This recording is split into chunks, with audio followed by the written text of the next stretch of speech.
Hey, pre-notification gang.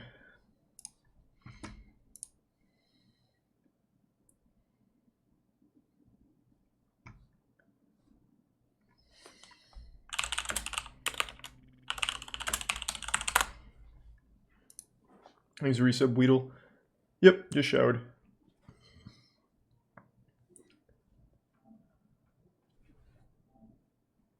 Master Duel just came out. I know you can download it, but I don't think you can play it yet.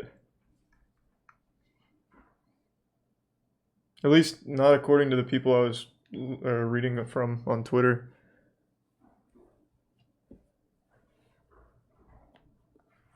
Oh, coming along great, Rip.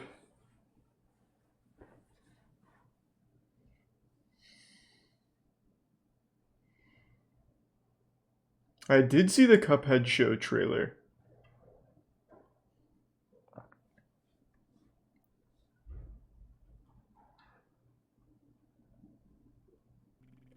Thanks, you resub Taffy.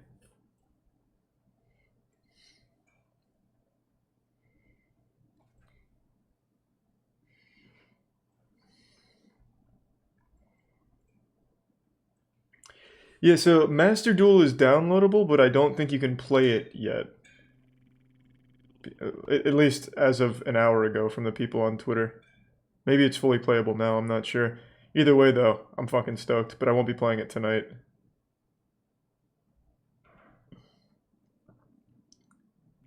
Thanks to resub Nikki in Tier 1 Big E and Prime Kunami. The bits scaredies. And resub Nayanada. Thanks to Tier 1 Tayerf. Yeah, we can do the dark here. I'll even queue it up. We'll do the part 2.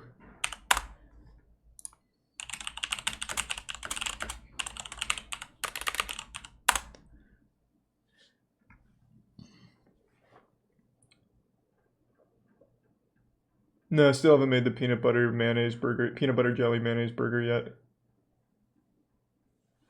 Thanks to the resub. Mining and save. Quick text message.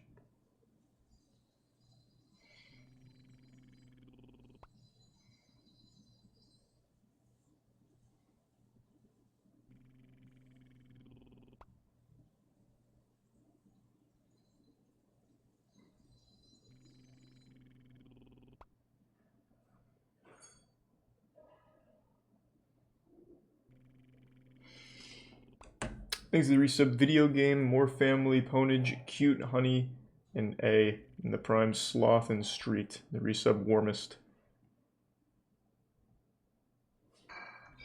And thanks to the Tier 1 Funton.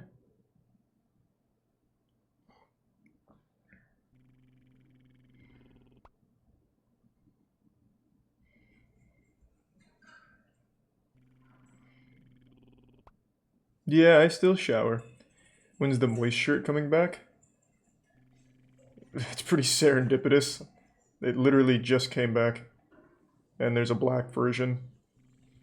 So there's a black tee, just like the white tee moist shirt. I'll like talk about it on Friday. Yeah, that's all restocked.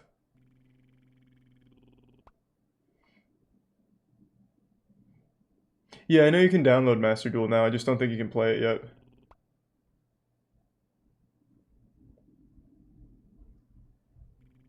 Thanks to the resub. Fear, Cool Man in the Prime Crimson, Blorgus, Barney, and the gift sub Baller, and Amish, and Fish. Game developers are not your friends. Are you telling me that, or is that the suggestion?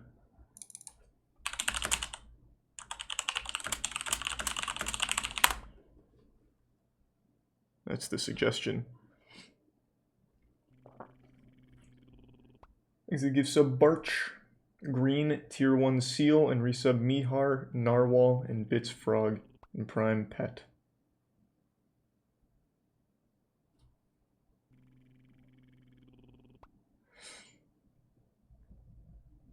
You see the Microsoft stuff? Of course I did. Thanks to Tier 1 Sass and the 10 gift subs Lawborg. Hey man. And thanks to Prime Loverboy and Bogitio and Emo. I think that was the best thing that could have happened to Activision Blizzard to get bought by Microsoft. It kicks Bobby Kotick out of the company, and it gives fans a chance at least having the games improve. So, I think that's all around a good thing for gamers. But man, it's kind of wild, an acquisition of that size. 68 billion. Kotick is not staying on, at least not according to the sources I was reading this afternoon. Every single source corroborated that once the deal is closed, Kotick is being replaced by Phil. Thanks to Tier 1 Off Learner, Tier 1 Twisted in the Prime, Simic, Lethal, and 5 gift subs Unorthodox. Thank you, man. In the resub arc.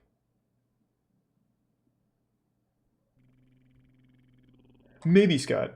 With the state of the world right now, though, it's a little difficult to be like gung-ho about something like that. Thanks to the bits, you boy, and pay. Have seen Factor Fiction, yeah. Thanks to resub Overlord. Have you seen the video with the helicopter killing a cartel leader with a minigun? Bro, what? No, I can't say I've seen that. I watch videos of women pissing on dudes' faces at a rock concert. What makes you think I was watching helicopter assassinating cartel leader?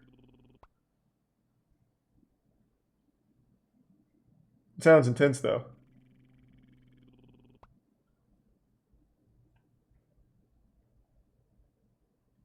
Thanks to the Prime. Cool Gaming and gift sub Hawk. You think all of Activision will be Microsoft exclusive? Nope. I think that's the good thing about Microsoft is it's always going to be going to PC as well, so it's not just going to be like Xbox exclusives. And they even said that they're going to keep all of the properties that are on PlayStation for now. Thanks to the resub. Arentaria, 5 large fries, and Tier 1 stick bug.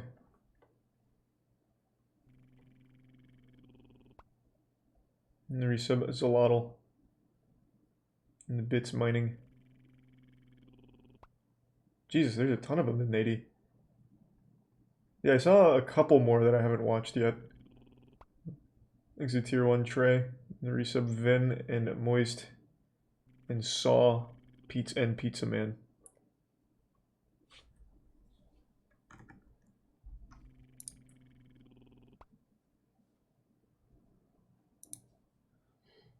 Watch the Moon Knight trailer. Bro, this trailer better make me actually shit my pants with how much hype there is here.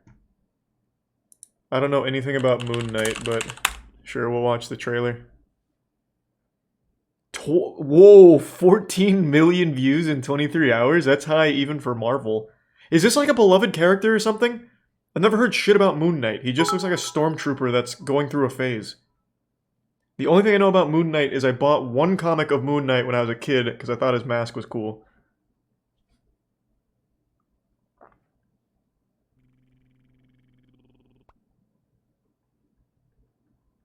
Easy Tier 1 Cool Milk and the resub Brian, Glubs, Milky, Billiam, Mojo, Chuck, and gift sub Fish. Probably not going to watch that on Stream Basement, but send me it in a tweet and I'll check it out. It's said to be the darkest show yet of Marvel. I mean, I feel like they say that about everything. Again, I don't know the character. Maybe it will be dark. Maybe he's going to be fucking ripping throats out of people. He's going to tackle war crimes, torture, animal abuse.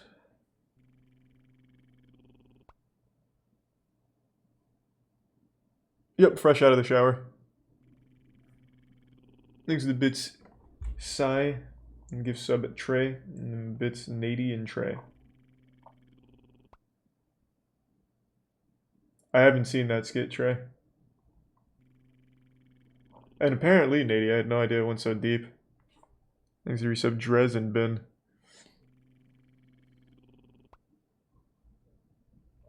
And the resub Eden. Yeah, hopefully Master Duel will be playable by tomorrow. I'm excited. I think Master Duel is going to be a lot of fun.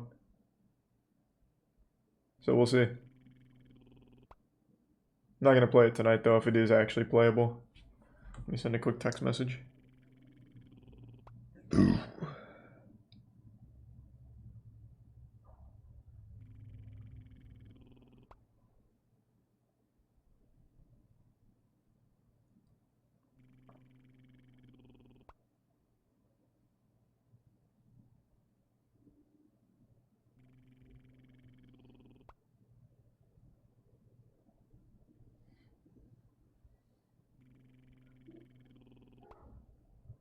Okay.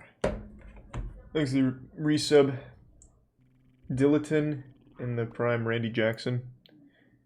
Like I said, I think Microsoft buying Activision is great for fans of Activision and Blizzard by extension, obviously, because at least now there's a chance that the games improve.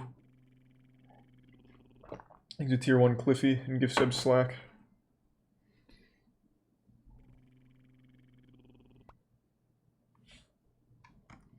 I do not think the courts will approve of Microsoft buying Activision because it's a monopoly. They own Minecraft.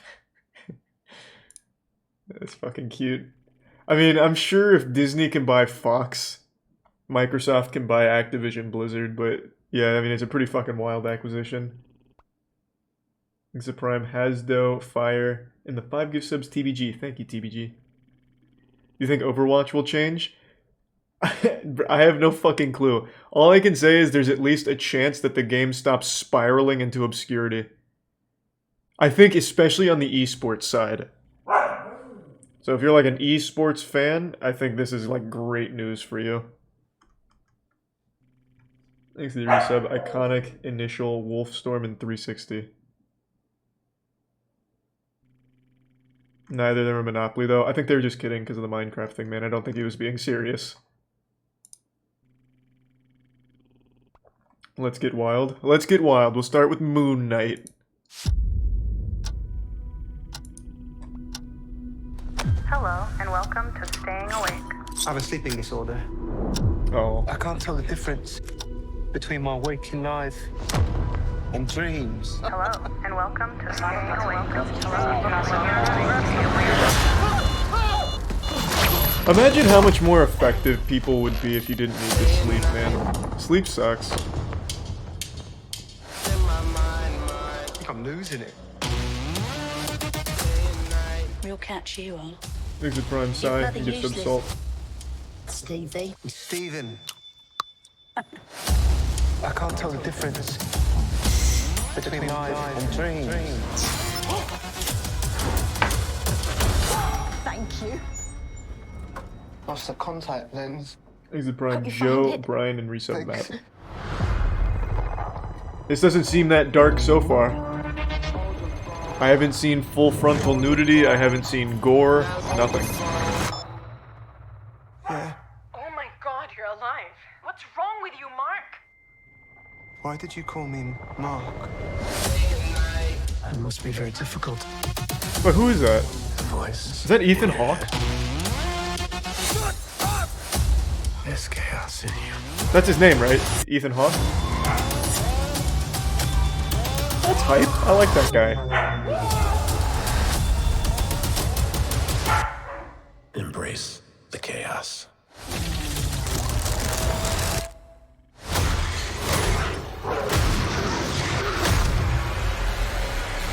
So he... Wait, what does he fight? Demons?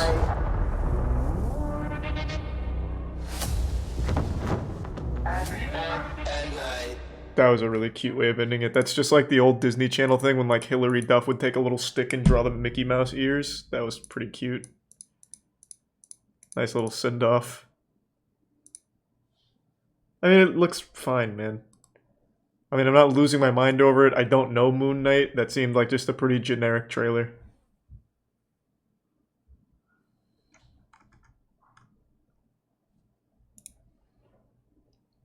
Here's the Prime Big Nate and the Bits Cool Milk and Chunky. Thanks for the long time of watching, Chunky.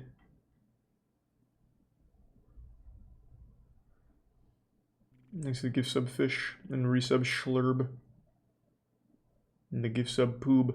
Oh yeah, the Andrew files. That's what I was talking about the other night. This was like a big Roblox guy.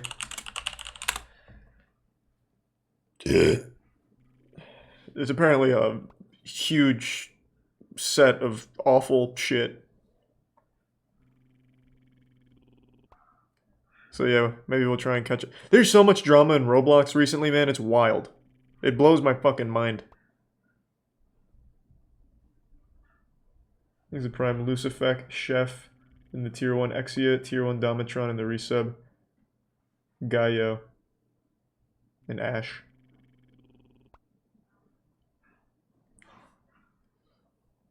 Next to the Prime Dumb Boys. Atrax Blizzard vs. Riot video is very good. We watched it. I thought it was fantastic.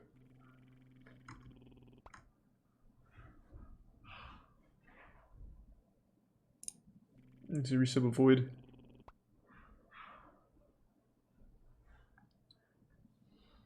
I'll save these longer vids for a bit later. There's the gift sub Kirby and the resub Hope. I saw the Cuphead trailer earlier.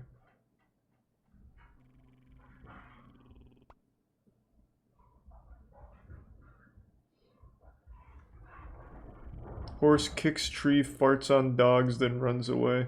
Yeah, video has been recommended to everyone, huh? The bizarre story of Dennis Rodman's love for North Korea. I haven't seen that video, but I very much know about Dennis Rodman and his love of North Korea. Thanks, resub John. And North Korea's love of Dennis Rodman by extension. Redneck cooking with T-Rail. Sure.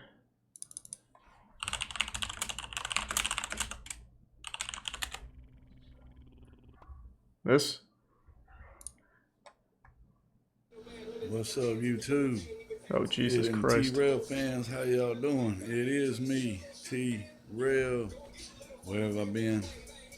Oh man, my phone's been broke.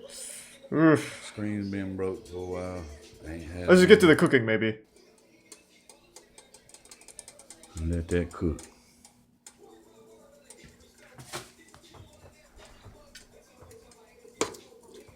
Looking Let pretty that simmer good. for a little bit. Things the resub coolest. The Prime Let Blood that simmer for a God. little bit, and then Hey, good luck, Emperor. what are we having with these mixed vegetables? Let's find out. Ah, This is what we have bag with dog shit. pork chops. Ah, I cooked these pork chops the other day. I cooked them in that fryer right there.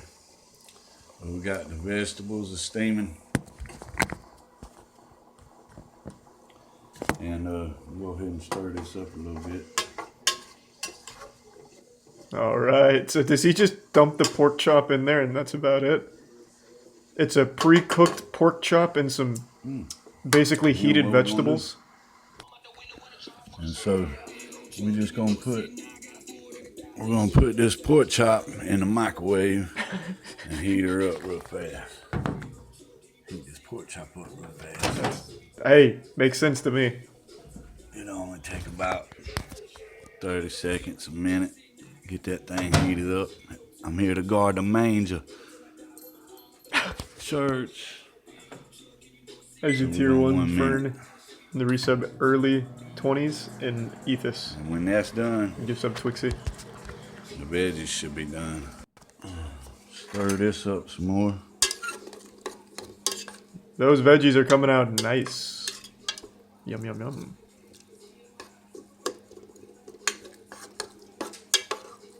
That microwave is cleaner than I expected it to be. Honestly, his entire workplace, I can't even call it a kitchen because he's doing this on like a desk, it seems, that he just installed like a flame over, is significantly cleaner than every other YouTube chef's kitchen. Genuinely every single one of them. The only like mess is this playing card and penny, and I guess this empty bottle of Gatorade. That steam looking good. Smell good too. Tastes good too. So, while I'm waiting on that to cook, and tell y'all a little story. These are Prime Diner, Strange, I moved Stock, my and ex-girlfriend Matt. in here There's some haze. about a month or so ago. The damn girl was on pills. The damn bitch decided to steal from my mama. Oh, what the fuck? Stole some fucking jewelry from my mama. As you can see, she is not here. Whoa, what happened to her? She ain't in my bed no more. I thought she was gonna be the one to wake up beside of me. Is Like she I still said in my alive? last couple videos ago. You know, that's that girl I've been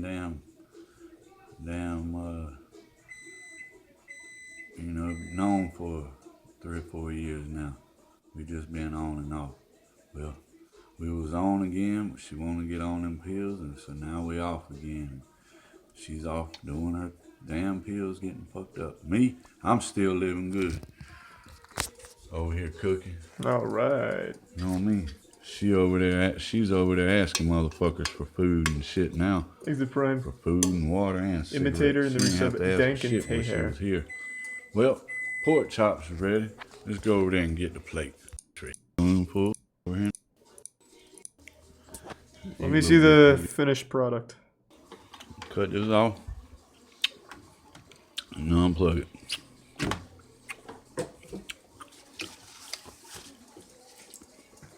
All right. Good. So, redneck cooking. That was a pretty easy to follow recipe.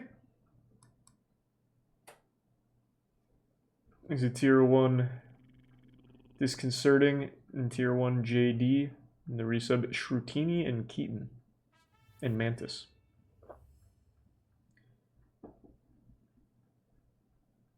I don't know, that's a good question, Cosby. It's the resub Dan and Usbrick. Can you watch 10 two-sentence horror stories animated?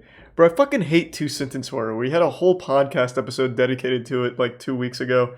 It is the most embarrassing shit I've ever read. It's...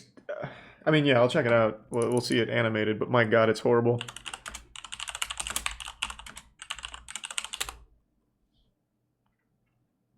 Oh god. I can already tell it's gonna be fucking trash. Alright, let's ride. These are 5 gift subs. Simic and the resub Batman and Big B. I was having a pleasant dream when what sounded like hammering woke me. After that, I could barely hear the muffled sound of dirt covering the coffin over my own screen. No! Number 2. I woke up to hear knocking on glass. At first, I thought it was the window, until I heard it come from the mirror again. What is she doing? Number 3. There's a prime Justin, There was a picture Compa, and the resub Eero, and 10 sleeping. gift subs Wavy. Thank you, Wavy. I live alone. And the big fucking 10k, Don. Thank you, man. Number 4. My wife woke me up Thank you, last Don. night to tell me there was an intruder in our house. She was murdered by an intruder 2 years ago. Number 5. Whoa! Hey, I thank you for never that, go to sleep. Archimedes. But I keep waking up. Number 6.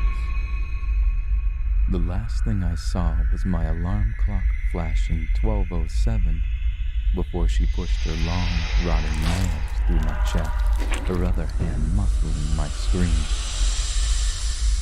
I sat bolt upright, relieved it was only a dream, but as I saw my alarm clock read 12:06, I heard my closet door creak open. Jesus. 7. Oh my god, it's too scary. It's too much. That's just too much. I won't be able to sleep tonight. And then two-sentence horror, really. They know how to get it done. They fucking strike fear into you. Thanks to resub Papaya, Blake, and the Prime JGB. They give sub Blake.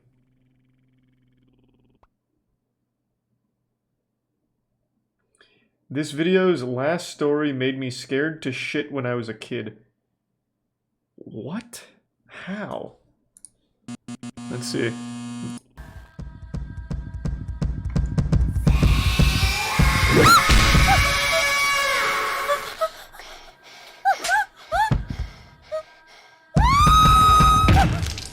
This?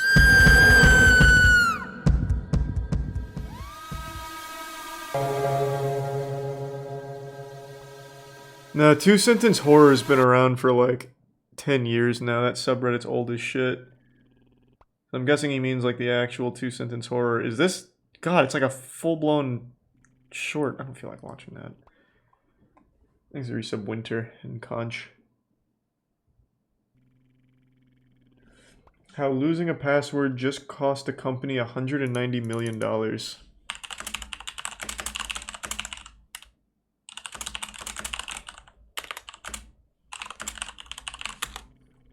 Thanks to resub Elysium. This video was made possible by Dashlane. Manage your online security for free at dashlane.com/RLL. So, what's the most that you think you could lose by forgetting a password? For you and me, probably not very much. But for a company called Quadriga CX, a lost password ended up costing them approximately $190 million. For reference, that's more money than 6,109 average Americans will earn combined during the entire year of 2019. Wow. Imagine for a moment how the economy and people's lives might be affected by over 6,000 people losing a full year worth of money because one idiot lost a password. Well, something like that basically just happened. But how did a mistake this enormous even start? Well, it kind of began with how Quadriga was founded as a company. It's a Canadian cryptocurrency exchange that until this recent disaster was the largest crypto exchange in Canada. A crypto exchange is basically a place online where you can trade cryptocurrencies or digital currencies for other assets like dollars, pounds, euros, or yen, or vice versa. The exchange charges fees on these transactions, and customers can store their cryptocurrencies that they own while they hopefully accumulate value. Quadriga was co-founded back in 2013 by Whoa! This is so crazy. Literally just talked about this today. I'd never heard of Quadriga before, but apparently, this is 2019, so he wouldn't be talking about it then. Apparently the guy behind Quadriga just died. And he left all of Quadriga to his wife, and she found out that all of it was fake or something. Like, none of it was ever real. So it was like hundreds of millions of dollars worth of like valuation that it just never existed. Just a giant scam. That's fucking nutty. Thanks to Tier 1 Steven and Tier 1 Jose. 25-year-old Gerald Cotton, who apparently ran Canada's largest crypto exchange 100% entirely from just his laptop. That wouldn't necessarily be a problem, but Cotton was also apparently an extremely secretive person, and only he actually knew the password to his computer. By 2018, Quadriga had 115,000 well, I thought this was new customers, with the person dying. And all of their cryptocurrency funds at the exchange were stored on this stupid laptop in either hot wallets or cold wallets. Hot wallets are connected to the internet and are mostly used for quick withdrawals or payments with cryptocurrencies and store pretty small amounts, basically like a checking account at a bank. Cold wallets, on the other hand, are more like a savings account that generally store a huge amount of cryptocurrencies and are kept disconnected from the internet offline on a hard drive. They say he faked on the one his hand, death. this keeps the funds stored inside of them pretty safe from hackers since it's, offline, but on the other hand, it makes them almost impossible to access if you forget the password to the hard drive that they're all stored on. So in December 2018, Cotton apparently went to India for a trip and died while there due to this is the story. What? I thought this was new. Disease. You'd think that before he died, he would probably tell somebody, or at the least write down the password to his computer that was storing hundreds of millions of dollars worth of cryptocurrencies on it. That probably would have been the smart thing to do, but he also could have just died without telling anybody any of that. And so he did, leaving $190 million worth of Bitcoin, Ethereum, Litecoin, and others trapped inside of his computer and affecting over 100,000 people across the world who couldn't access their money anymore. Cotton's wife and heir, Jennifer Robertson, appears to be leading the company now. And while she did file an affidavit with her husband's death certificate from the Indian government 3 days after his alleged death, it took the company of Quadriga itself nearly an entire month to announce to their customers his unexpected death and the problem with accessing their $190 million. Security experts have been hired to try and beat the laptop's encryption, but so far, nobody has been successful in breaking it. Further complicating things for Quadriga, a lot of people think that this entire thing sounds pretty fishy and convenient. For example, why was the entire business run from the CEO's laptop? Quadriga has no offices and no bank account, which is unusual for a company of this size. Why was the entire business and operation run from a single laptop that only one person knew the password to? The transfer of funds between the cold wallet and the hot wallet were always just done manually by Cotton whenever customers requested withdrawals. But why didn't he ever write anything down or tell anybody else the password, especially right before his impending death while in India? His wife has claimed that she searched through their entire house and found nothing that can help with accessing the laptop. So the $190 million question is, was Gerald Cotton actually dumb enough to not tell anybody else's password and die with the secret? Or did Gerald Cotton actually just pull off an elaborate hoax and faked his own death to hopefully escape with all of the money? Very few people probably know the answer to that question at the moment, and only time will tell. If you're watching this video from the future and know the answers, then let the rest of us know. I thought I did, I guess not. 115,000 people may have just lost nearly $200 million because one guy died without telling anybody else his password, which really sucks, but it all could have easily been avoided. With Dashlane. How do you know where that's going?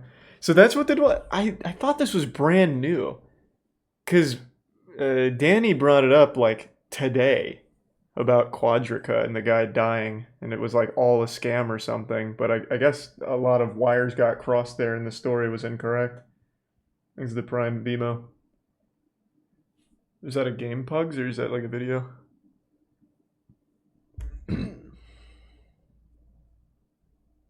He teamed up with DB Cooper. Yeah, it doesn't even seem that elaborate. It sounds like he just went overseas and said, whoops, just died. Don't bother looking for me.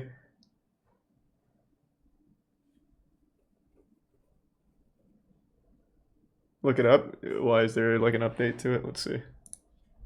What was it? Quadriga?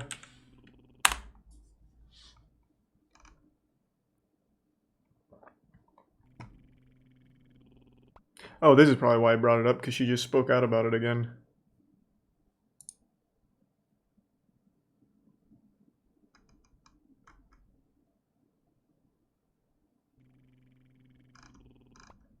If he did fake his death, there's no way he hides for that long.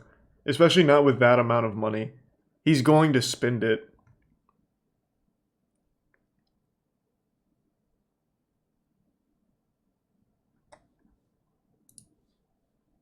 He's a tier 1.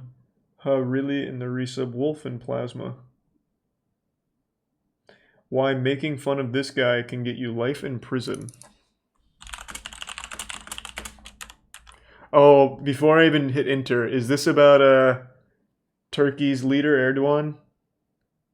I already know it is. I know the second I press enter, I'm already going to see his face. I was wrong. Unless that is Erdogan when he was younger. This video was made possible by ExpressVPN. Start browsing the web securely with 3 months free by going to expressvpn.com/reallifelore. Have you ever written a mean comment about somebody here on YouTube or somewhere else on the internet? If you have, the worst thing that's probably ever happened to you is something like the classic Navy SEAL copy pasta written back to you. But for some other people, they've been sentenced to effectively life in prison for doing the exact same thing. You see, it really all just depends on who the person is that you're making fun of online. For example, if you're going to make fun of me down in the comments of this YouTube video, the worst thing I can do to you is pin your comment and try my hardest to make you look like a clown. But if you're going to make fun of the King of Thailand, however, you could face the rest of your life in prison, even if you don't live in Thailand. And here's how.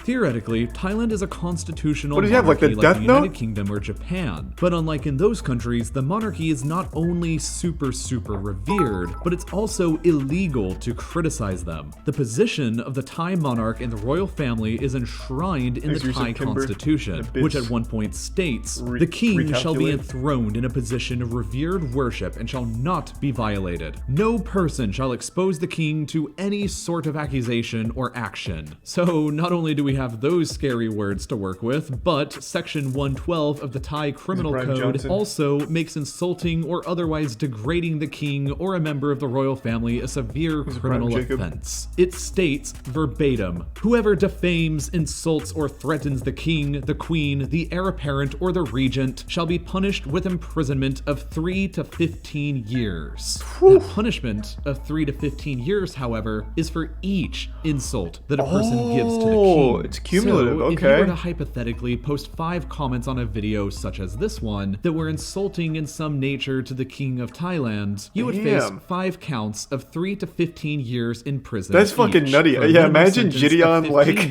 L plus ratios king of Thailand. And it's not just Thai Dude will get like 4 citizens million who years face in such jail. penalties. The Thai government has convicted foreigners under the law as well who have traveled to the country afterwards. But who even is the king of Thailand? They are not allowed to. He's a fucking alpha chat is what he is, god damn. Named Maha Vajiralongkorn, who ascended to the throne back in 2016 after the death of his father. The anti-insult law applies to him, his queen, the current heir apparent, and debatedly every other member of the royal family as well. So that's a lot of potential people that the I don't want this to be misconstrued as like an insult, but that last name is nutty. Holy shit. That is a long last name. That's one of the longest I've ever seen. So that's a lot of potential people that the law covers. And it also doesn't help that the law doesn't exactly define what an actual insult is. It can be applied extremely broadly, and anybody is allowed to report anybody else for committing an insult. And any report has to always be investigated by the Thai police. Insults against the monarchy are considered threats to national security in Thailand. So here's a few juicy examples from recent history. In 2007, a man from Switzerland got aggressively drunk in Chiang Mai and began spray painting over some portraits of the king for some laughs. He was arrested and sentenced to 10 years in prison, although he only served a month before being pardoned and released. In 2008, an Australian man wrote a book about the various romantic scandals and entanglements at the Thai royal court. The book sold exactly 7 copies, but that didn't prevent the Thai police from arresting him upon his arrival at the airport in Bangkok during a trip to the country. He was sentenced to 3 years in a Thai prison, but was pardoned after only a month and deported. In 2009, a Thai woman was arrested and sentenced to 15 years in prison after she delivered a public speech that mentioned the ruling class of the country in a way that was deemed to be offensive. In 2011, an American man was sentenced to 2.5 years in jail under the law while he was visiting Thailand for allegedly writing articles online that defamed the king and for posting a link on his blog to a book that was banned in the country. He ended up serving 7 months before being pardoned. In 2012, a Thai man was denied bail on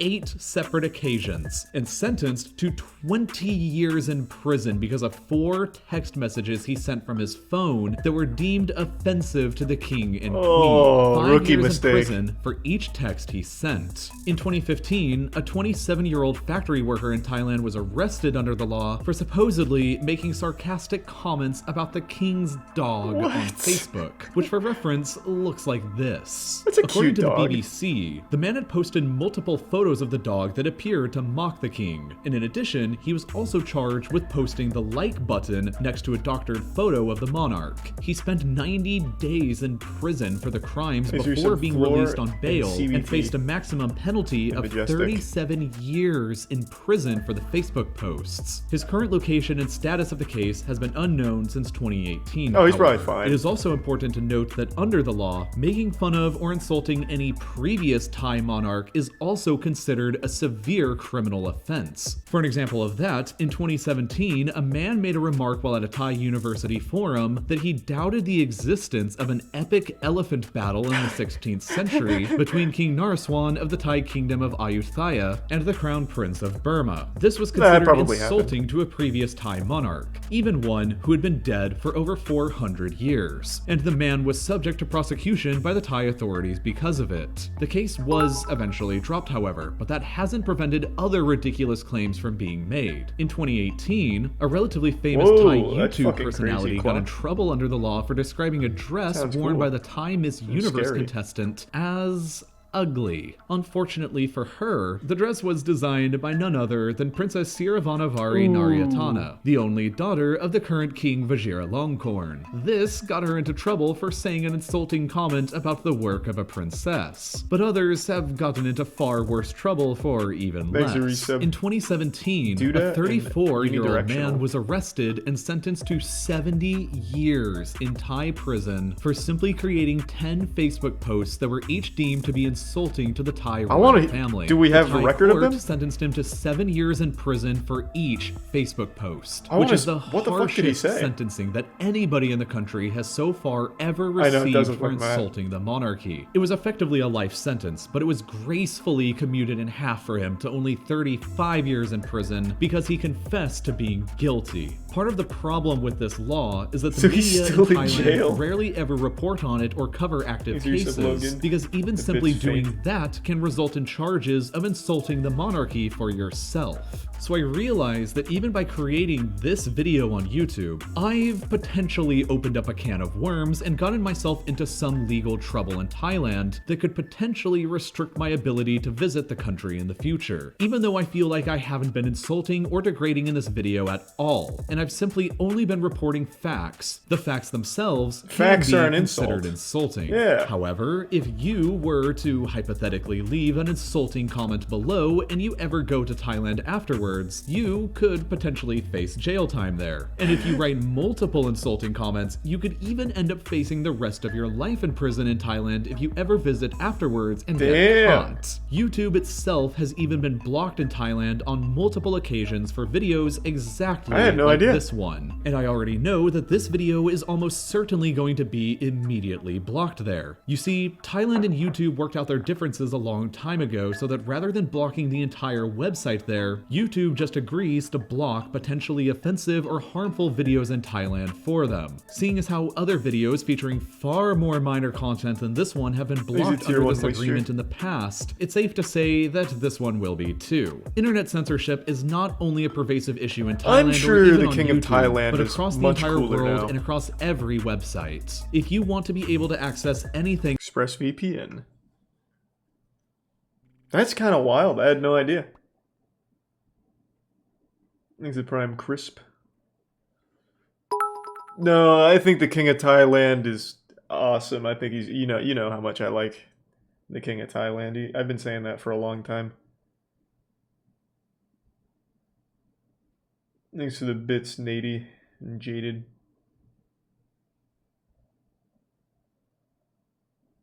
It's literally if Twitter was a person.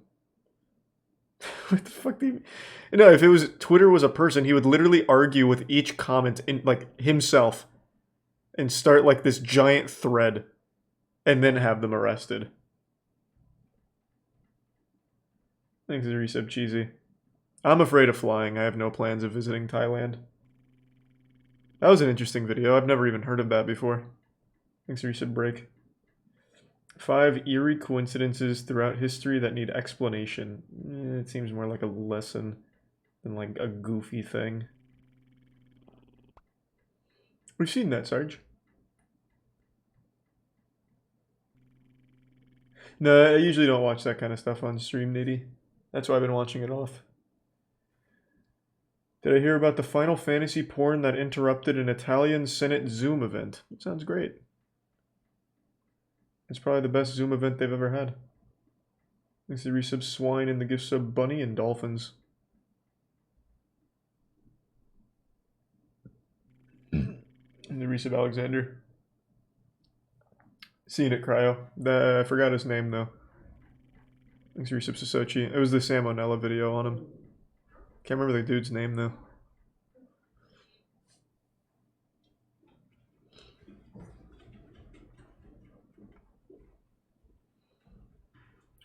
Thanks for the resub, Monotone. Watch SpongeBob Skin Theory. Seen it. I also got recommended a fucking SpongeBob rap today. YouTube comes up with some weird shit. There's a channel that only makes SpongeBob rap. For some reason that just kept getting recommended to me, so I watched it today. Shit was kind of fire. It used the, like, SpongeBob voice vocoder or something. So it was a bot, and it was really impressive what he was able to do with the bot. I think he's a tier 1 virgin. Like, it actually just kind of went in. It's not a song I'd ever listen to on my own, but as like a one-time thing, I was like, yeah, I mean, he did a good job. Check out Cooking While Preaching Cryptocurrency.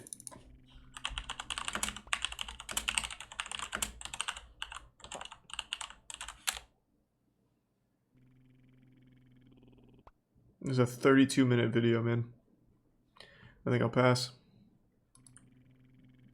Thanks for give sub Ghost Typo in the tier 1 Lady Chatterley and tier 1 Lewis. In tier 1 Jaded.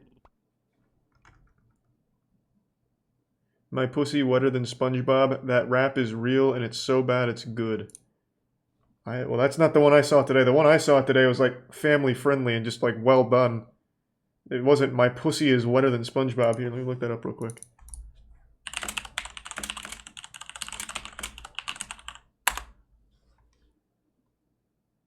Number 45, wetter than SpongeBob. This is literally straight from porn.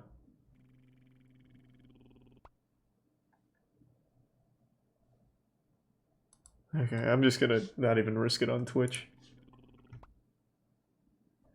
Thanks to resub Brute, Chaos, and Seeb. Yeah, I already got the TikTok iceberg queued up. We'll do that in a little bit. And then we also have these two. Thanks for resub Lunchbox. Actually, here, we'll just do one of these now. This one I'm not too sure if someone recommended it and said it was really good, so I'll give it a chance.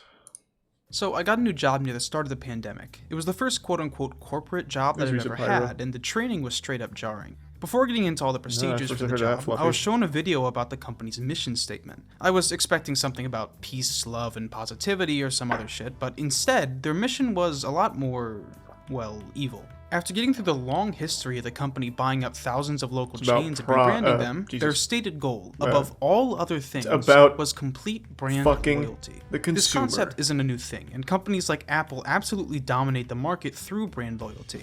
If you can get the public to trust your products, hell, even become fans of them, there's basically nothing that can stop you. This concept is the end goal of most corporations, but there's few worse places for it to happen than good old gaming. Because they all have a certain style to them, these companies, important word, have developed massive fan bases who believed for years that they can do no wrong.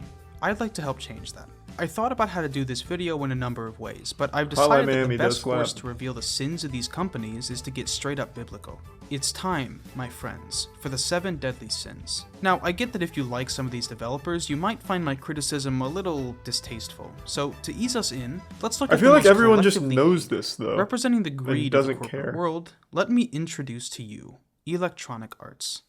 But hey, before I get into those bad companies, let's talk about the company who's paying me, and it's users, and it's also good, Honeygain. Hey, weird question, have you ever wanted free money? See, Honeygain is a past failure that was Mass Effect 3's ending. The finale to a beloved game series that EA somehow managed to completely fuck up.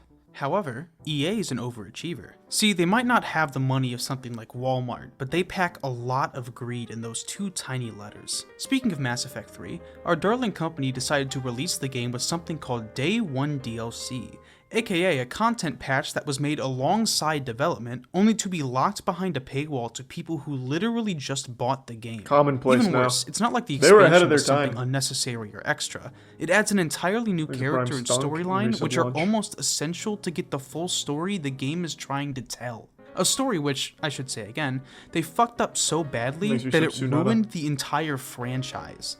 Real innovators, doing it before Game of Thrones ever did. This is just Mass Effect 3. There are so many more incidents from EA's laundry list of sins. I'll do one more. Let's talk about EA Sports. The slogan for this division of the company is "It's in the game." The thing in this said game is football. Who else does he cover? And a Blizzard. lawsuit. In 2008, a civil suit was filed towards Electronic Arts accusing them of breaking antitrust laws, something that greedy companies tend to do. The accusation was specifically about EA signing an exclusive contract with the NFL, I think everyone already knows that and Arena game Football companies League, care barring about any profit. other companies from using the players' identities in their game. And what exactly was EA's airtight defense presented to the court of law?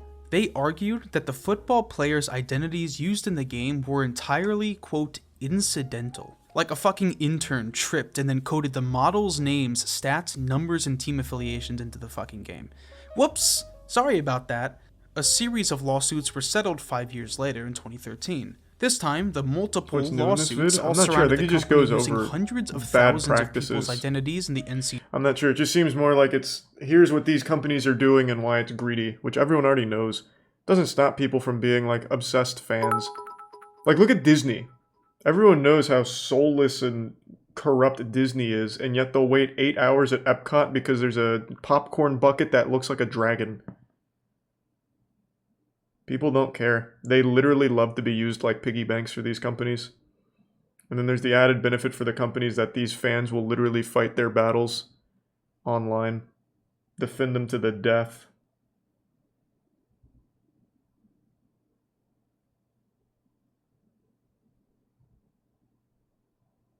Thanks to the bits Jaded and Baked Potato. The Gangster SpongeBob Rise and Fall. The fuck is that?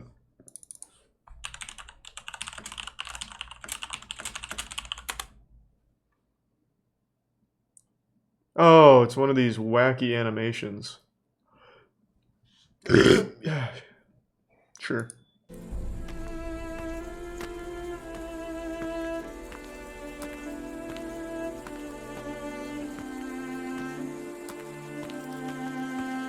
This looks good. Stop right now. Do not come to me. I don't have choice, bro. What the fuck? It is one-sided game. Either you kill or you get killed. You will sell me to Krabs family. I know it. Damn, I'm already more emotionally Everything invested was in this than supposed to fucking end like Cyberpunk. this.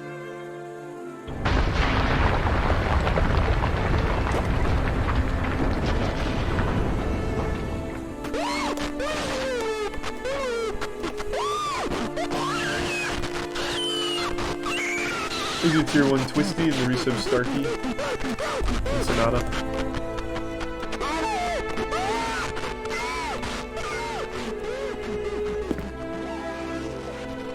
From the start of Krusty Krab's heist. Fuck. How did it go so wrong? They were brothers. Oh, those damn nematodes. Man, the animation quality here is fantastic. Is this Pixar? Sponge Glock sequel, yeah.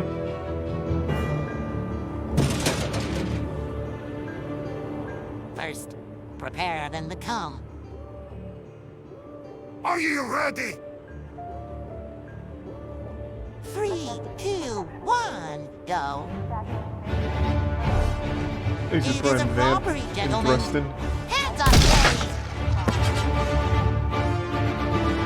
Ricky, oh, what the? Jesus Christ, not Squid in broad daylight?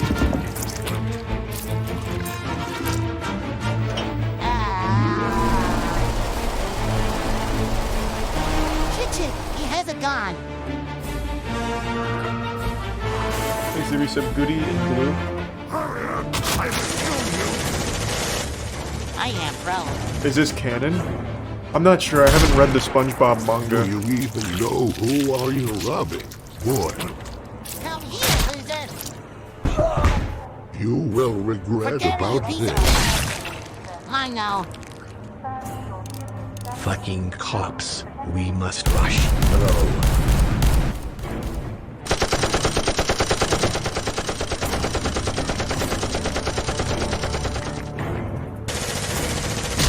Oh, damn. Nice work, Patrick.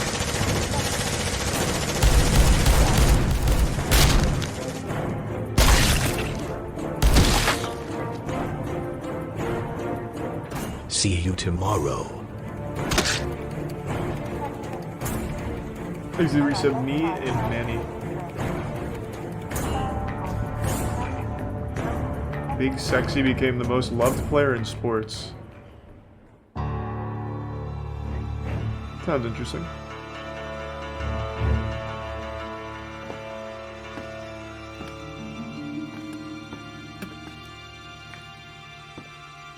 Sup, bro? Open this case. Were you being followed? No, in the loan. Check this.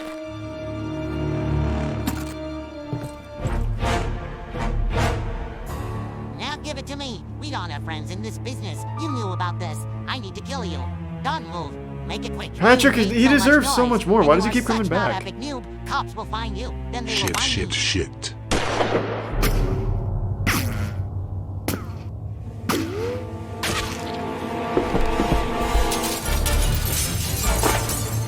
Come here.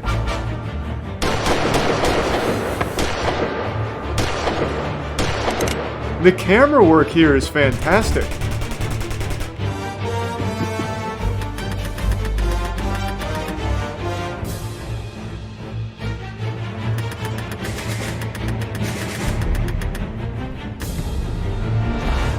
Murky.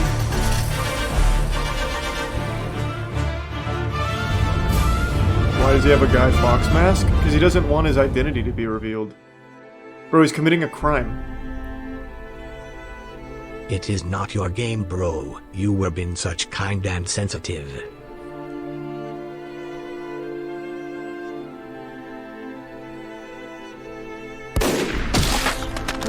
It's Sandy. Oh no, it's just straight up the... Oh my god. Oh, brother, what have I done? Crab's people are here.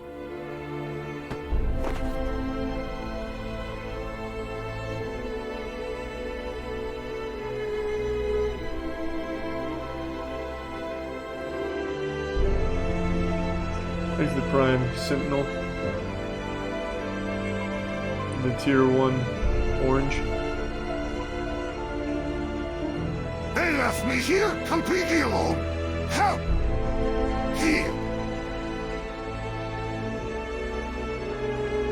He somehow gave me a second chance.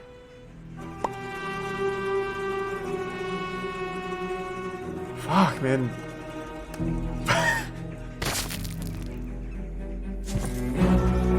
Who are you? Nice spots, buddy. God, this is the best short I've ever seen. Patrick, he will kill only me. Live your best life. I'm afraid, bro. Tell my son I loved him.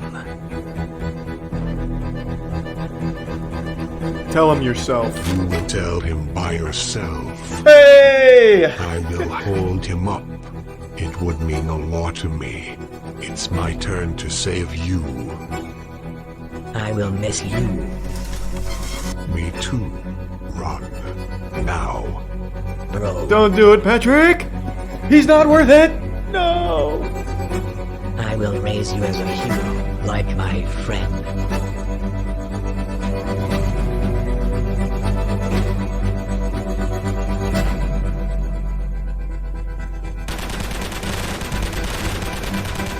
Mr. Crab sends his regards.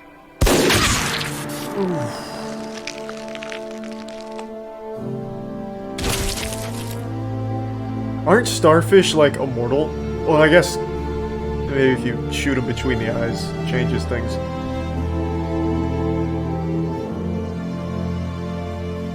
Damn, that was intense. There was a lot more emotion behind that than, like, the Game of Thrones ending. Good lord. That's what HBO Max should be investing in. Thanks to resub Pika and Pump. I know there is, can we? We might watch it later.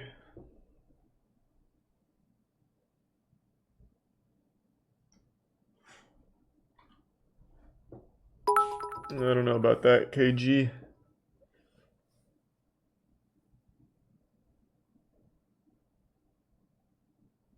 Squidward don't fuck around. Yeah, I mean, It was entirely SpongeBob and Patrick's fault. They shook the hornet's nest. They knew better than to fuck with Mr. Krabs. He's the prime JP. What are you talking about, Caden? I already went over all that yesterday. Thanks to tier 1 Githera.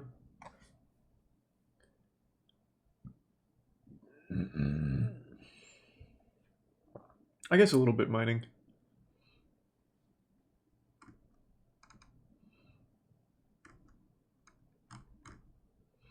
Vulcan, the planet that didn't exist. Why would I want to just watch Star Trek lore?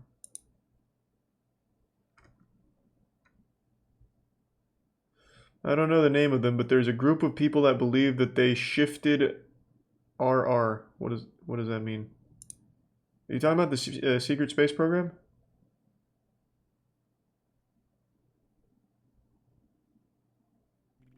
Thanks to the resub Guppinator.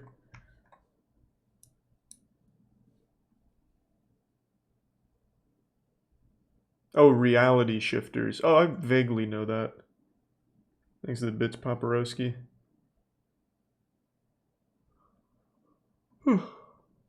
Alright, let's do the darkest TikToks part 2.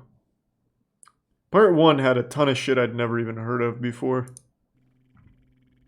Hey guys, welcome back to another video. Today we're going to be talking about the darkest TikTok iceberg part 2. My most requested video ever on my channel. The last one completely blew up with 800,000 views. So thank you guys so much because the last time I made the iceberg, we were at 85,000. Now we're closing in on 150,000 subscribers. So if you like my personality by the end of this video, make sure to subscribe and maybe you could watch the 100,000 celebration, hopefully, because the goal for that one is 50,000 views and 10,000 likes. Anyway, I'm not going to explain how an iceberg works because this is part 2. Also want to mention that just like last time, this list is not going to be from most known to least known. It is going to be from most tame to most gruesome. Sure to credit me. A lot of people have been reacting to my old video and they don't credit me in the description. Only one channel did that, so please, if you're going to react to this, credit me. Also, I want to let you guys know I'm not only an iceberg channel. I know a bunch of you found me through that part 1, but I am not an iceberg channel. I love making Alex videos, basically. So if you like that, make sure to subscribe. But, you know, I make whatever I want. So if you guys like my personality, make sure to hit that subscribe button. And yeah, let's get started with the iceberg part 2.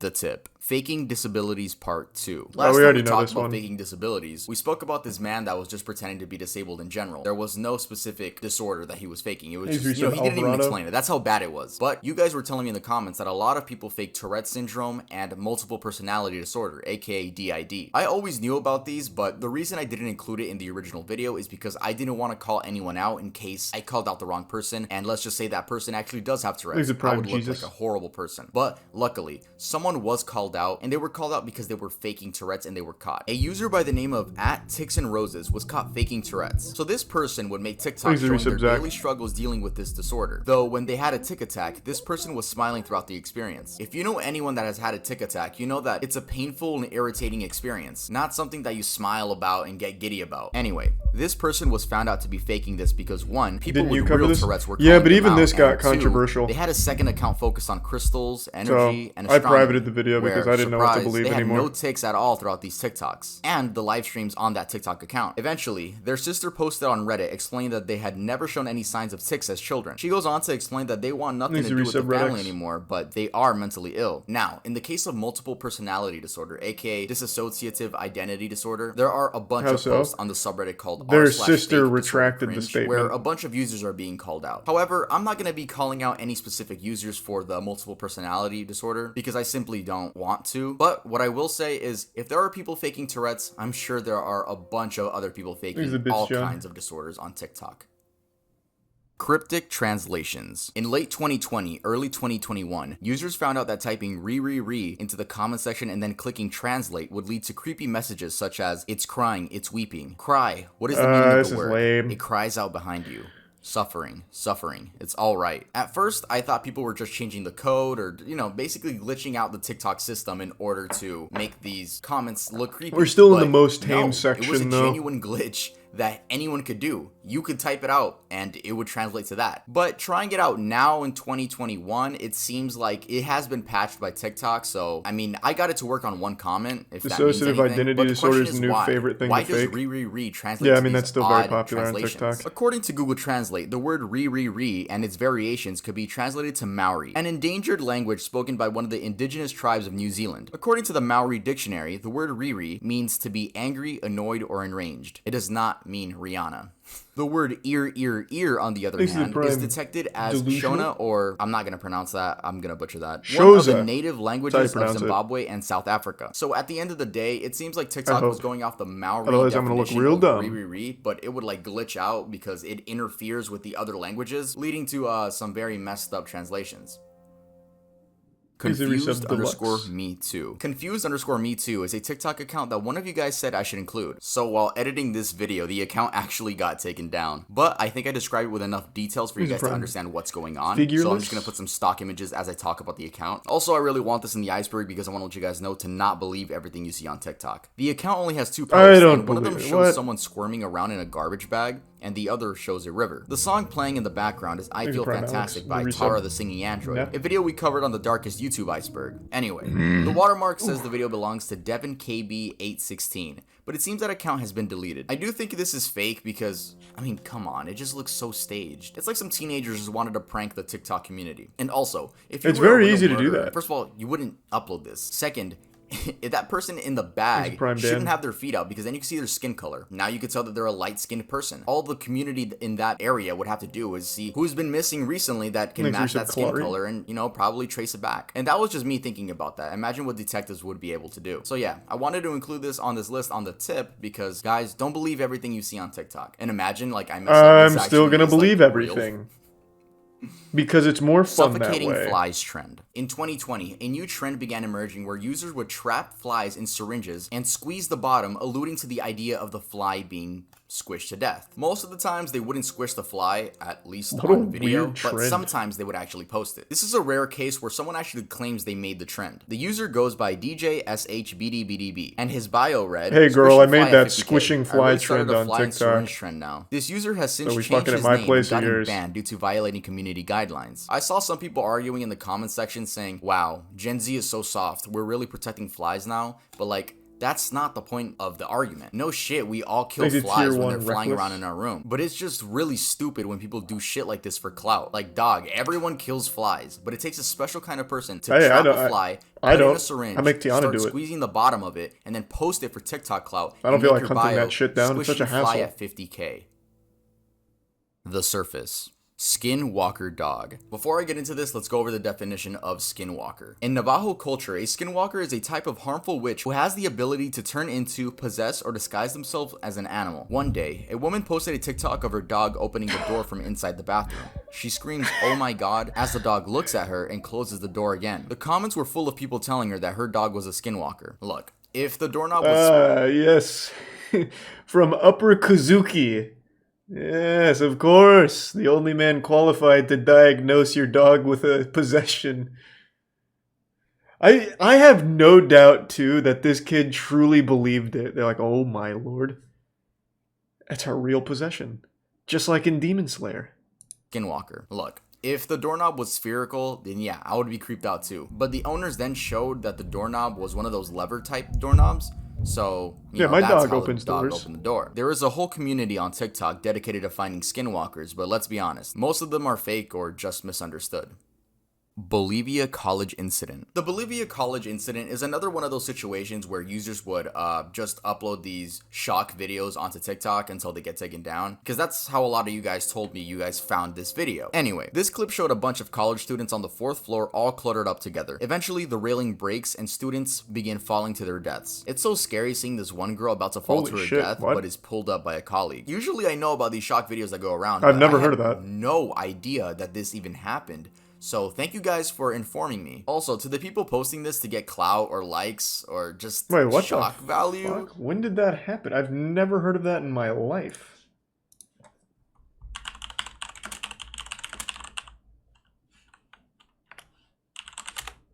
Well, I'm not looking it up on stream, obviously, but I've literally never heard of this ever. It happened in 2021. What? Damn, what overshadowed this? Like, did Dreams stream during this day or something? How is this not trending on Twitter? How far up were they? 4th floor, it says right here. It was all over Reddit. Damn, what the fuck was I doing in March of 2021? I never heard of that at all. Thanks to resub Watt and the resub Kazama. You're fucking weird, bro. You're a weird piece of shit.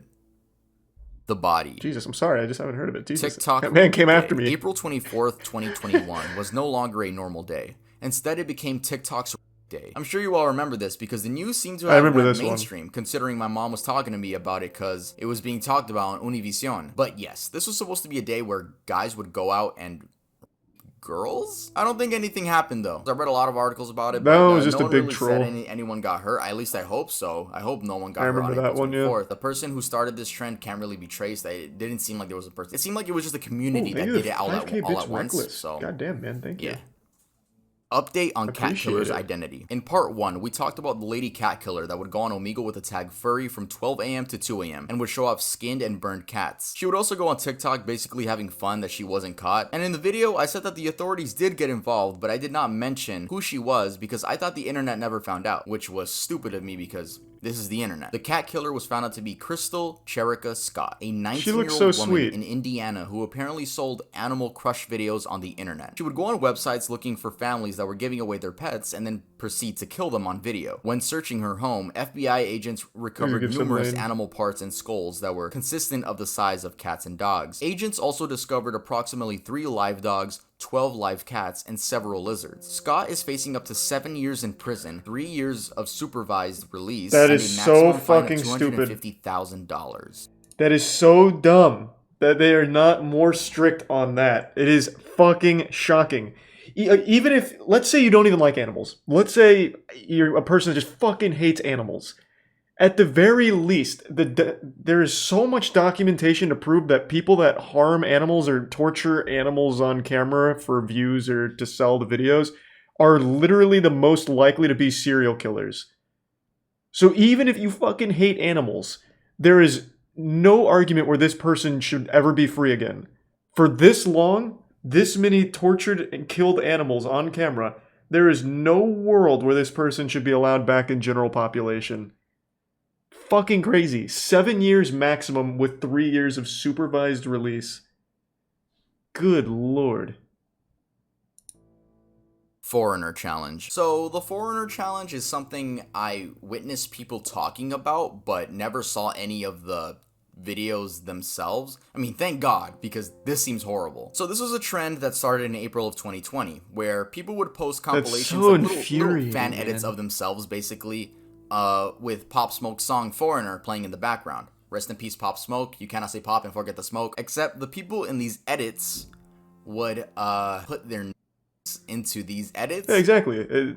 The animal harm is often a precursor to murder. Like almost every single murderer, like Richard Kuklinski, the Iceman, claimed to have killed over 200 people when he was working as a hitman for the mafia.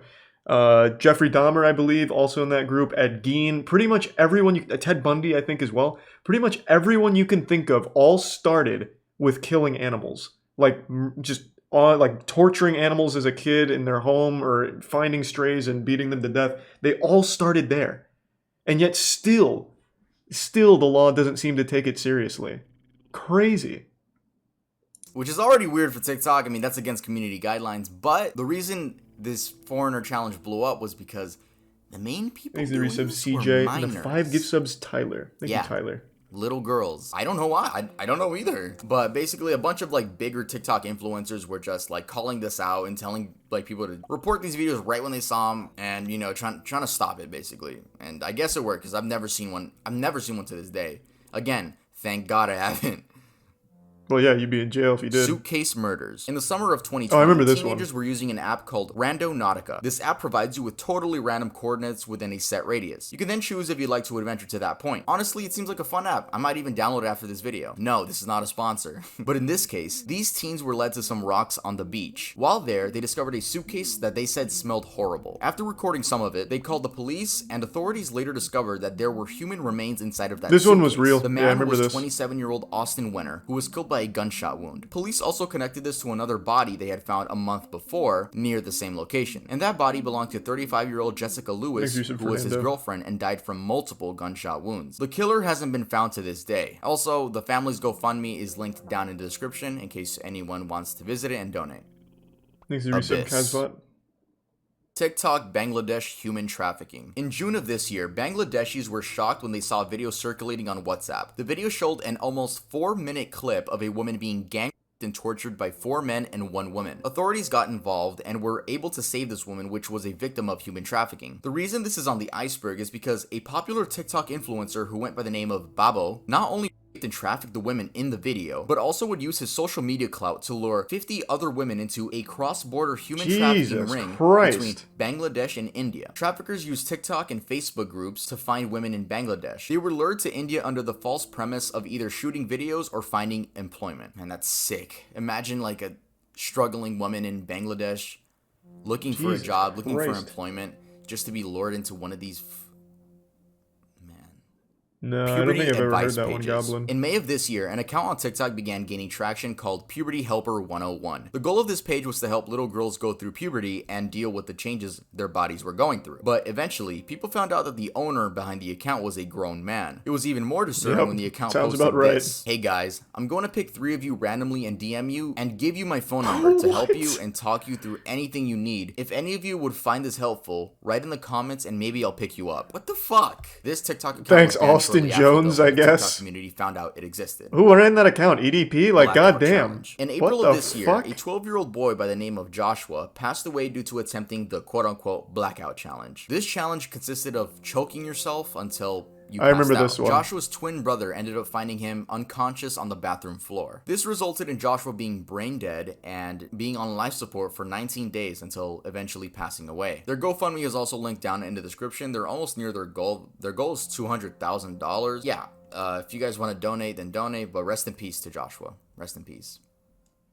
1444 video. The 1444 video is another video that would circulate around TikTok, just like the Bonnie McNutt video and the Bolivia college incident. This 2019 video showed a teenage Russian boy sitting on his couch saying a quote and then shooting himself in the head with a semi-automatic rifle. The way this video got its name is unknown, but I'm sure someone just button mashed, you know, just 1444. But it was actually uploaded to YouTube with the name 1444 and was left up for 3 days. So YouTube just didn't take it down for 3 days straight. Anyway, the young man in the video went by Gleb, and I'm not gonna pronounce his last name, I'm gonna butcher that. And the story goes, and I quote, according to friends, the young man decided to commit after a quarrel with his girlfriend on the basis of jealousy. Against the backdrop of personal problems, this event became a fatal, irrevocable moment, after which the young man decided on a desperate step. Beloved Gleb was a 17-year-old Muscovite Elsa Gumirova. Girls showed no interest in the last hours of the young man's life, and didn't even go to the broadcast. She refuses to comment on what happened. Why would she go to the broadcast? I think that's probably a translated paragraph, because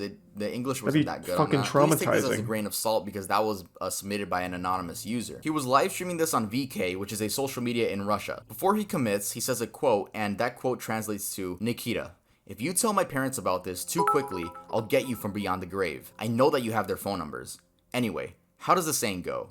Neon Polka. Neon Polka is a reference to another Russian person that also committed. And that person actually laid on train tracks and was, I don't even know how I could say that, but her head came off on the train tracks, and her last post on social media said Neon Polka, and it became like a meme in Russia, I guess. So you say that before you commit. What a fucking to make matters even worse, Gleb's awful way to go out. The video from his account, so she had to sign in and delete it because I guess VK just wasn't taking it down. Zombie. I don't know why that reminded me of something. Do you guys remember the hot coil challenge? That was back with the Tide Pod eating shit. There was a dude who threw his arm onto like a hot coil on his stove for the hot coil challenge. Anyone know what ever happened to that guy? And then he just like burnt the shit out of his arm, like probably a permanent branding. And then he was about to do it again before his friend stopped him. It never caught on or anything. But I was just wondering, does anyone have a follow-up to that?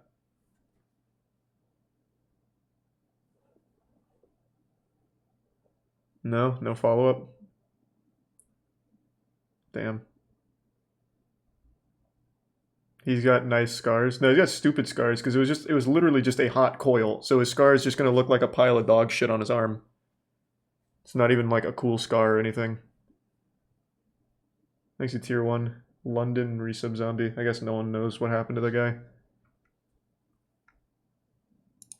Chow Kiyome. Chow Kiyome was an Asian TikTok influencer with over 100,000 followers who was also a crane operator. She would make videos showing her daily life and made innocent videos. One day, while live streaming, she accidentally misstepped on the crane and fell 160 feet to her death. There is a video of this, but it doesn't show anything because the phone's just like rapidly spinning in the air. Yeah, I mean, rest in peace to her. I don't know if this was one of the like shock videos where people would just post it on TikTok. I'm sure it was. If you guys are telling me in the comments, I mean, I'm sure people would post this too, which is so fucked up.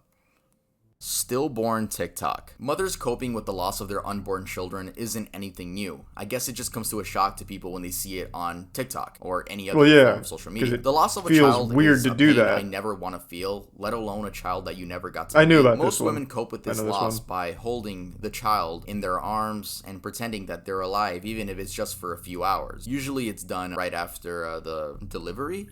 I guess. A lot of you guys were telling me about these mothers that go through these traumatic experiences, and I feel like you guys wanted me to really go in on it, but I'm not. It's just these women coping with a horrible scenario. If it's how they cope, then let them. And if you don't like it, then keep scrolling. Even in the case of this one woman everyone was attacking because she seemed quote-unquote happy in her videos. Now, I understand everyone on the internet I know which one he's talking about, a woman holding a dead child. And yeah, smiling while holding a dead body is something I'm sure none of us would expect to see. But I hope none of us have to go through what this woman had gone through. And not only her, but the millions of other women that deal with this that just don't post about it. Kind of weird to post it. It is. On your For You page, it absolutely is. It's fucking stupid. Just keep scrolling. Again, it just feels like Sierra mom's Halseth trying to make everything likes on TikTok. Sierra Halseth and 18-year-old Aaron Guerrero were dating for some time, but Sierra's father did not approve of their relationship. The reason for the unapproval is unknown. Perhaps it was the fact that he was 18 and she was 16? Anyway, these two teenagers ended up murdering Sierra's father due to him not approving of them being together. The creepy part is that they posted this TikTok acting like it was a normal thing to do. I don't know what to say. Welcome back to our YouTube channel. Day 3 after murdering somebody. Whoa! Whoa, what a way to start a vlog. Hey, had been stabbed to death and his body was set on fire. His body was found in his own garage. Cops say Sierra and Aaron then took off in her dad's car right after the event. They were arrested days later 400 miles away in Salt Lake City after apparently trying to dodge a train fare. The teens were also caught on camera buying these tools such as like bleach and other cleaning products like if they were gonna clean up the murder scene. The teens have been charged with murder but haven't entered a plea. If convicted, Guerrero could face the death penalty. Because she is a minor, Sierra faces life in prison. Oh, that's CP/gore profile pictures. Again, you guys requested this, but this one's pretty self-explanatory. I'm happy I haven't seen any of these, but you know how on TikTok with there was like an update a couple updates ago where you can now set your profile picture and you can also set like a video profile picture. So I think people were abusing the video profile picture thing, and whenever you would click on their account, it would play a clip of CP or gore, which is so like, bro, why? You're weird. Yeah, I'm assuming there was well, it's more than weird. It's gross. It's a fucking crime. Like, so yeah, that's it for part 2 of the darkest TikTok iceberg. I think we're done because it was even hard to come up with this list. If I earned your like and if I earned your subscription, please make sure to leave a like and subscribe to the channel. My next video is going to be a really nice video. It's not an iceberg. Like I said, I am not an iceberg channel, so don't. We already did part 1. I'm an iceberg channel. I talk about anything I want. And nice. I only knew a couple of those. I knew more from this one than that one, actually. Yeah, we might as well just finish it, I guess. I can't imagine there's too much more that he hasn't covered, because he's doing really broad topics instead of, like, specific instances, or at least in this that he did. So yeah, we can finish it.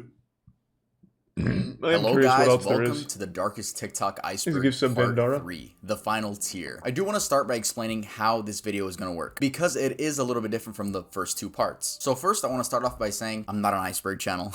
just want to get that out there. If you guys want to watch my last video, make sure to go watch it after this video. It is called Cartoon Episodes That Traumatized Children. So yeah, if you like morbid horror video essay, I already know what's going to be on there. Make sure to hit Courage of Charlie Dog, King anyway, Ramsay's usually Curse. we go from most tame to most gruesome, but for this video, we will be talking about 10 topics, those being the worst of the worst that we could find. And why do I say we? Well, today we actually have a co-host for this video. Joining me today is the amazing True Crime Cam. You guys may have seen her TikToks on your For You page, considering she has 1.3 million followers on the app. I just really needed someone who had the TikTok knowledge. So this video will be split evenly. I'll go once, then she'll go, then I'll go, then yeah. Make sure to subscribe to her. She's gonna earn your subscription by the end of this video, trust me. Also, thank you guys so much for letting me get the 100K plaque. That's so amazing. When we started this series, I was at 85,000. Now we're nearing 200,000. Isn't he close to like 500K so thank you guys so much for sticking around. He's over. And God damn, he's popping off. Grab a snack. Let's get started with the video. Jesus. I feel like he was at 500K like a day ago or whenever we watched the first part. Jonathan Melindo. I don't want to say his actual name simply because I think YouTube demonetizes whenever you say his name. That's why we're going to go with Jonathan G. You guys most likely have heard of this, but let's keep talking about it. Jonathan G was a TikTok account that appeared in 2020, but the original account has since been banned. To understand exactly who and what Jonathan G is, first we have to go back to 2016 and inform ourselves about the Blue Whale Challenge. The Blue Whale Challenge began in Russia and was basically this game where anonymous users on the internet would manipulate young teenagers into themselves. The challenge would last for 50 days and you were supposed to do one challenge a day. The last challenge involved jumping off of a high building. It is believed that Rina Palenkova was the first victim of this horrible game. We spoke briefly about her in part 2. This happened again in 2019 with the infamous Momo picture, which I can't show or else this video would get demonetized. YouTube does not like this image because of just how controversial and popular it became and the negative connotation it carried with it. Then in 2020, the same type of challenge returned, but in the form of Jonathan G. So, where was the first sighting? Apparently, the first sighting of any of these accounts was on TikTok, going under the username @JonathanG54. I remember the Momo thing. Eventually, more and more people began adopting this Jonathan G persona. These people would message others on TikTok, Instagram, Twitter, and Discord, and force them to play their game. Yes, this game involved harming yourself and eventually committing suicide. If you're wondering how these anonymous people were able to convince these young teens into doing these horrible actions, I don't think they did. Because they would threaten to dox, which means find your address, kill your entire family, and do other disgusting things. Usually, they would send a link, and if the victim clicks that link, their IP address is leaked. Then, all the Jonathan G accounts would have to do is copy and paste that into an IP address finder, and boom, he has enough to scare a kid with. So now that we all know this is just Blue Whale 3, who is the real Jonathan G, and who is the person in the images? Well, the origins of the name cannot be traced back to anyone. I'm assuming it's just a random name someone came up with and everyone else just rolled with it. But the person in the images is Samuel Canini, aka Dusky Sam. He wrote on Twitter, "Hello everyone. This Jonathan G madness seems to be terrorizing a great many young, impressionable people. The photos and videos are mine from 2012 to 2013. They were for my own amusement then, not for some modern day thrill seeker looking to scare and bully people. If you get some message from anyone starting up some game, do not engage with them. Do not let them into your life. This world has enough real problems, and suffering or dying for someone's cheap pleasure should not be one of them." Sadly, this game and all the other versions of it have resulted in a lot of kids committing.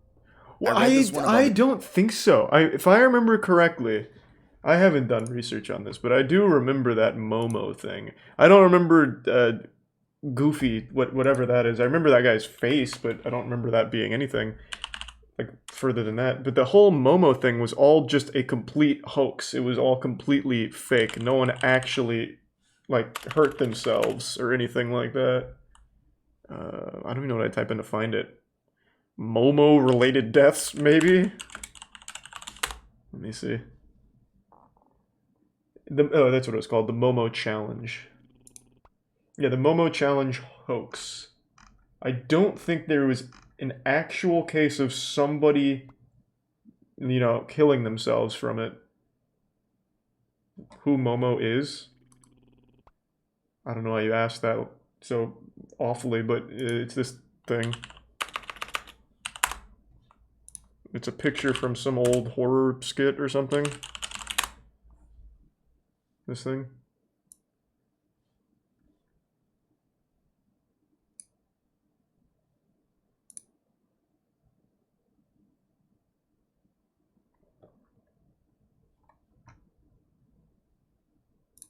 Yeah, I'm pretty sure no one ever actually hurt themselves.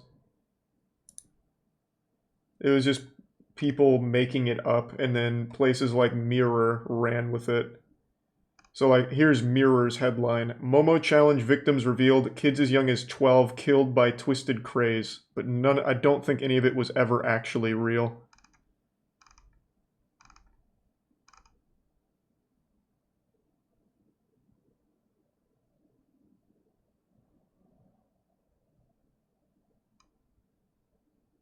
I'd have to look more into it, but yeah, I do remember it all being outed as, like, all those stories that were reported weren't actually true. There's a Prime Outlander and the resub Dictron and Tier 1 Hammer. Give me one sec.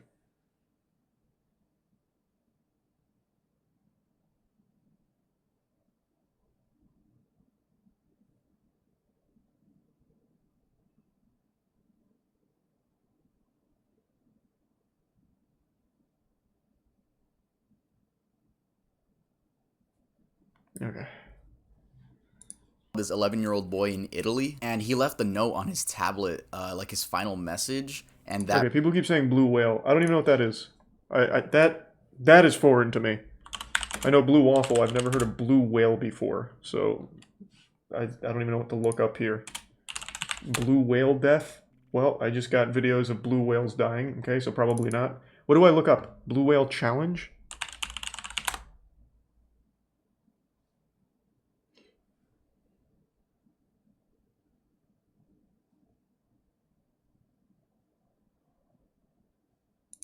Okay, let's see.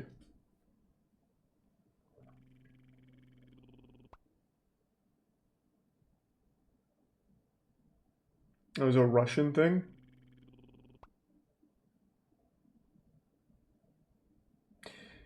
The piece, so there was initially an article that came out linking multiple children's suicides to the Blue Whale Challenge, and then it is critiqued by saying the piece was later criticized for attempting to make a casual link where none existed.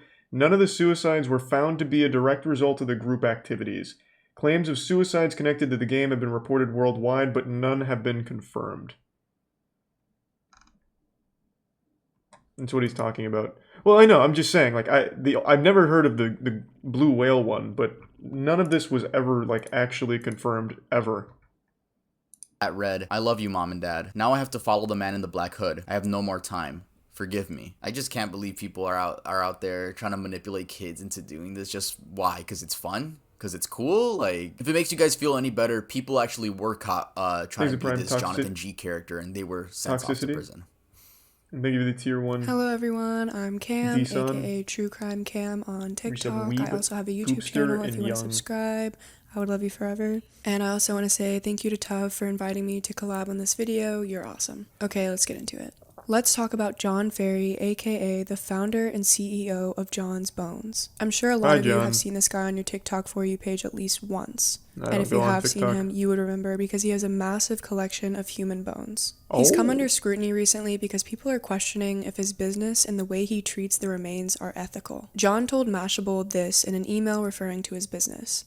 Quote, "These pieces are not decoration. They are teaching tools and serve a very important purpose." This is a very hypocritical statement considering John has dressed up these human remains and let his cats play with them like toys. Oh. I was gonna say, like, that's a pretty reasonable response. How to tell the difference between a male and female skeleton? By fisting. We drove to buy a real human skeleton. Another thing about the question of where do I get them from? I bet the people would be happy to see their bones being so enjoyed. It doesn't matter to like 99% of you because you won't do anything with that information.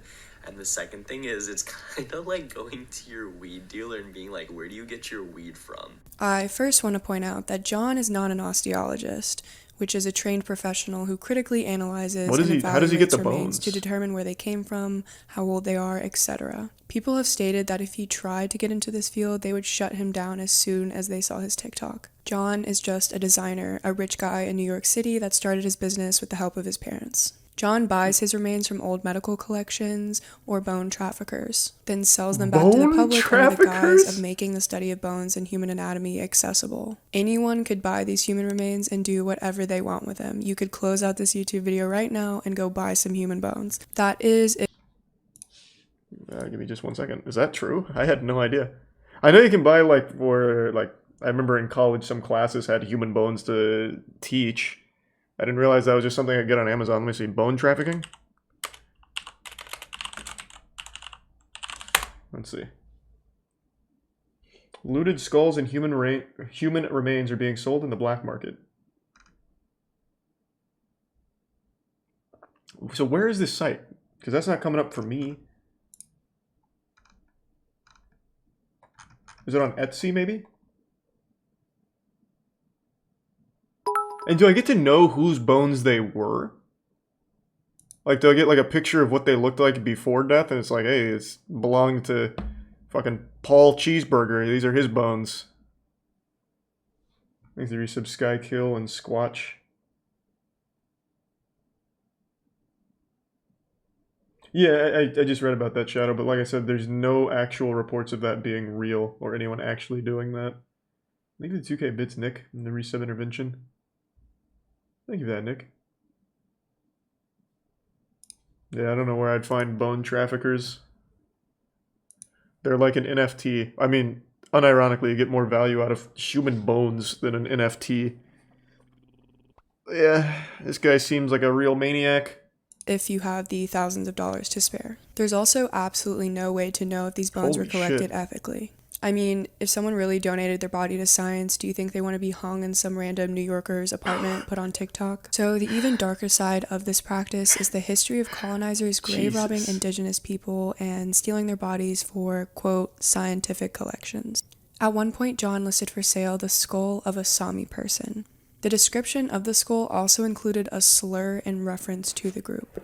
Once people found out, he quickly removed it from his website and didn't address it. To give some background, Sami people were routinely collected during the 19th and 20th centuries through grave robberies, excavations, and trade, none of which the Sami people agreed to nor wanted. Specifically, during the 1950s, 25 skulls were exhumed and examined to test racial theories. It wasn't until August of 2019 the Swedish History Museum finally returned the remains of indigenous Sami people to their original burial grounds. I want to end this topic by reading a direct quote from the Pedestrian article written by this individual. Quote, "Black, indigenous, and other ethnic bodies are not props for art. They are not objects to be pillaged and dissected by anyone. They are not exhibitions." So is that what John was doing? Was he personally going and exhuming these graves? And we shouldn't be okay with the private trade of these bones, or he just had his mom and dad's credit card and bought bones, which people have no ethical right to procure in an industry built on racism and violence. Gemini, corrected. Okay, so in part 2, I spoke about Gemini and Daniel Larson. I got some backlash for my bad research from a very serious Papa Gut. We spoke in DMs, and I even popped into his stream, and we had a very nice and wholesome conversation about the topics that I messed up on. He was extremely nice when educating me on both situations, but today we will only be talking about the Gemini situation, not the Daniel Larson one. Reason being, I was planning on talking about both Gemini and Daniel Larson and correcting both, but Daniel Larson, or at least I think it's him, left this disturbing comment under Papa Gut's video, which made me say, you know what, I'm not sticking my head any further down this rabbit hole. I spoke to Papa Gut in DMs, and he agreed that that situation is just kind of getting out of hand at this point. So if you guys want to know more about that specific situation, make sure to go to Papa Gut's channel. He has a bunch of videos about Daniel Larson. Anyway, back to the Gemini situation. In part 2, it seemed like I almost downplayed the Gemini situation. By the way, if you guys go back to the video is updated. Those 2 segments are actually trimmed out of the video. It seemed like I downplayed the situation, which is something I would never want to do. Who the fuck is Daniel Larson? About the R word here, I would never want to downplay that. I was telling Papa Gut in the stream that those were not my intentions at all. Like, I was not doing this with ill intent, you know? Anyway, I went on Papa Gut's Twitch stream. As I was saying, he was educating me on both situations, but I would like to share with you guys some notes that I took while learning about all the horrible things Gemini has done. So first off, I want to say that Papa Gut was actually one of the people that really pushed for Gemini's termination of all of social media. And judging from Papa Gut's uploads, it seems these stories I'm about to tell you happened in 2020, or were at least revealed in 2020. These stories are not in chronological order, but they are all true. Trust me, I tried finding it in chronological order, but wow,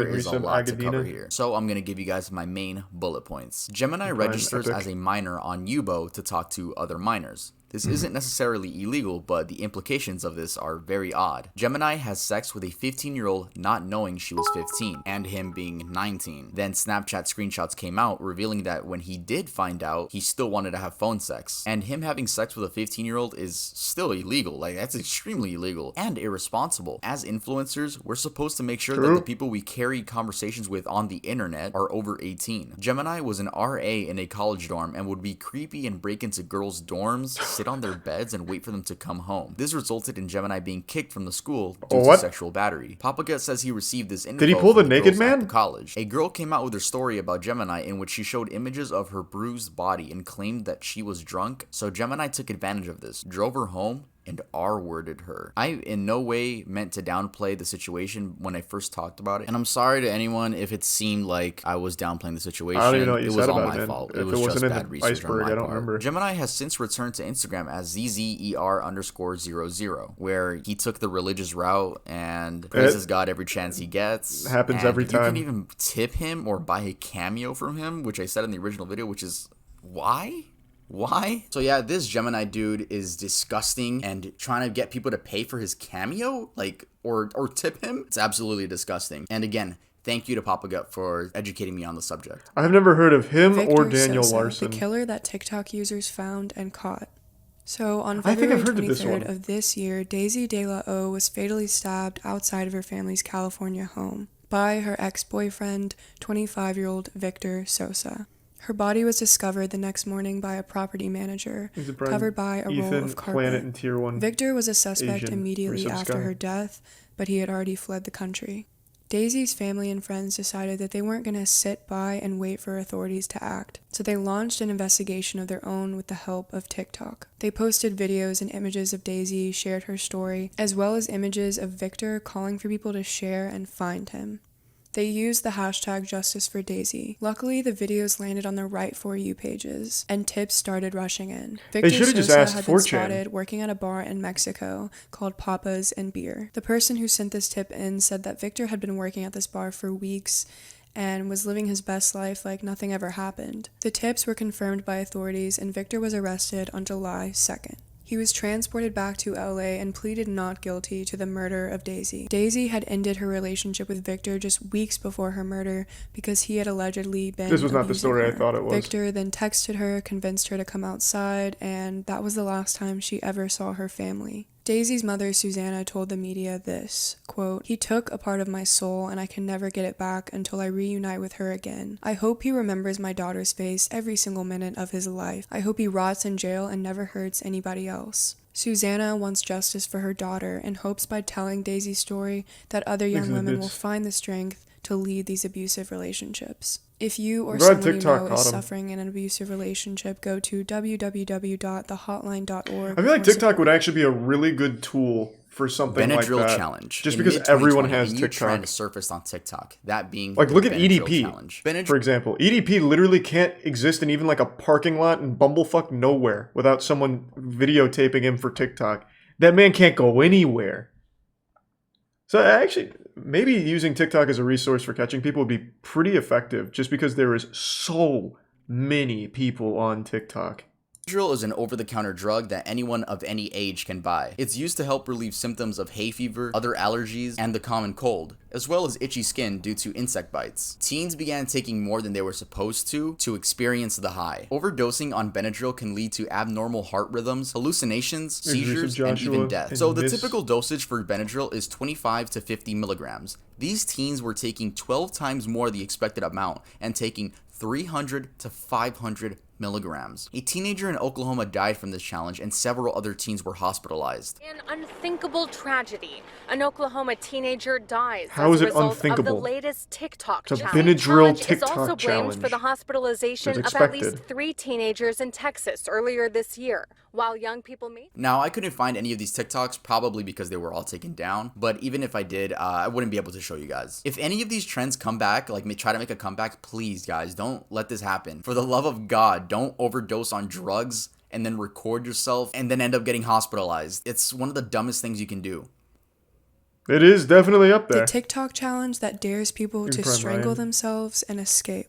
This challenge has been referred to as the Blackout Challenge, the game of choking, and speed dreaming. Even though this is public information, because this child is so young, I'm going to be referring to him as Junior. In June of this year, a young boy was found unresponsive in his room with a belt around his neck. This was also just in the last one. His family rushed him to the hospital where he was pronounced deceased. In an interview, Junior's family said, quote, "It wasn't until later on that we found out there was some type of video on TikTok letting kids know how to strangle yourself. But he's 7 years old, so how is he going to get out of it?" A spokesperson from TikTok has since said that the challenge has been banned from the platform. Junior's family encouraged parents to block various social media sites and educate themselves about what could be lurking behind their kid's screen. The effect of as a parent, you have to know TikTok's not going to be great for beyond the United States. In January of this year, Italian authorities launched an investigation into the death of a 10-year-old girl who participated in the challenge. The girl was discovered by her younger sister in the bathroom. Authorities then seized the young girl's phone. In an interview, the girl's family said, quote, "We didn't know she was participating in this game. We knew that she went on TikTok for dances,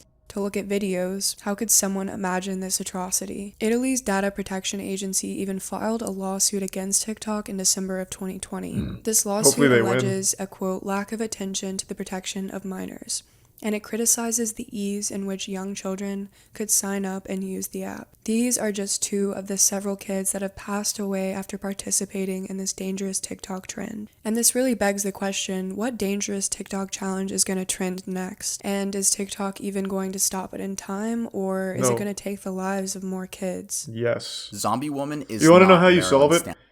Unironically, YouTube had the solution. You have YouTube Kids, where you literally can't have anything but shit for kids.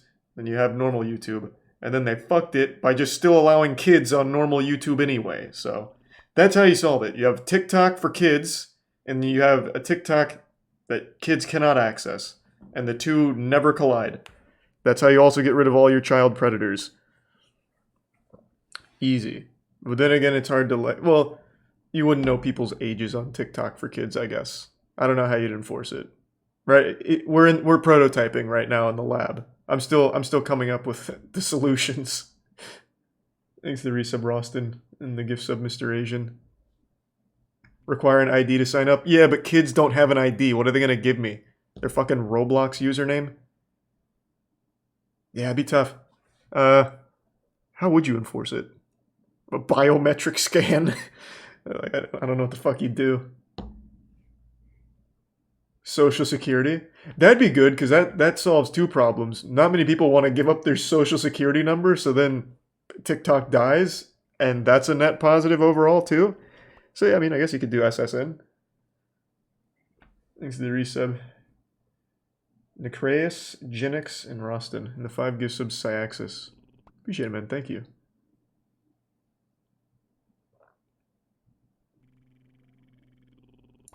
In part 1, we spoke about a woman in Seattle, Washington who was clearly in distress. Many of you were telling me in the comments that the woman in the video is a woman by the name of Marilyn Stanley. At first, I thought so too, but after more research, these two cases are actually completely separate. These are not the same people. The Marilyn Stanley case took place in Kentucky in 2017, and she was not recorded by anyone. The story goes that this woman was in an abusive relationship with her then boyfriend, named Zachary. Throughout the relationship, he would beat her, and she didn't leave because he threatened to kill her if she tried. Eventually, she was over at his house, and out of nowhere, he punched her repeatedly in the face. She sobbed and said, "Why are you doing this?" And he said it was because of a Facebook post. She was tagged in a post by some random guy, and Zachary ended up seeing that. But the guy wasn't so random. Marilyn actually went to the park with her son and her female friend. That random guy just so happened to be a friend of her female friend, and he just came up saying hi, you know. I guess they ended up taking a group picture where then he tagged her. He dragged her to his bedroom and continued beating her. Then his pit bull came and bit half of Marilyn's ear off. She blacked out and woke up to Zachary smirking, and he said,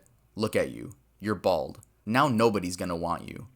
Go look at yourself in the mirror." She describes going to the mirror, but you know, only seeing her bloody head. Didn't think much of it at the time. I mean, the adrenaline in you, and you just want to escape. He then continued beating her for another 2 hours straight. And this dude had the audacity to drop her off at her mom's house so her mom could see her. And then he just drove off. So then her mom drove her to the hospital, gonna call the police now. And Zachary, he ended up blaming the scalping on his dog. But detectives were able to find out that the knife he used had scalp on it. So it was obviously him that did that to her to make sure that she wouldn't be able to find a boyfriend in the future. And sadly, the pit bull was euthanized. This idiot ended up getting 20 years in prison, which, bro, honestly, I think we can all agree he deserves a lot more. And sadly, Marilyn has to wear wigs now since she cannot grow hair at the top of her head anymore.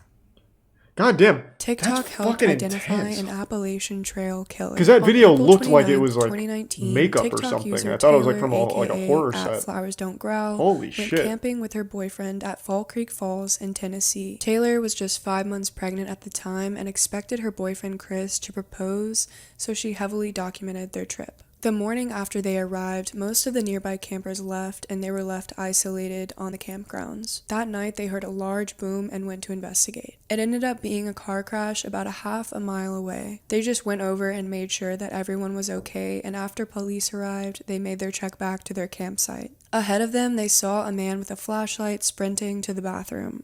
They joked about it and assumed that this guy just really had to use the bathroom. However, instead of going into the bathroom, he just stopped, turned around, and started staring at the couple. He then said, quote, "Wow, you guys are fast." Chris thought he was referring to how quickly they got to the crash and responded that they just wanted to make sure that everyone was safe. At this point, Taylor and Chris were just really confused and wondering why this creepy man had a weird smile across his face. They wanted to get out of the situation, so they just said they had to get back to their campsite because police were waiting there for a statement from them. They attempted to walk past him, but the man just kept moving towards them and playing with something in his hoodie pocket. This is where things got really scary and intense for them. The man said, quote, "Car accident? It got me thinking about when I was hiking and passed these flowers. I stopped as they were beautiful and I heard deep growls and it scared me. And it made me think, you know, you never know what day is going to be your last." This is when Taylor finally saw the outline of what the man was playing with in his pocket. It was a knife. She told Chris to run and screamed, quote, "Flowers don't growl," hence her TikTok name now. She and her boyfriend took off and the man started chasing them. They ran back to the crash site where luckily officers were still on the scene. The man must have been scared by the police lights because he just eventually wandered off and faded into the darkness. An officer accompanied them back to their campsite so they could gather their belongings and get the heck out of there. A whole year went by and there was no word from authorities on who this mysterious man was and why he tried to kill them. So Taylor went to TikTok to post her story and share her terrifying experience. Her videos went viral, and Taylor learned not only the identity of the man, but the fact that he had killed someone just 2 weeks after they'd crossed paths. A month after Taylor and Chris's scare in May of 2019, Ronald S. Sanchez Jr. hiked the Appalachian Trail. On the 10th, just 2 weeks after Taylor and Chris were nearly killed, Ronald made it to Southwest Virginia. This is where Ronald ran into the man that attempted to murder Taylor and Chris, who was later identified as James L. Jordan. Ronald managed to send an emergency signal via his GPS device just before James Jordan fatally stabbed him. A Canadian woman nearby was also stabbed and managed to survive by playing dead. She then ran back to meet the other hikers and made a 6-mile trek to safety with them. In April of 2021, James Jordan was found not guilty by reason of insanity. Devious lick trend. The devious... What? I actually just read something the other day that when you plead insanity, it's actually worse for you. Thanks to the resub, Hot Dog, Limbo, and 130. What was that dude's name? James what?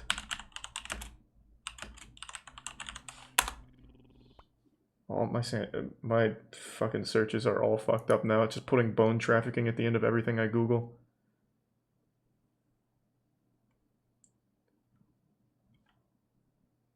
What was it? Not James Corden. The fuck was it?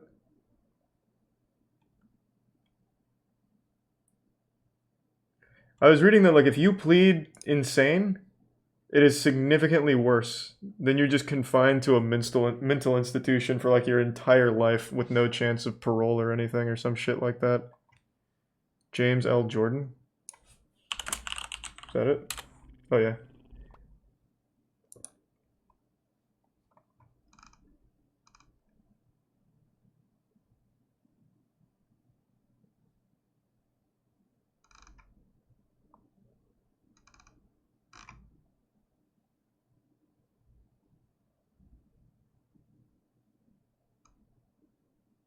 Yeah, so he's not free. He's still in federal custody. That's what I just wanted to say. Though there is that, we even went over this on stream a while back. Do you guys remember, I think it was in Canada, there was that guy on a bus who out of nowhere grabbed a knife and stabbed a passenger. I think he ripped his head off, like cut his head off, and ate his eyeballs while everyone else on the bus watched. Because they got off the bus, he just out of nowhere started stabbing some random passenger. They all got off the bus, and he just sat there in the bus and ate the dude's eyeball. That guy only spent, I think it was 5 years in jail, and then was let go. He's completely free, he changed his name, and now he works a normal job. He's just back in General Pop. No, it wasn't drugs, it wasn't anything like that. He pleaded insanity, and I guess after 5 years they said he was good. No, that's real. What the fuck was his name? We're kind of going back in time because we already did this, but let me look it up again.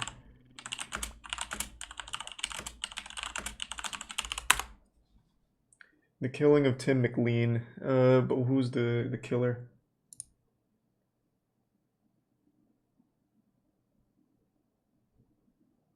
Vince Lee. Oh, the man formerly known as Vince Lee.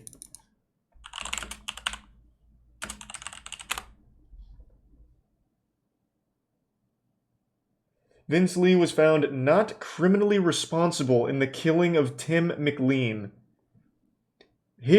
Bro, I don't know who he hired in court. He must have got Saul fucking Goodman. He was found not criminally responsible for the beheading and consumption of Tim McLean. So he was discharged in 2017 and changed his name, and he's back to business as usual.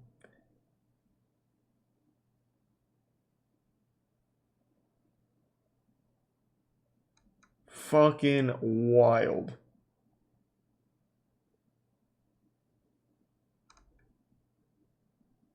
He spent 7 years, though. It was 7 years, not 5.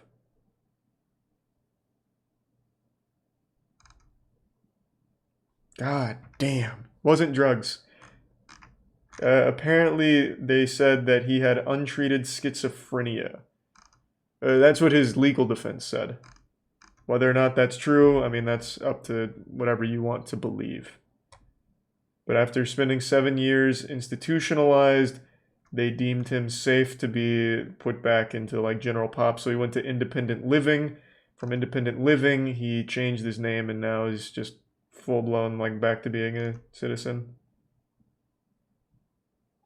Though even the people that discharged him have said, I'm concerned about a relapse. So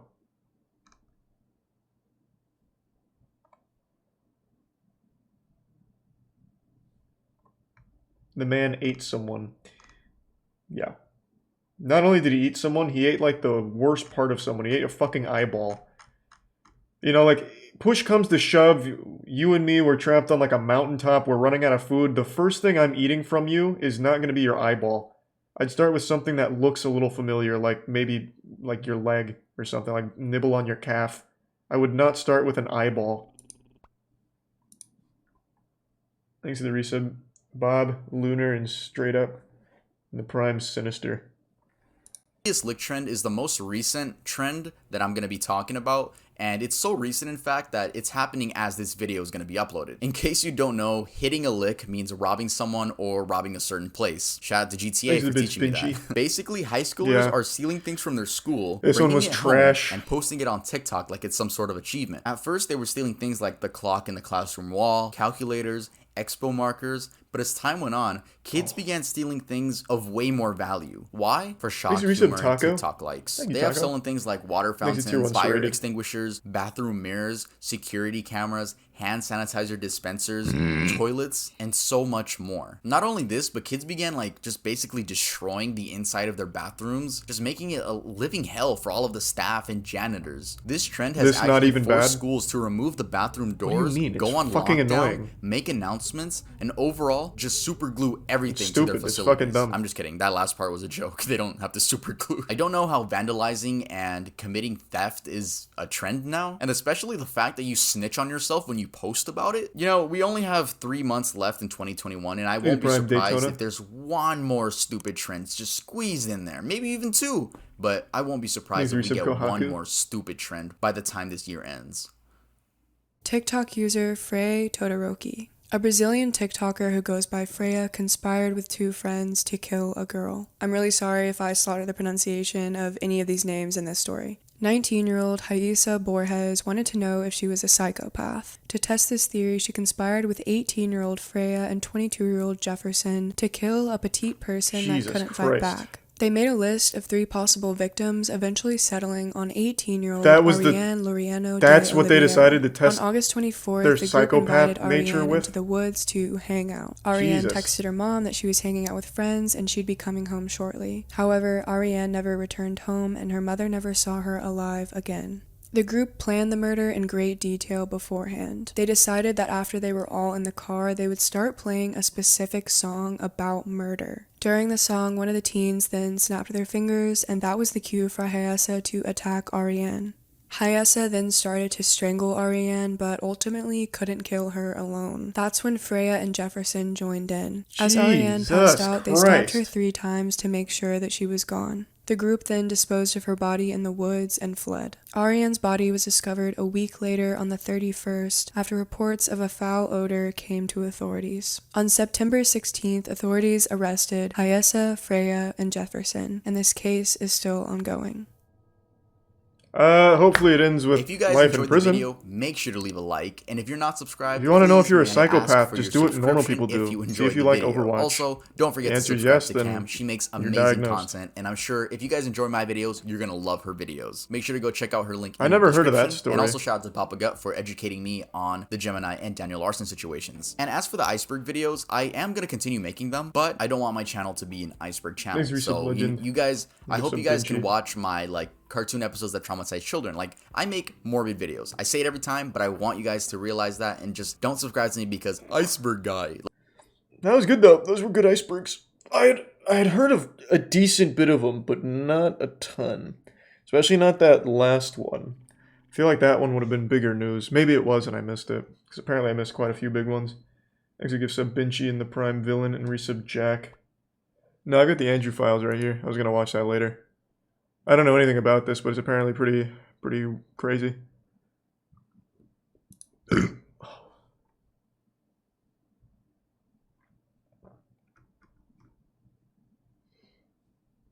The Five Nights at Freddy's iceberg. Bro, what the fuck? Why would I want to watch The Five Nights at Freddy's iceberg?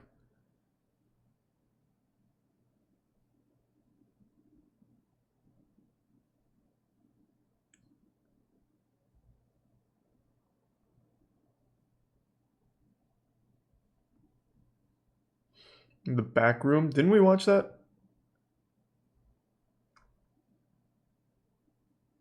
What about Theranos? Theranos was kind of nutty. I learned about Theranos from stream. This thing is a pretty crazy story. You guys might remember a couple, I think it was probably almost 2 years ago, we learned about Theranos and Elizabeth Holmes. So basically she created this magical medical device where if you give it a drop of blood, it'll tell you everything from your IQ to any disease you might potentially have. All a bunch of bullshit. But she got billions and billions of dollars in investment to this product in her company. I think it was one of the biggest things, literally ever, without even hitting the market with how much investment it got. And then it hits the market. Shortly after, someone blows the whistle that Elizabeth Holmes, the mind behind it, knew that it didn't work. And people were getting wrongfully diagnosed with shit they didn't have. So people were getting told they had all kinds of diseases, and then they're going to get treated for diseases they don't have based on a faulty system sold by Theranos. And eventually she went to trial, and she got pregnant, so that way she could postpone the trial. And it finally happened, 2 weeks ago or something? I don't remember. She was found guilty on 4 charges of defrauding investors. not the additional 9 charges of wrongfully and knowingly misdiagnosing patients. And she faces up to 20 years in jail. Deep voice lady? Yeah, she fakes a deep voice. It's pretty cute. Apparently the reason she fakes a deep voice is because she thought it would command more respect from investors. Thanks to the resub, hot chocolate and wet blanket.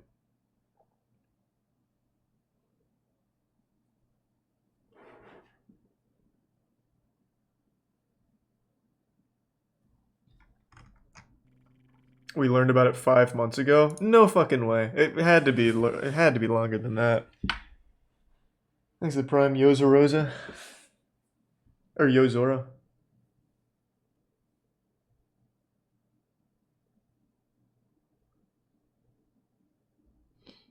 She's a massive loser. Yeah. She came from a super wealthy family because her dad was also a very reputable scam artist. He was on the, I think he was the vice president of Enron. Or I think it was Enron. So it was in her blood. Like, she was born to scam.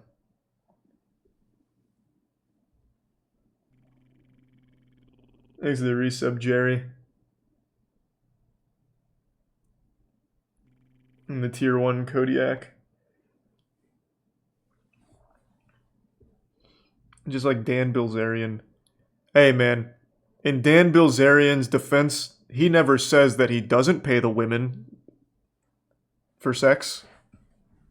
So you can't say he's scamming kids. He's just a little loose with the truth. Thanks for the gift sub. Juvia.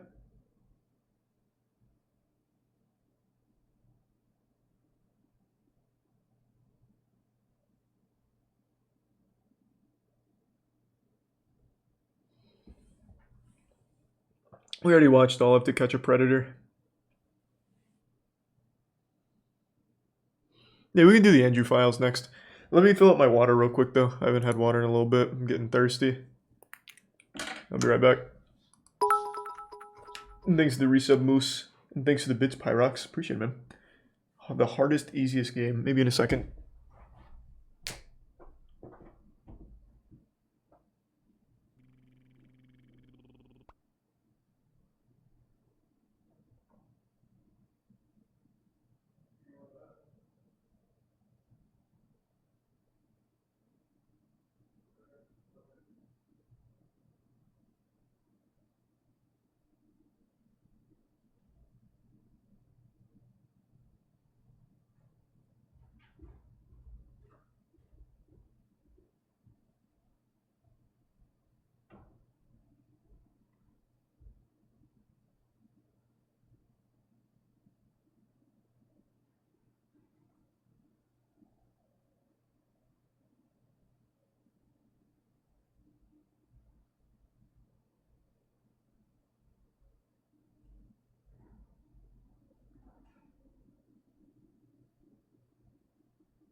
I'm fucking back. Thanks to the resub, Zach.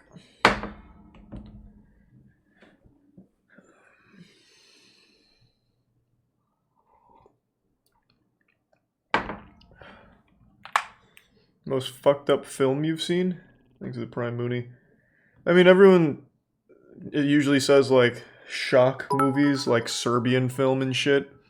I think the most fucked up actual movie that wanted to be more than just shock for the sake of shock would be Martyrs.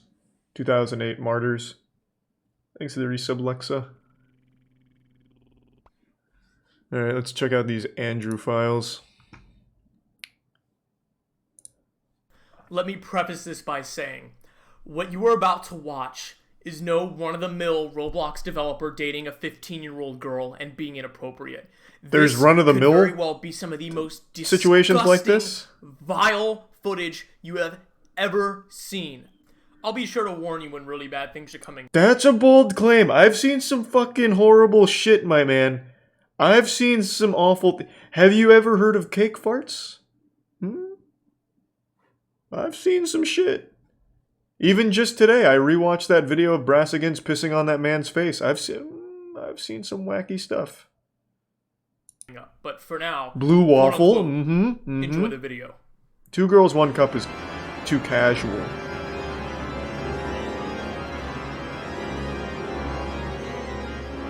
Damn, this is edited like like it's gonna be like the scariest thing of all time. So I'm gonna take a look at both of the kind of personas Andrew has. Thanks, and then after this, I'm gonna do more quick information dump, as well as delving into the evidence that I have against Andrew for his behavior. So, first of all, Andrew, also known as II, is the developer for the Roblox group Bribbleco. They've made games such as Cleaning Simulator, Supercube Cavern, and a few other games, as well as Andrew having been a part of various other small micro games like Grab the Child or Grab the Children or something, some crazy game like that. That sounds like a hit. As having roughly 1.9 million visits on his current account. And I'm not shitting you, bro. When he got banned in 2019 on his original account, ma_bucket, his justification for why he made a bunch of random alt accounts purely to upload NSFW content is because it helped him work better. I know for a fact... Can I read this? Let's see. Using them to upload shocking and inappropriate images just to get the accounts banned.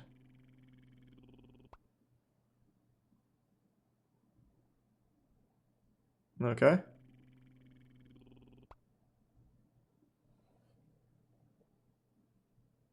All right. This brings me to my next question. Why do kids want to play a game called Cleaning Simulator? Like, you little bastards, just go do chores in real life. Like, why fucking, like, pretend to do chores? Just go actually get a mop or some shit. Help your friends out. Or help your family out. Or your friends too, I guess. Him saying, I don't know why I did it, I just enjoyed it, is because he has some sort of freaky corruption fetish or something. Disregarding that, though, he is close friends with users such as Z Kevin, who is actually technically his boss, and he gets most of his earnings from as part of developing in the group. They've been friends for as long as about 6 years, as far as I know, and essentially, he's also been a part of making a goth IHOP Roblox game. And later on, you'll see this is actually how I found out who he really was, by pure chance. So, there's that. So, as for his other account, Lunar Cheesecake, he has been uploading and drawing furry pornography for the better... What even... I kind of want to see the uncensored version here. What is this? A Galactus-sized cat spreading its ass on Earth? What the fuck is the point? I can't even make out what that would possibly be. Part of at least 4 years. And his behavior has actually continued on to his alt account, also known as Zorny Cheese. And you'll see towards the end of the video where all these connections are drawn. Essentially, he is outed himself as a zoophile multiple times. Here's a screenshot of that. Well, stop, I want to read. Let's not... I'm trying to get fucking invested in the lore here. I'm trying to read. Ah. Well, I kind of already regretting that.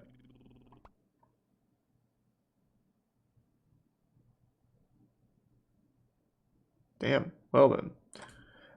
He's going to be retweeting and liking animal porn. The fact that he can even do that on Twitter blows my goddamn mind. People called me crazy when I said that people like this exist on Twitter and are very open about it. I remember Hassan in particular was like, Charlie, that kind of shit doesn't exist. And I was like, yes, it does. This was in DMs. And then like 6 months later, he's like, Charlie, you were right. And I rubbed that shit right in his face. I was like, I fucking told you. Like, they are growing on Twitter, and they have been for like a year and a half. Like, they don't get punished for it. It's a literal crime.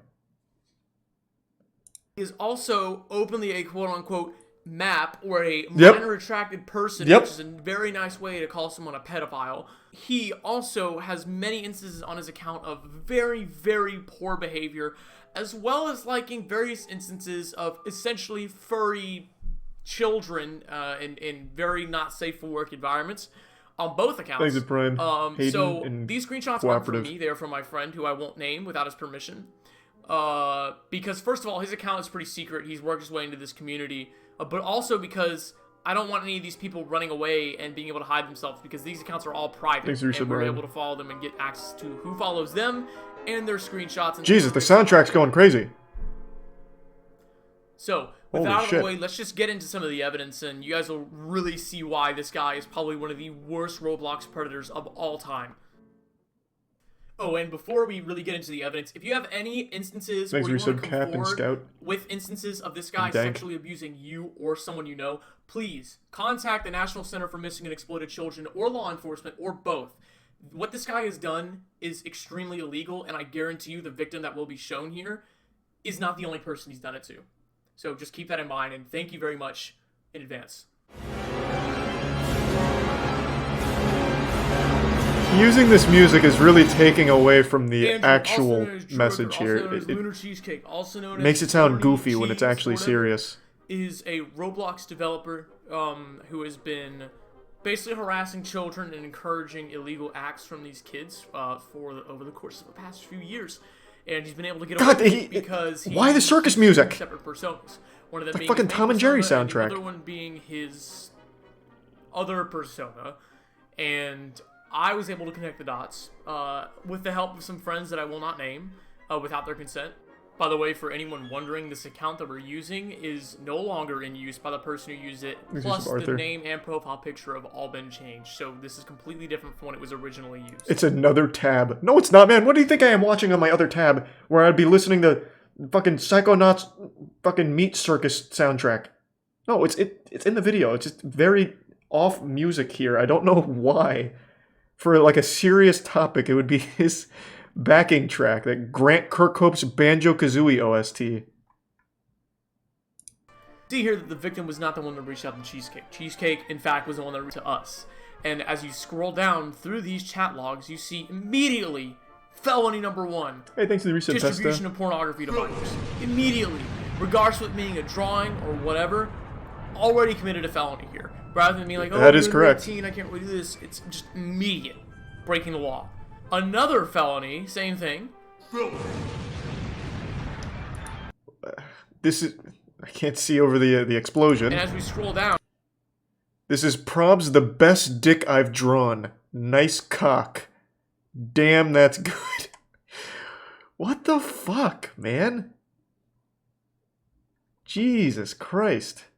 You'll see them continuing to talk to each other, saying, oh, by the way, if it's not a weird question, do you mind me asking how old you are? Oh, Jesus Christ. Alrighty, cool. Yeah, you're just 14, no big deal.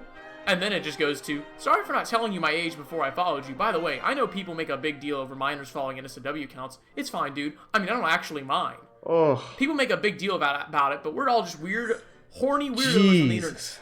So, that's a little bit weird. That being said, I also kind of find younger dudes super cute. In like a pedo way or what? Because out of context, that's kind of odd. Which is kind of ironic coming from this kid because the subject here is... Even the kid's like, yep, this guy's a pedophile. Kind of way. Sorry, I don't know how to say that in a way that isn't odd. Holy shit. And this guy's not, like, banned from Roblox at the very least? He's still developing cleaning simulator updates? Later on in the conversation, we can see that their relationship begins to develop. About 7 days later. Not gonna lie, I was actually starting to develop a small crush on you. I mean, goodness, pulls collar, same. Even without the lewd, you're such a nice person. Yeah, you were nice to me, and you always seemed like you wanted to talk to me, and not because you were trying to be nice. There we go. I came while thinking about my boyfriend! What is What is going on with the edits? And so it begins. A rabbit hole of what are these edits? Disgusting. Jesus Christ! Where only Later in that day was another felony committed where he sent nude photos of himself to this kid. Oh, and Jesus. This gradually just got worse and really peaked in about October of 2000. Misdemeanor conspiring to travel. Oh my god. Stop with the explosions! These are real crimes! And he's treating it like it's a fucking meme video. If this was anything else, I'd be like, damn, the editing's fucking stellar. Alright, so the dude has committed a lot of actual crimes already, and we're 7 minutes in. Damn, this is even worse than the other guy from People Make Games video. This guy's just like blatant. Master Chef Editor. Yeah, true.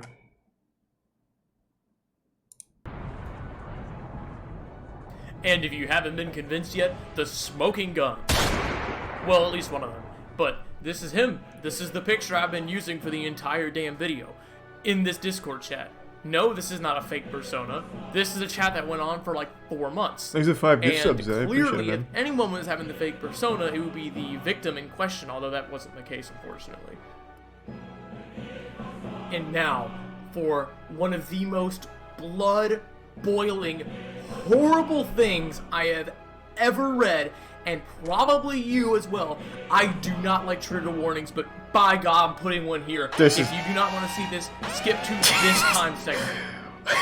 What you see here is Lunar Cheesecake encouraging this 14-year-old who has already done this to further sexually assault and grope their 10-year-old brother, as well as admitting that Andrew had done the same to his fucking little sister more than once.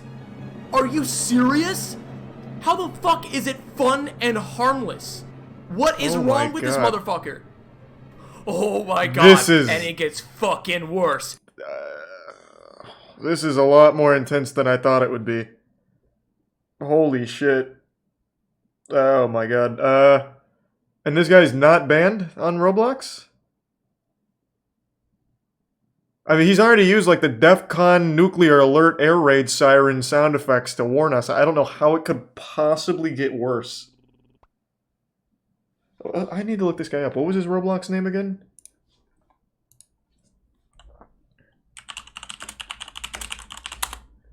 I just searched the cleaning simulator Roblox, hoping to find him that way.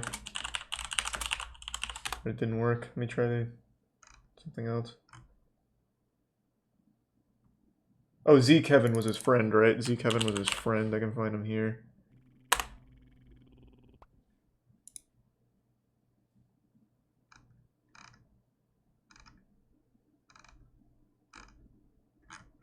No, I still can't find him here. He's banned on both accounts, and most games that used his assets have removed them. Well, that's good news. Thanks for some Fangirl and Dirty Dan. What about like an actual criminal case if all of this is accurate? What the fuck was his name? Oh, I. That's right. Oh, Ma Bucket. Oh, he even found himself in the Roblox Hall of Shame. They got him. This is pre-termination and then before, after, or wait, what? Pre-termination and then before. So these are both pre-termination? Well, how about like the mugshot of after with him like behind bars? All right.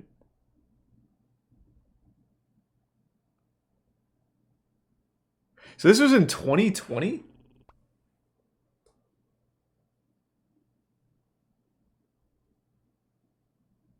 Oh, no, this must have just been because of all of this. Oh, wait, no. Here it is. I didn't read this part.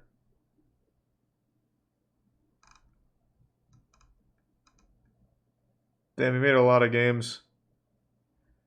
Yeah, Grab the Child. Not a big write-up here. They did 8.2 million visits to his profile. Alright. There's a tier 1 bulk. And you said his games did get removed?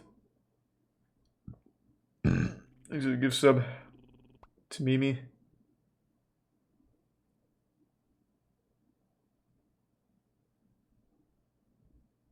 Yes. Okay. Well, that's good at least.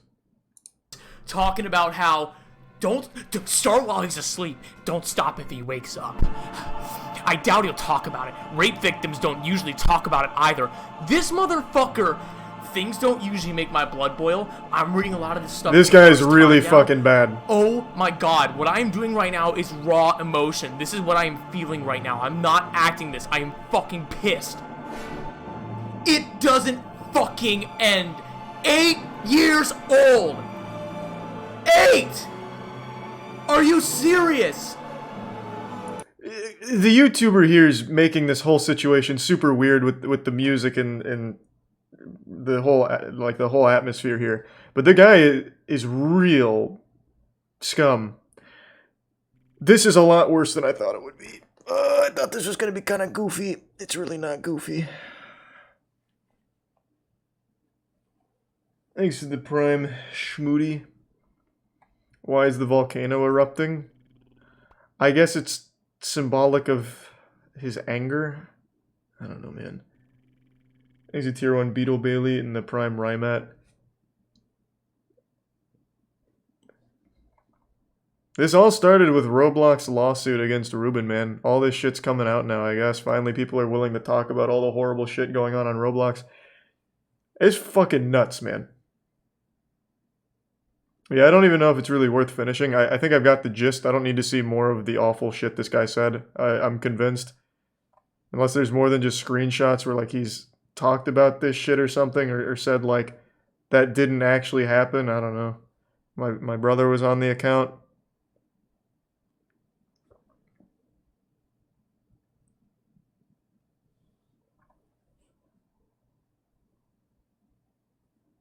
He's a Tier 1 vid hell. And there was a follow-up yesterday.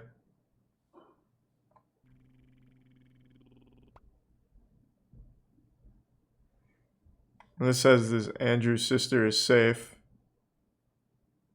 Does that mean that he's actually being investigated, like, by authorities or just by the Roblox wiki team?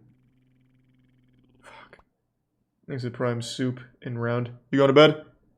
No, come say goodnight in a sec. Thanks to Resub Equinoxa.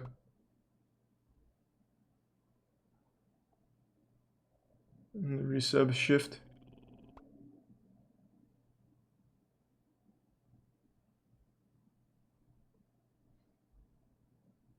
No one knows. I just want to know if he's actually being, like, officially investigated.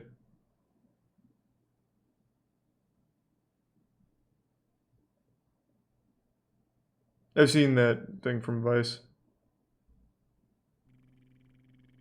Maybe the big 10 gift subs, Dev. Thank you, man. I appreciate the generosity. He is. And they notified his mother.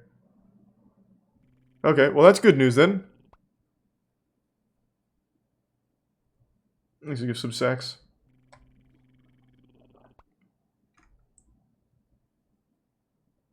Did he actually do something, or was it all just the chat? He sent nudes, and then a bunch of face shots connecting him to the nudes. So at the very least, there's that. To someone claiming to be 14, and then encouraging him to rape his brother. But yeah, like, if the Discord messages were fake, the nude photos probably weren't. They were all censored, so who knows? I didn't see his cock or anything. Here's the Prime Seagull and Click.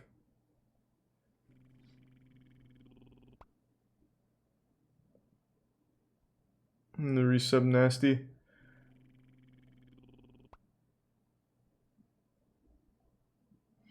At least there's authorities investigating. Hopefully.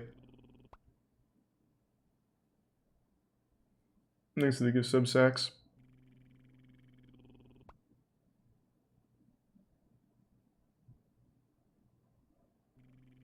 Still trying to save video game online servers from shutting down. Let's not spin it as something more noble than it was. I just wanted to hold it hostage for fun. And yeah, but apparently they're not doing it the way they used to. They're just literally shutting it down. So even me just being on, I just get kicked off.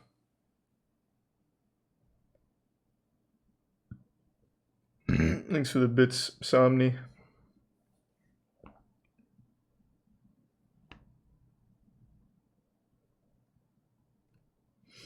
Bad mansions. Yeah, name one.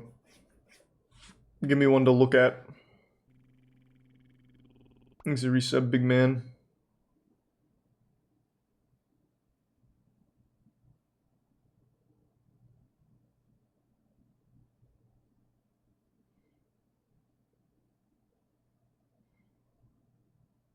The coldest case ever solved. Yeah.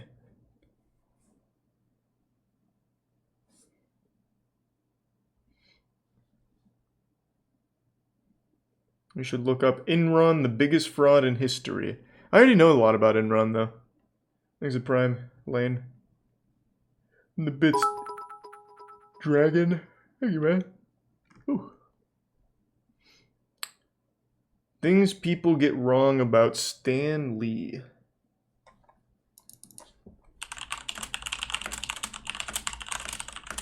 Is this an interesting video? Is it his love for NFTs? Is it the Prime Bunko and Stragi?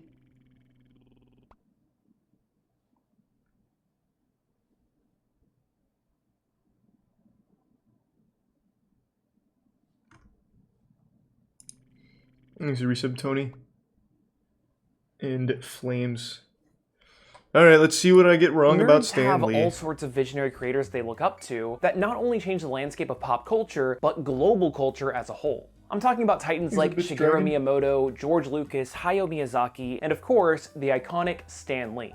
But for a large swath of folks, they pretty much only recognize Stan as that guy that's in all of the Marvel movies. That's Stan Lee! He invented comics. Today I want to discuss a lot of the common misconceptions and misunderstandings about Stan Lee, his life, and his work. Because it's pretty clear that when his name is evoked around the internet, a lot of folks don't really know anything about him. Stan Lee entered the comic book industry at the age of 17 and lived to be almost 100 years old. And having been rich and famous since his early 20s, this allowed him to live an extremely unique life that's been misconstrued and contradicted, many times by Lee himself.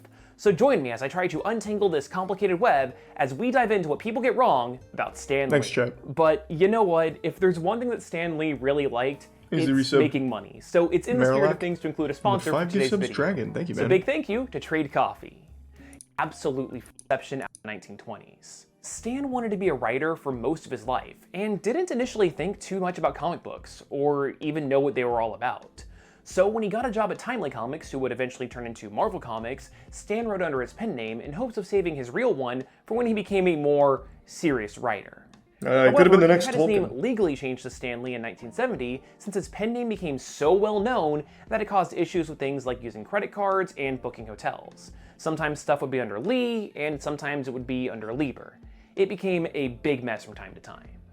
Now, even though Stan Lee was the most common name that he wrote under, it wasn't his only pen name. In order to make the company's staff look bigger than it actually was, Stan actually wrote under other aliases like Neil Natz, S.T. Anley, and Stan Martin. This ties into another big misconception about Lee's life. Yeah, a lot of people think that he actually made Marvel itself, which is just plain untrue. Kirby did, right? The company was actually started by his cousin's husband, Martin Goodman. Nope, I'm Originally starting out as a company called Newsstand Publications, Goodman published all sorts of books.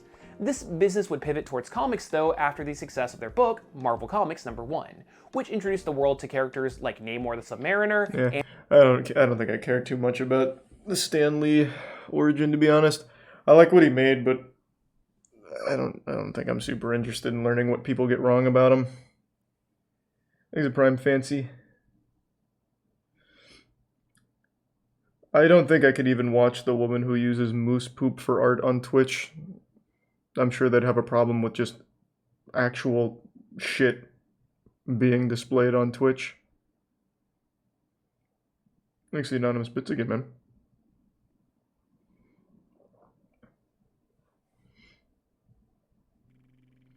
He's a Prime Blue.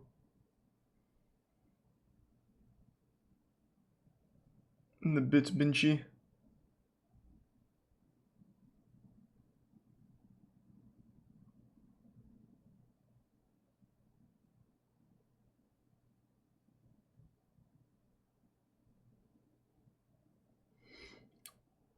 Six crocodile encounters you should avoid watching. Why? What? That sounds boring. Thanks for the bits, T-Pants.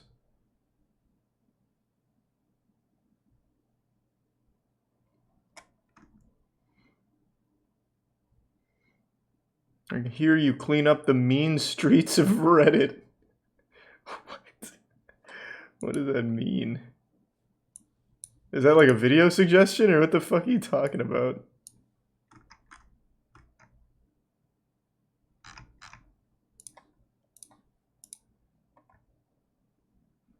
Thanks for the bits again, Lee. Skateboard deadlifts. Cool. That sounds awesome. Thanks for Prime. Bora and Shark. 525 pound skateboard deadlift. Whoa!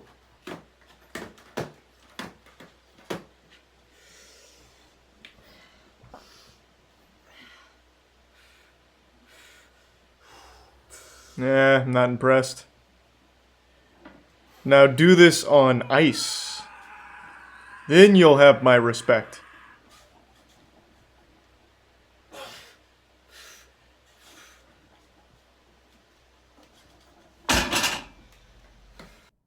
God damn.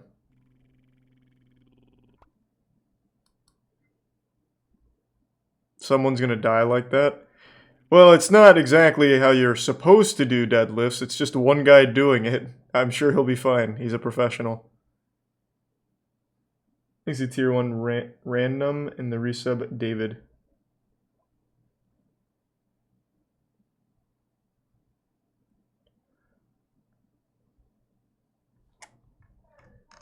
Huh? Okay, hold on, I'll be right back. Give me 1 sec. What?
Hey. Thanks to the resub Puminator and Banana Man. And the gift sub Rendezvous. And resub Occultus and Bread.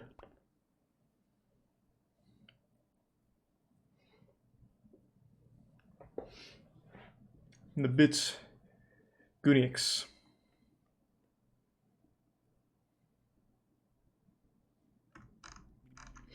And the resub Cookie Dude.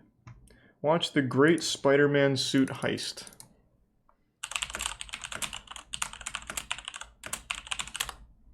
Thanks to the bits Sam. Oh my goodness, you are absolutely gonna love this tale. At least I hope so. It's got it all. Big budget superhero movies, theft, betrayal, a surprise twist ending. Can't be. It's got those 4 things and maybe 1 or 2 more things in addition to Jesus, those things. I'm gonna come. This is the story. This has everything. Great Spider-Man suit heist. Allow me to paint a mental picture. With images, this is a video. The year was 2001. Filming was soon to begin on Sam Raimi's much-anticipated Spider-Man #1 original Spider-Man origin movie. And things were moving along at a cracking pace, with principal photography beginning in January, things set to wrap up in June. This was to be one of the most expensive comic book movies of all time. Certainly Marvel's most costly endeavor, with a budget coming in at $139 million, excluding an astronomical marketing budget. Columbia Pictures, a subsidiary of Sony, were pulling out all the stops. Just a huge swing for the fences. The biggest sets, the flashiest CGI, the most upside down of kisses. I need to rewatch this. The casting, the dieting/exercise combination, the fight choreography, the costuming. My goodness. And speaking of, a huge proportion of the budget was allocated first grade to in perfecting Snowstorm. that Spider-Man look. Not to reinvent the imagery, but to simply translate that comic book look into live action as faithfully as possible without it looking hokey. Easier said than done, of course, which is why every iconic Spider-Man design from over the decades was studied, with hundreds of concept pieces created, including a motorcycle-style helmet that opened in the middle before a near-final look was settled upon. The process of actually bringing it to life. I bet the movie's aged pretty well.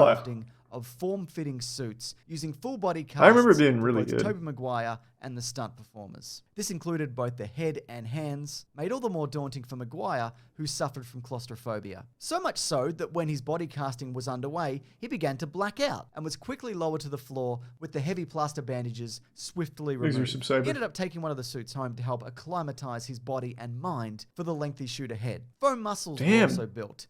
Prime Toby kind of ripped. And set slightly apart under the suit to create an added consistency to the musculature, plus a little bit more bulk to the character. But not too much bulk. This is Spider-Man, not bloody Spider-Man, am I right? Am I right, everyone? This padding ended up becoming visible when the suit was stretched tightly over it. So despite being mostly invisible, the muscles needed to be painted the same color as the part of the suit they rested under. The silk screening printing process enabled a richness of texture and color. No, look at the Zamboni in a minute. You can now stretch the material and it would not wash out as it flexed and elongated as the color was embedded throughout the entirety of the fiber. A total of 147 screens were used. Whoa, here's something a little interesting. Back in 2019, I sold 3D assets to Andrew for him to use in his games, so he really didn't even make his own shit. He was also creepy as fuck and I hated him. He's talking about the Roblox pedophile we just learned about. Interesting. I can't believe people like buy and sell Roblox assets. I imagine it'd be pretty easy to just like make it themselves, right?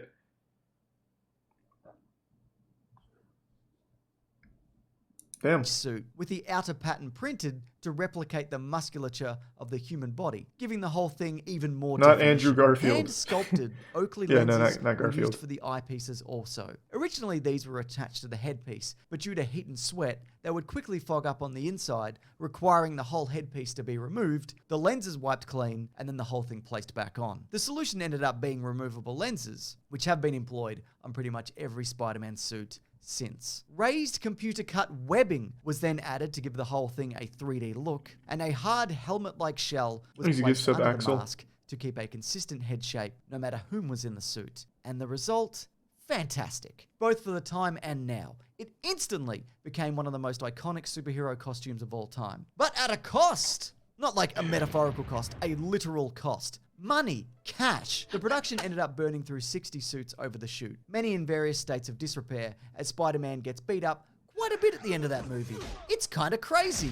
Is this a kid's movie? But get this. Each individual suit cost $50,000 US dollars. So by that calculation, at minimum, that's $3 million for the Spider-Man suits alone. But realistically, probably more. And wouldn't you know it? To be fair, 50K is like a single Louis Vuitton purse now. Very expensive suits went missing.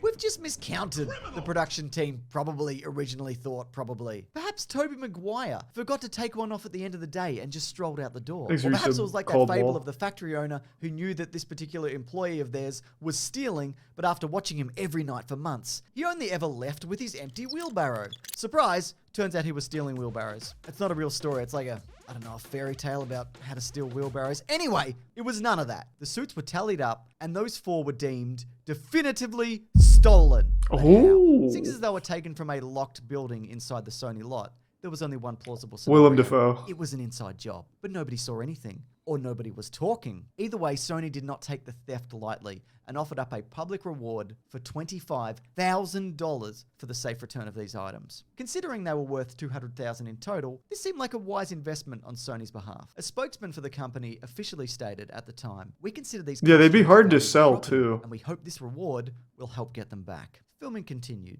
Local police began to follow up on any and all potential leads. Well, like, who are you gonna fucking sell a suit to for 50 grand? They had gone to ground. But surely something had to give. Unless they were an avid collector of movie memorabilia, they'd have to at least attempt to sell them at some point in the near future. No matter how much you liked Spider-Man, you don't need 4 costumes, and you'd at the very least try to turn a profit. I mean, if it was me, I'd sell 2, ruin 1 by stretching it over my non-2001 Tobey Maguire body, and keep the last in pristine condition. These suits are like diamonds also, in the sense that you can't just sell them on the open market. You get immediately sprung. You need to have proper channels at the very least. And if you're smart, you'd go through a private collector. eBay was a thing back then. The volume is maxed, and it is literally maxed on OBS as well. There's nothing I can do. This video is quiet compared to all the other ones. I can click on any other video, and it's louder. It is just that video. Oh, bad example. Wait, this guy recorded it on a camcorder. Hold on. Bad example. If yourself, let's get started with the video. Like, there's nothing I can do when the video itself is recorded poorly. I can't do anything about that. I wish people could realize it. It is maxed on both YouTube and OBS. It's just, this is recorded poorly. No, there's no time for sponsorship. This is where things heat up. Executive Director of Security Operations at Sony, Mike Moser, spoke out saying, "This was like a Hollywood whodunit. We received so many tips and false leads that took us to several different continents, but it was worth it in the end. Because, fast forward a year to June of 2002. Tier 1 cruise. You need some added context for the era that we're in. Without me, Eminem, Hot in Here, Nelly, oh god, that was such a good song. Sheryl Crow, Complicated, Avril Lavigne. Oh, Prime Avril Lavigne, let's go. I don't know that one. But look, Spider-Man comes out and it's a monster hit, quickly becoming the biggest comic book movie of all time, with a record-breaking 100 million US opening weekend, as well as becoming the 6th highest grossing comic book movie ever adjusted for inflation. If you were the person who had the suits, you'd probably think at this point you're in the clear. The studio's focusing on a sequel. They're absolutely besotted with their own success. The cops don't know nothing, and Tobey Maguire is running amok in that celebrity poker scene. You know the one. Eventually having his allegedly terrible antics replicated in the film Molly's Game, as portrayed by actor Michael Cera. That's true, look it up. Then, in September of 2002, yeah, apparently people hated working with Tobey Maguire. Of one Jeffrey Glenn Gustafson spoke up. In September of the previous year, her now ex-husband filed for divorce at the Stanley Mosque Courthouse, Los Angeles. Yes, I found the documentation. The internet's amazing and terrifying. I shouldn't have found this. She came forward with new and seemingly valid information concerning the suits, also inquiring about that reward. Turns out that her ex-husband, Jeffrey Glenn Gustafson, aged 35, had worked as a security guard at Sony Pictures Entertainment. Culver City Police served search warrants at both his Los Angeles residence and a location in New York, the second of which being where 3 of the pilfered Spider-Man suits were recovered. The 3 suits found in NYC were said to be bought from both Gustafsson and another man, Robert Hughes, aged 34. Turns out, and you've probably figured this by now, these guys did it. Well, mostly the Gustafsson guy. But it doesn't end there. The 4th suit was traced to a collector in Japan. I mean, of course it was. Japanese Spider-Man. You kidding me? It's incredible. Caravan of Garbage episode. Japanese Spider-Man slaps. Anyways, a recovery for that suit was attempted. But also in possession of Gustafsson was a Batman Forever suit, snugly fitted to a full-sized mannequin modeled off actor Val Kilmer from the 1995 DC blockbuster. This one was said to be valued in total at $150,000 and was reported stolen in 1996. Gustafsson, it turns out, had previously worked security at Warner Brothers as well as Sony. We took this seriously from the beginning, and we were willing to invest the time and money. Suit was better when it had nipples. Responsible, said a spokesperson for Columbia Pictures. We have a zero-tolerance policy for theft and will pursue all violators. And that turned out to be true. Gustafsson was sentenced to 9 months in jail in May of 2003. The Clooney Batman had nipples? Contest to 1 felony. Did it? Which one was Clooney in? He was in, oh fuck, I don't remember. He was in Batman and Robin, that's what it was. Let me see.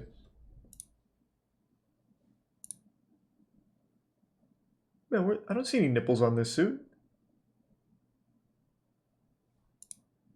Oh, no, I do. Oh, yeah, there's the little bat nipples. It was just dark in that one picture. That's pretty cool. Right here.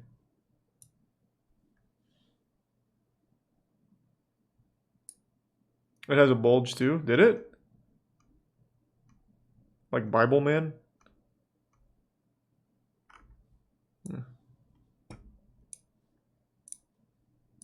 God, I miss Bible Man. We should watch more Bible Man at some point. That show slaps.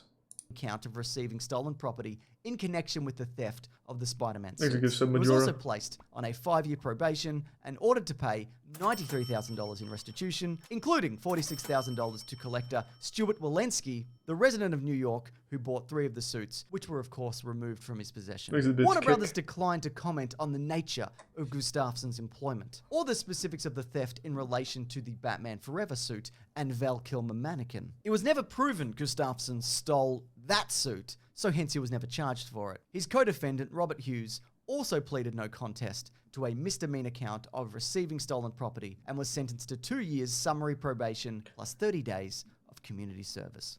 Wow!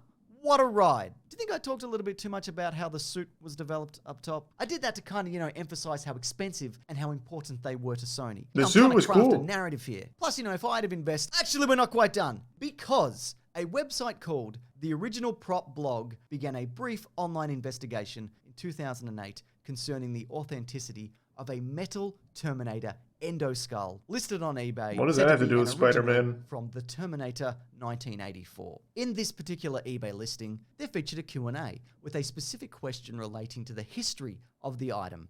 The answer being, thanks, been doing this for 25 years. Most all my props come directly from crew person, producer, director, or FX artist. Also check out www.moviepropsmuseum.com. God, this is zoomed in so much it actually hurt my eyes. Still visible via the Wayback Machine. And it turns out, lo and behold, was registered to a Jeffrey Glenn Gustafsson.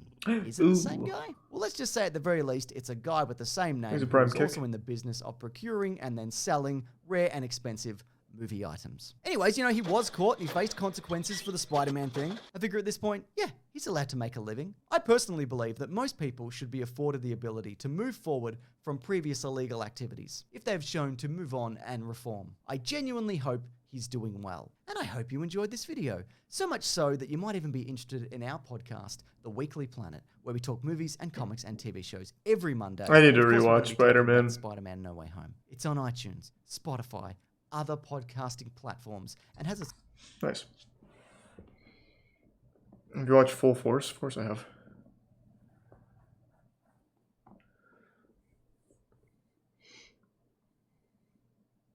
It's goofier than you remember? I'm sure it is.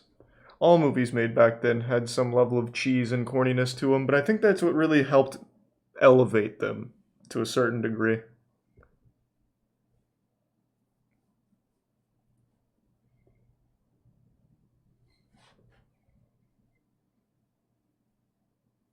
Goofiness is part of the charm.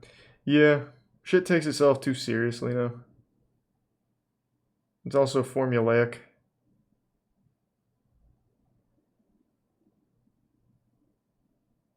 Thanks to the Prime Platypus.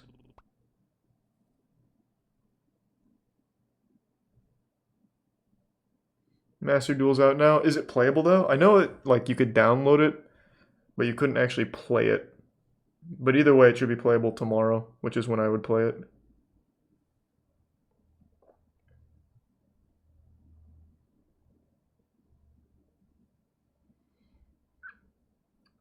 Batman Forever had Kiss from a Rose. True. I don't remember that, but I'll agree. Seal was everywhere back then.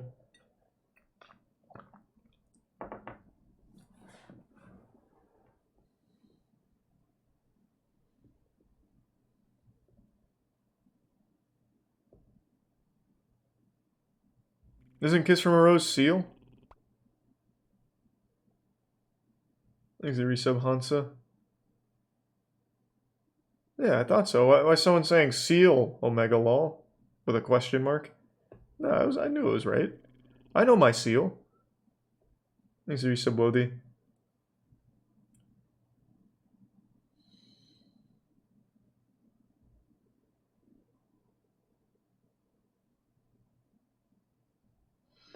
Thanks to the resub Exotic. The tightest cave squeeze ever recorded. Okay. Alright. Whoops.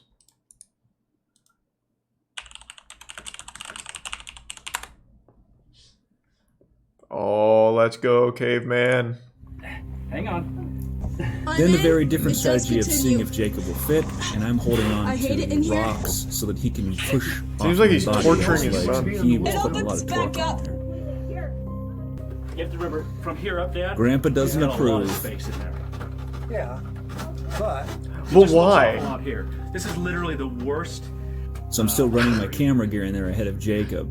It's attached to a cord in case I have to retrieve it. What? And that's why all my camera gear was attached to that metal Roto-Rooter cord. Well, we might need you to stay in here to help pull him out. Are you having fun, Jacob? It's awful, but this looks Jacob, it looks like a blast. Gone further than any human in history. That's pretty tight squeeze right there. Don't give up, kid. Oh, he's going straight to hell.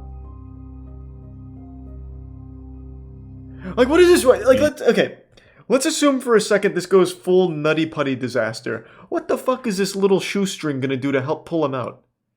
Unless he's also covered in butter. Like, how is he gonna slide out just because you put a cord on him? Like, this is a stupid idea top to bottom. Oh, it's for the camera. Oh, I see I gave too much credit. I thought it was like some kind of failsafe. If he gets stuck, he gets stuck. You leave him. And Jacob slipped in when I wasn't paying attention. Just like that. Right on through. There's the Prime Dom and Tier 1 Binchy and the resub Levisi and Boss. Jesus Christ. I think, like, cave exploration like this is a hobby I'll never understand. The allure is just squeezing into a tight place. Where is the fun? Like, in every other, like, risky activity, I can always see the appeal. I can always understand it. But this is literally just squeezing somewhere. Like, like, I don't even know if there's, like, you could say it's talent. It's more just like, are you born flexible and, you know, thin enough to fit through this crevice?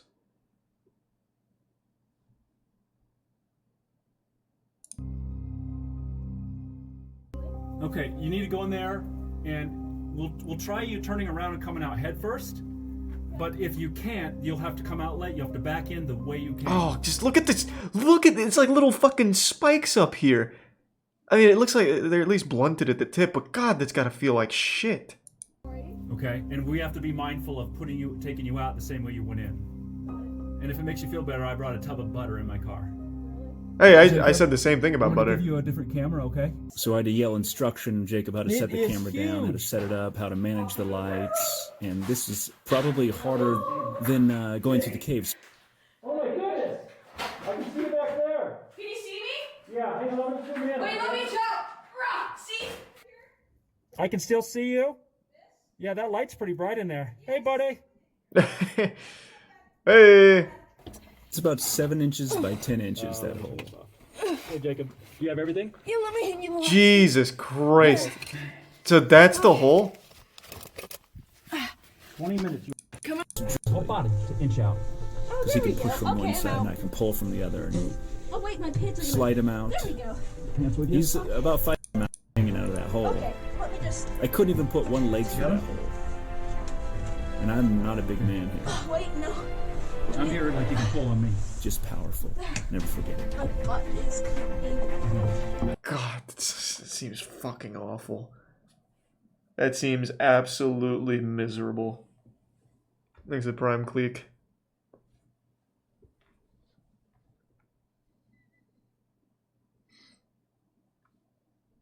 Yeah, I guess we could watch a compilation. I don't think we're gonna see a squeeze, like, as small as that, though.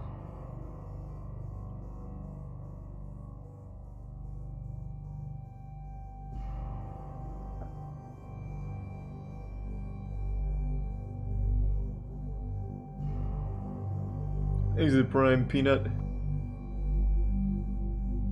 Good way to hide Spider-Man suits. True, yeah, if you could like squeeze in this cave and put them somewhere. Like a little bat lair.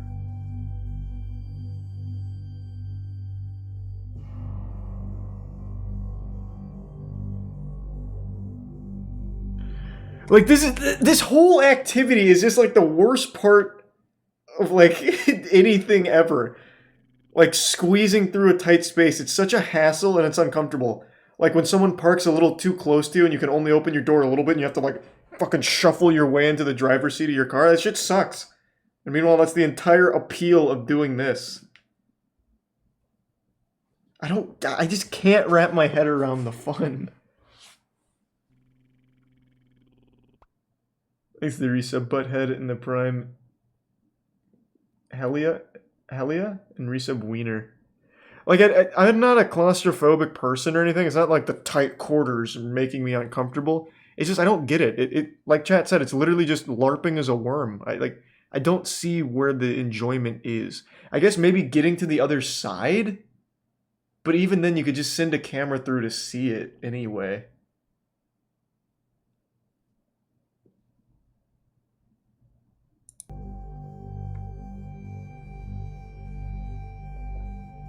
Okay, holy shit, this is a fucking tight squeeze.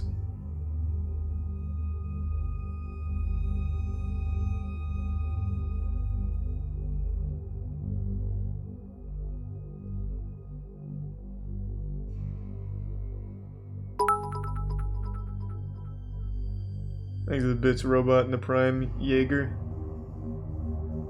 RuneScape agility training in real life. Yeah, I guess, yeah. It's fair.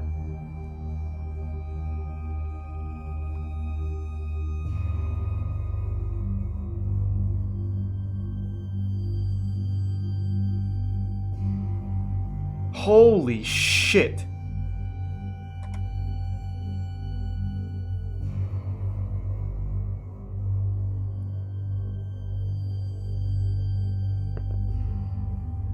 So what was it in Nutty Putty? It was called the birth canal, right? Where that guy got trapped and died. That's exactly what this like is. I can't believe people would actually do it. What a horrible way to go. The guy in the Nutty Putty cave is still in that cave, like his remains. They could never get him out. They tried everything. Like, rescuers tried for 27 straight hours or something with all the blood rushing to that dude's head. He just sat there fucking dying. knowing full well he was going to die there. That was going to be his tomb. Honestly, one of the worst ways to go.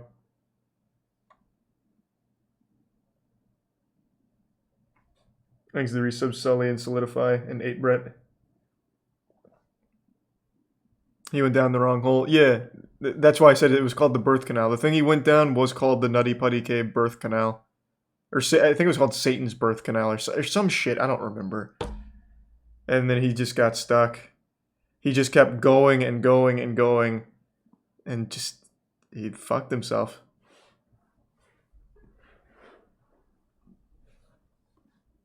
It was Ed's push. Was it? I thought for sure it was Satan's birth canal.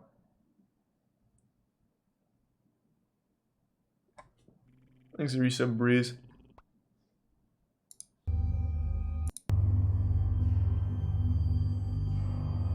That's another thing. It's always wet. Like, the caves are just filled with water. So it's like extremely sodden and soggy and cold and just yucky.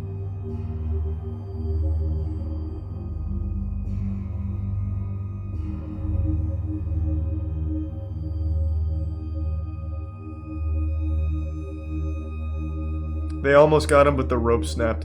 Yeah, we watched the whole thing on the Nutty Putty disaster. They had like a rope and pulley system that was actually going to get him out, but then the cave wall just gave way and it snapped. And I never understood why they didn't just put it on a different wall at that point.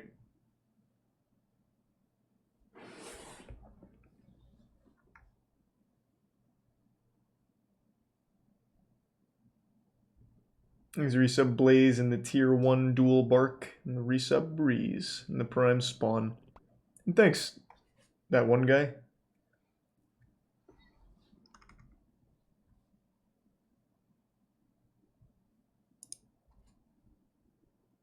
People like it for the thrill of death. Yeah, but this is like the slowest thrill of death of all time. I don't know, man. It just doesn't make sense to me.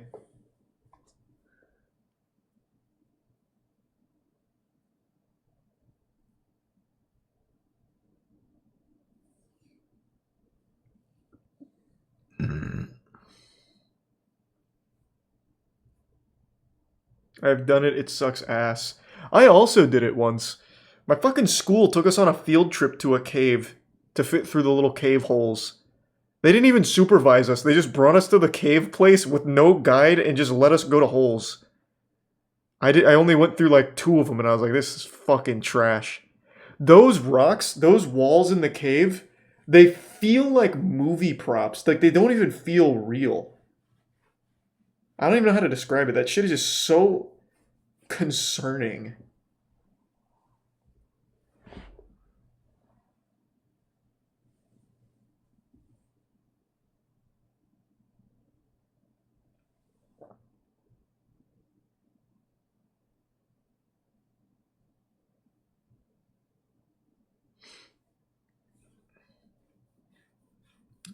It's like a Disney... Yeah, it's like the Disney World rocks.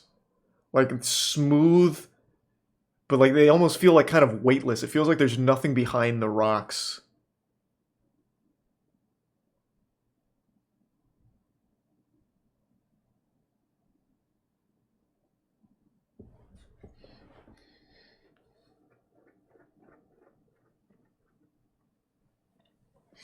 More Bible Man. I'm pretty sure we saw all of the Bible Man. I don't think there's any more.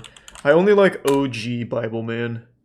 New Bible Man is ass. But like the original Bible Man, oh, that guy fucked. Oh, speaking of which, I don't know. Where did I put it? I found my Boys of Valor DVD set. I think it's in here.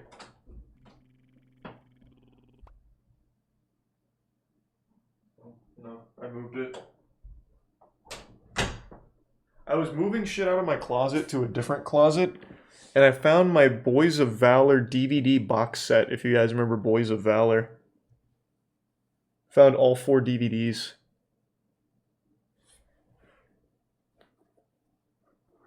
Thanks to the Prime Virginity and the resub Booty. And the 10 gift subs Pete. Thank you, Pete. Appreciate it, man. Thank you. What is it? You guys don't know Boys of Valor? I made a video on it a long time ago. Where's the trailer?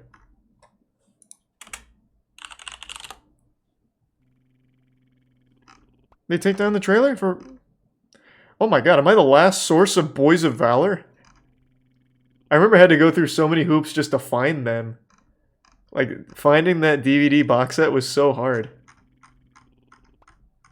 What happened to it?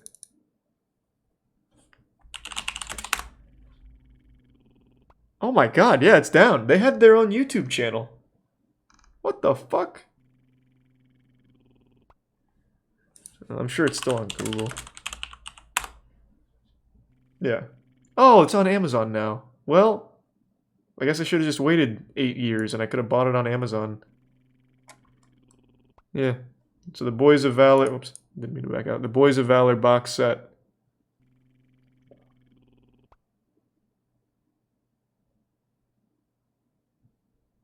Easy Tier 1 Vexria and Prime Titan. It was cool, man. It was all about fighting for God or something. They use like mechs and shit.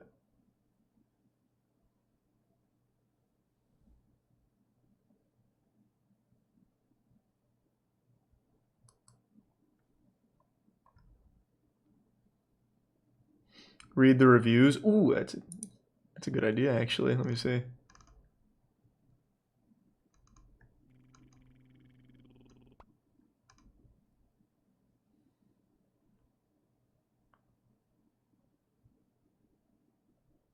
Well, this just seems cute. Well, this is just mean. Pandering, talentless dribble. Christian media falls on its self-righteous face again.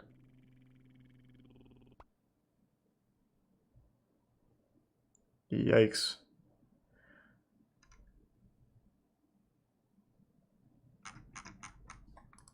I thought Boys of Valor was great. Thanks to the resub, Kinney, Ed, and Arbiter.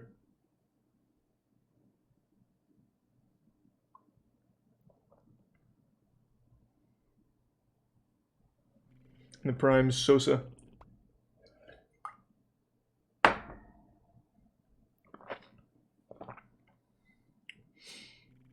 Thanks to the resub, Kellis. Top left. The worst claustrophobic caving you will ever see. Trigger warning.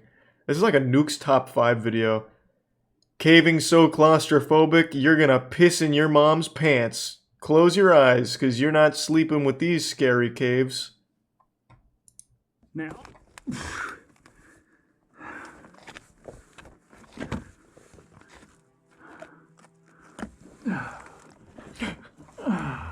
He's having fun. So right now I'm breathing out.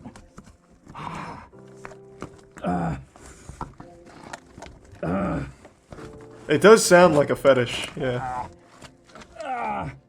Okay, so I'm coming up out of this, and if I get stuck, I have this rock with me, such that what's that gonna do? I can pop off some of these. Make it call for help? Which made it very hard to get into.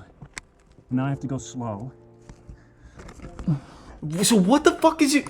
Wait, what? How is that gonna help him? What? So he brought a safety rock, but you're not gonna be able to, like, chip away enough room.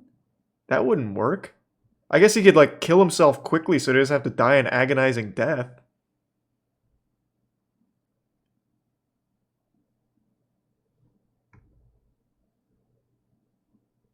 Well, that's what I'm saying. Like, his explanation for it doesn't really make sense. Knuckles, which made it very hard to get into. Now I have to go slow. That's that knuckle. Hold on, I didn't go far enough. Walk with me, such that I can pop off some of these knuckles, which made it very hard to get into. See, like, but you can't. I have to go slow. I don't think you could with that rock. That's that knuckle.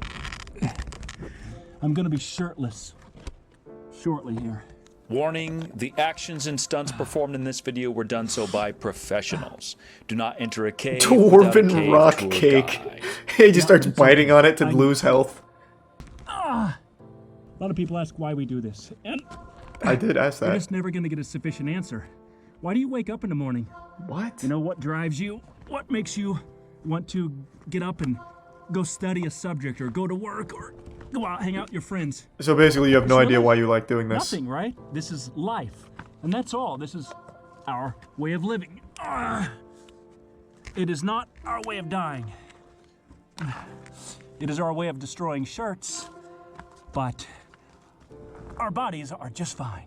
Today is mapping day. He's a tier 1 this means for the previously discovered cave, she must now host an entire crew of cavers with mapping equipment. Ahead of them lies an interesting and beautiful menagerie of formations, hallways, and rooms. However, its entrance forbids all but the most mature of cavers, willing to sacrifice their bodies for the task of creating an artistically eloquent and mathematically accurate map. You know what you could also do, and far be it from me to question the efficiency of cave mapping, you could just you could send a camera in there. You could go in and put a camera on a stick, be like, oh, and, so that's where that path ends, mark it down. Yeah, you could do, like, anything else, fucking drone, anything, besides, like, your full body.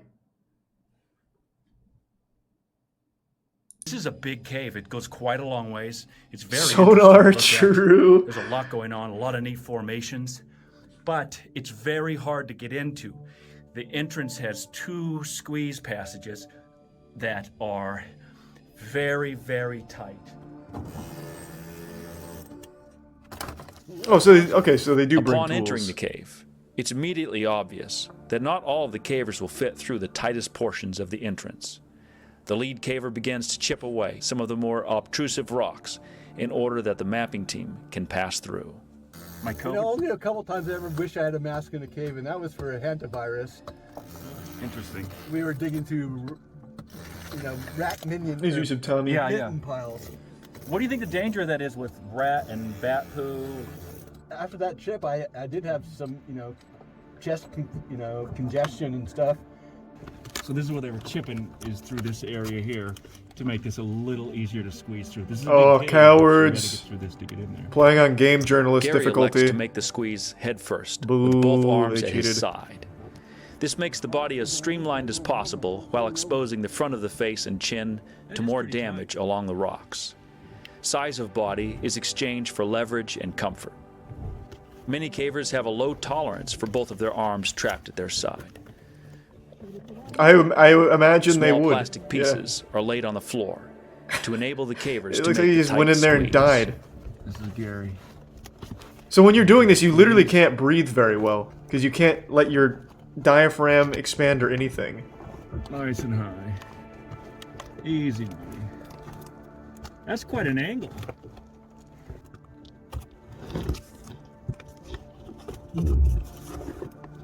Goodbye, Gary Brick Road. He does not love that at all. I don't see how his feet are gonna really fit. Oh, you have to concentrate. He was saying. I guess they'll fit, but it's gonna be hard to like maneuver. If I follow you, Gary, then I guess I know I can fit.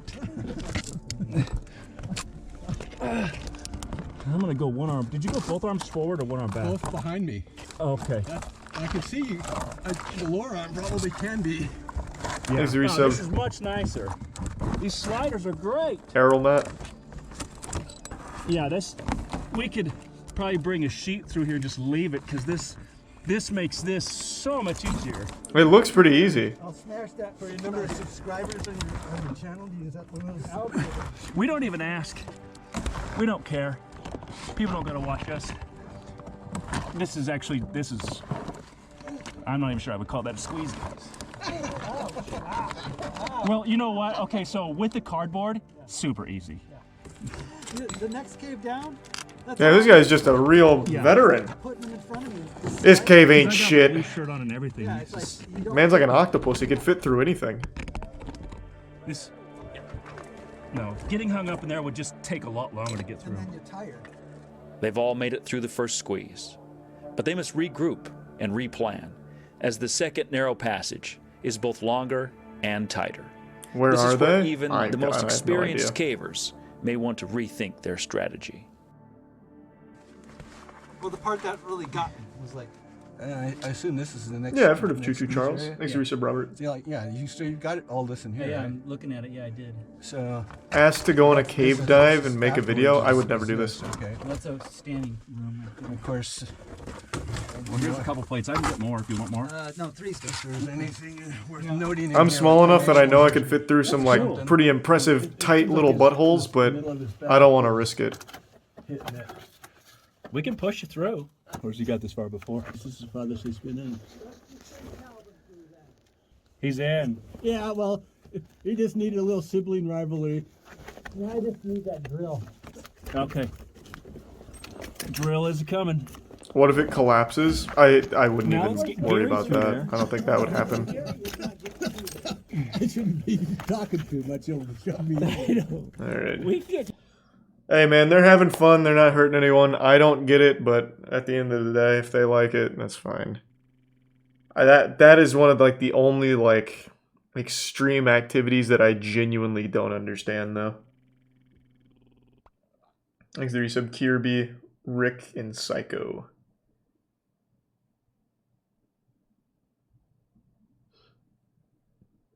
Two-Star Games agreed to put your face on the train model if you were okay with it. Did they really? Yeah, sounds fucking great. Yeah, absolutely. When does that come out?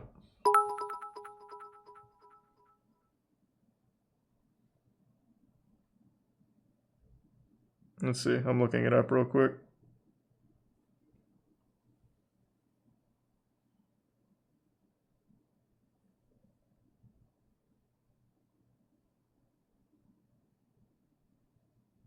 I don't see a release date. Let's look it up later. Thanks to the bits, Durara. The Buckingham Palace Prowler. I really feel like we've seen that. That name seems familiar. Check out Siren Enthusiast Meetup at Calvin's.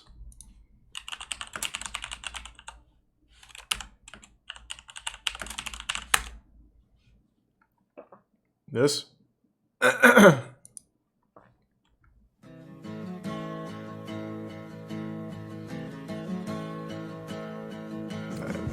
I'm excited to see the Siren community. Thanks for resub, Spicy. You seriously pre-recorded that? What was it? Oh, I'm just gonna get DMCA'd. I thought it was just gonna be like police sirens and shit.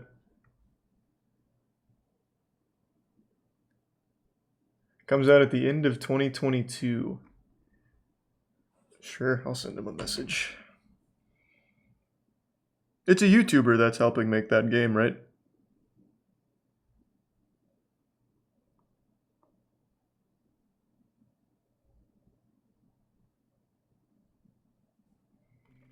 Thanks to resub, keep chiefing it. Of course I'll watch the Cuphead show.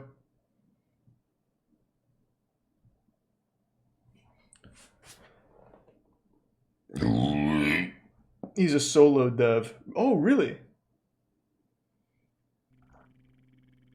Thanks to Prime Zushi. Is he going through like a publisher? Or is he like solo dev and publishing all of it himself? I guess these are questions I could just find the answer to on my own, I suppose. I don't know why I just keep outsourcing it to chat.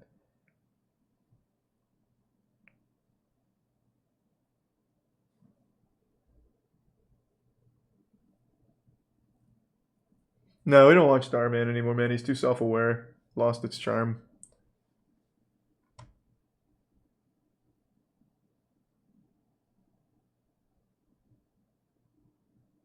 Yeah, no, Choo Choo Charles does look good.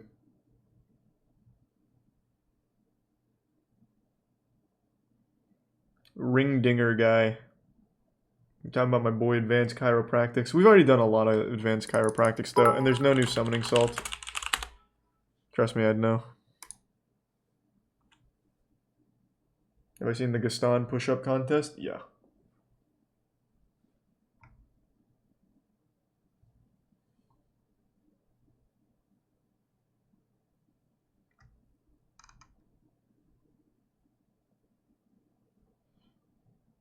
I already finished To Catch a Predator, man. And Have a Seat with Hansen, or whatever it was called. Or Hansen vs. Predator, that's what it was. Thanks a Prime Chance. Watched all of it.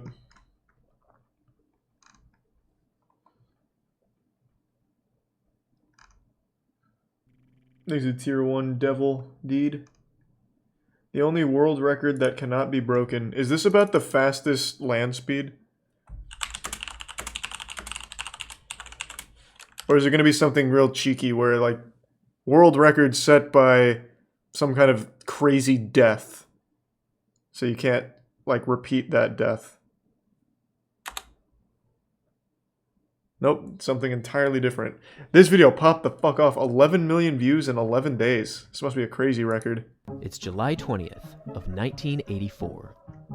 On a warm summer day in Berlin, Germany, one athlete would set a world record that was so unbelievable that the actual rules in this event would forever change. Oh. In That's the kind of men's cheating. javelin, Uwe Hone from Germany set an unprecedented world record, throwing the javelin 104.80 meters, breaking the previous world record by just over 5 meters, which translates to just over 16 feet. This was one of those moments that shook the entire foundation of track and field, because compared to the previous world record, this throw represented a massive improvement of 4.9%, which to this day places this moment as the second greatest world record improvement in any event in history, only falling behind the great Bob Beeman's long jump from the 1968 Games. To say Holy that this shit. throw was unparalleled would still be an Try to break understatement, it? with a I could probably powerful break it, run-up, but I a won't, out of perfect respect angle for of him. release, and one of the fastest follow-throughs that you'll ever see in any throwing discipline. Hone's form in this moment was unmatched, and even in the eyes of the announcers at the time, they already understood that this world record just might stand forever. Here's a record that may never be broken. Uwe Hone of East Germany shatters American Tom Petronoff's world record by over 16 feet. 343 feet, 10 inches. Watch where it lands, just inside the stadium. What world record would you like to break? Will most assuredly be increased. I don't know, probably something useful, I guess. Richest man This in really was history. a moment of pure athletics perfection, and if we fast forward some 38 years later, this world record still stands. However, this incredible record stands for a rather unique reason, which is much different from any other world record throughout track and field history. Well, yeah, if the sport changed its rules and you Soon actually after can't Hone's break throw it. back in 1984, the actual Thanks a prime, javelin bro. instrument itself changed in overall form, a decision largely influenced by Hone's world record that nearly exceeded the throwing area. Now, contrary to popular belief, Hone's throw wasn't the only reason why this change was implemented. He's a tier Even 1 before this William. amazing world record was achieved, track and field's governing body had already been discussing moving the javelin's center of mass forward by 4 centimeters. There's going to be some changes in this What event. would you do with the money? I have so many ideas on what I'd do with like $1 trillion. Tom Petronoff of the United States threw at 327 feet. Then last year, Hahn from East Germany threw over 340 feet. Well, the IAAF is afraid they're going to throw it right out of the stadium, so they decided to change the javelin. Now, this is See, so this is kind of cheeky then. They can't break the record because they changed the sport as a result. In the javelin, and they've made the tail thicker, so it won't go as far. These changes had been a part of regular discussion even before this 100-meter plus world record was set. However, after this world record, the process of change was quickly implemented into practice, making Hone's world record throw a landmark moment in track and field history. Given the context of this historic rule change, Hone's world record of 104.80 meters literally will never be broken, and since this throw back in 1984, the closest that any athlete has gotten with the new version of the javelin was Jan Železny's legendary record of 98.48 meters, which he threw back on May 25th of 1996. That's pretty close. Heading into the 1984 Olympics, Hone was the overwhelming favorite to take the gold medal, but given that East Germany unfortunately boycotted these 1984 Los Angeles Games, he was never able to compete for an Olympic gold medal. This was quite the unfortunate circumstance for this javelin legend, but there was at least some consolation during the 1984 season, as he won the gold medal in the Friendship Games with a throw of 94.44 meters, a throw that was almost 10 meters further than the eventual winner from the 1984 Olympics.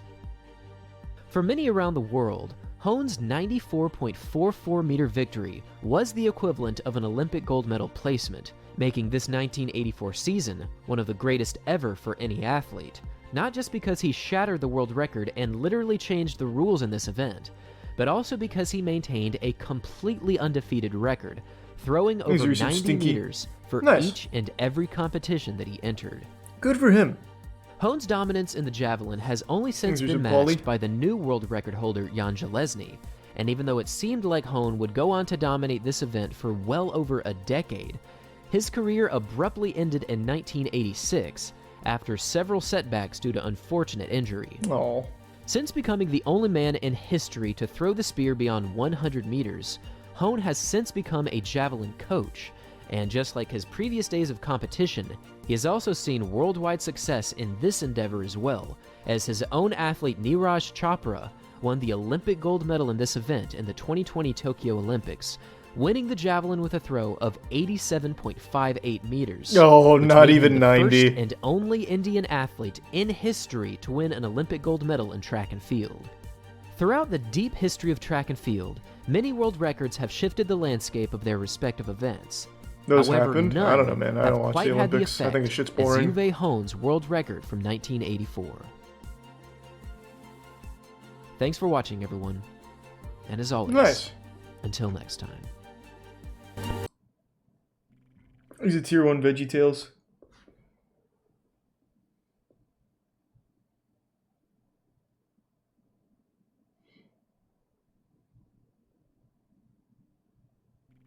Thanks to the Prime Oreco.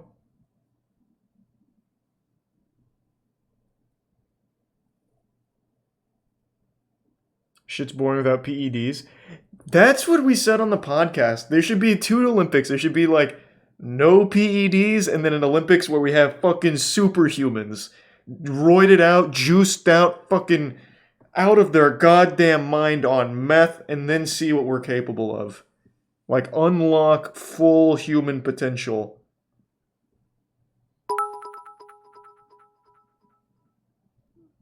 Thanks to the bits, Dorara.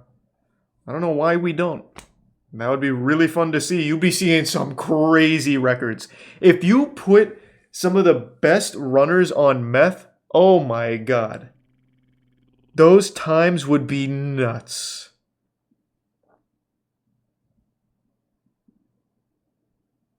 Thanks to the Prime, Ian. Yeah, I've seen What Would You Do. I don't really like it. I don't think it's very fun.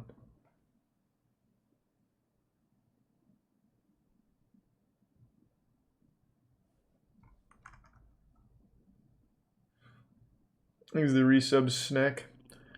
Probably, but would be dangerous for health problems. True, but it's not like being an Olympic athlete is always the best for your health either. You remember that long distance track runner, that girl that went to the Nike camp for the Olympics? They ended up starving her to death. She could never run again, at least not competitively.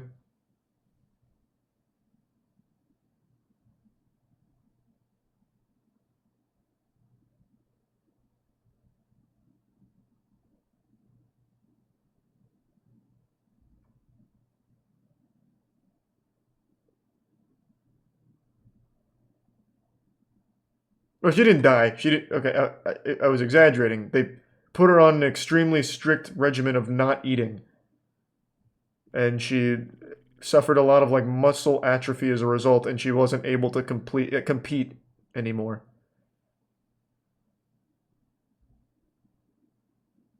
There's a whole documentary about it. There's the Prime Necti and Bits Killer Elite. It's apparently very common. In the Prime Hop.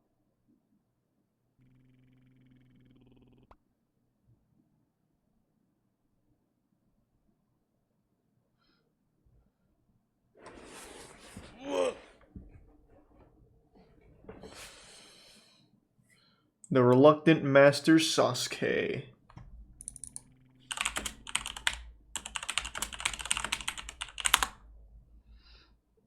famous Japanese blacksmith. Please resub Rice Ball Donut and the Bits Killer Elite.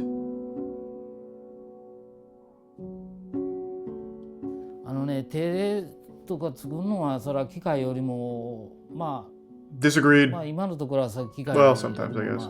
ええのはできるわね。感情もそれに感情やないけど、まあ機械よりもそれは温かみのあるものはできてるわね。大阪の堺で鍛冶屋をやっております。で今の5代目のサスケを継いでおります。でウイキ用のハサミでそれと包丁などを作っております。Those do look nice. これは大正の終わり頃です。だからまあ80年ぐらいでこの建物はね。私父親とかも2階で一緒に出てましたけどね。それねなかなかね難しい質問やけど、まあ私はまあここで生まれたっていうのがまあ一番。まあここでまあ生まれたっていうのは、We've seen this guy before, no? I don't think so. 若い時は20歳ぐらいの時はやっぱり他のこの仕事やなしに他のこの仕事ってあんまりいい仕事やないと思って他の仕事を選んでまあなんか医者になりたいとか思ってたんですね。だけどなかなか経済的な理由で父親は早く亡くなってるし大学に行くこともできないからまあもう。自然と、まあ、母親がうまいことを操縦してここになるようにするかもわかりませんけどね。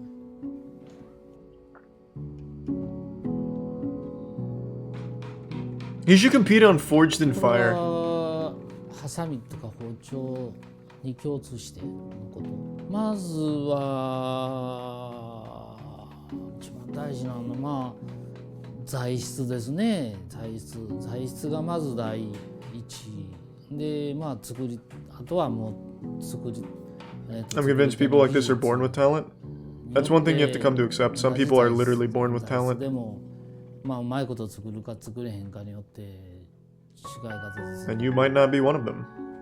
作り手の技術ですね。それぐらいでね一番大事な作る人の気持ちっていうのかそのあれが全部出てくるからそれですね。You can learn, right? Yeah, of course you can. やっぱり技術やね。で技術がまあ一番ですわ。もう見かけだけやなしに。で技術がのを作ろうとしたら自然に綺麗なものにできるんだ。Why are you getting upset that I said there's nothing you can do about it? Take for example me. I was born short. I will never be good at anything that tall people excel at, such as basketball or grabbing things from the top shelf. No matter how much I train, I can't make myself taller.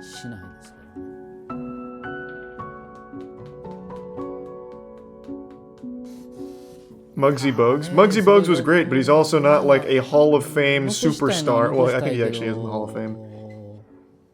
But he's not like considered like the best to ever play the game. それやったら最後は最後になってあとまあやる人もしんどいと思うけどねここまでもし同じのをしようとしたらあとかわいそうかもわからんあとの人がねえなかなかそういう This guy's got such a nice forge.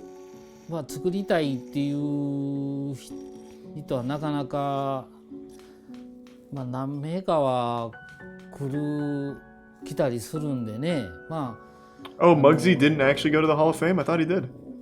まあこれから時代変わってくるからまあもうちょっと増えてくるとは思う。What about Spud Webb? Did he go to the Hall of Fame? 今は自分の He was like 作品をもっ 5'8", と I いい think. のを作っておけばその魅力でまた余計来るかもわからへんし、まあとにかくまあ人を募集するとかするよりも作品をまず自分で今できるのが一番どれだけ目標はあともう5年ぐらいしか5, 6, and no.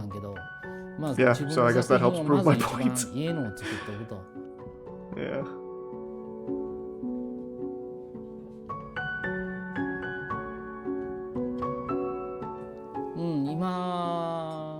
こういった撮影とか来ていろいろ I'll always have the most tremendous amount of respect for someone like this guy. Just truly loving their craft. いう人も増えてくると思うんでね。これがなかったら完全に消滅する。 Muggsy's 5'2", not 5'6". No, I was talking about Spud Webb. 紹介したりとかしてくれて。 I know Muggsy was much shorter, but Spud Webb is the second guy I was talking about. Because I asked if he went to the Hall of Fame, and I said I think he was 5'8". 地方へ行ったかてちょっとでも宣伝にっていうやってますけどね。なんとかしようと思って考えついてないけど、またいい考えできるかもそのうちわからないですけどね。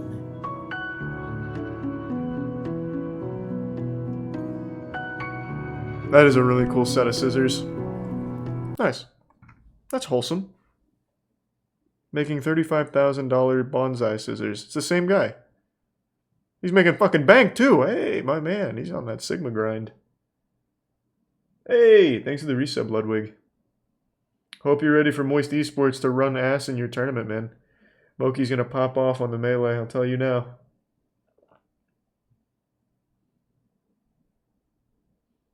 Pound for pound, Bugsy's considered one of the GOATs.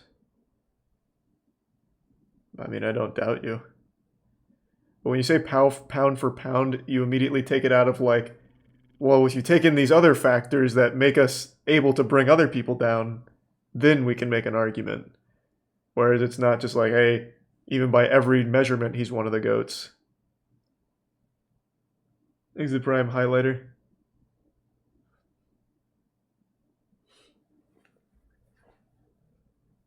Nah, I don't like Mandela Catalog. I'm not a fan.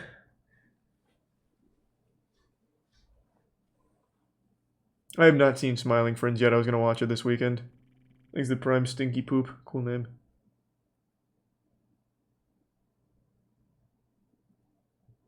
When's the next tournament for Moist Esports? Ludwig's. Genesis got pushed back to February, or actually it got pushed back all the way to April, I think. So, next one for Moist Esports is Ludwig's tournament. It's the online one. When is that? It's the 29th and 30th, right, Lud?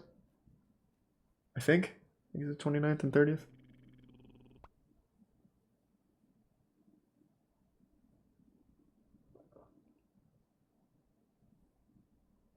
You see tier 1 Lou and the gift sub Smash and resub Muffin.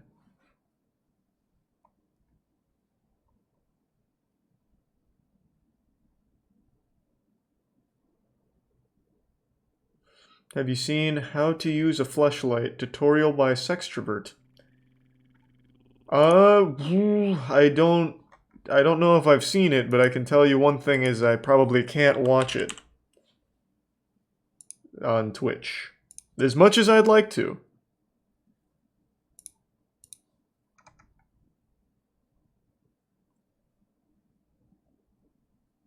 Allen Iverson was 6 feet. Allen Iverson, to me, is the best basketball player to ever play the fucking game, man. That was the most hype player to watch. I love AI. I still have his shoes from when I was in 4th grade. That shit's probably worth like 20 bucks.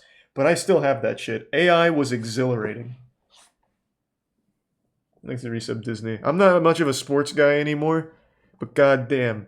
If AI said I'm coming out of retirement and I've been de-aged 15 years for my prime, I'd go back to watching the NBA. Swear to God. That guy was great.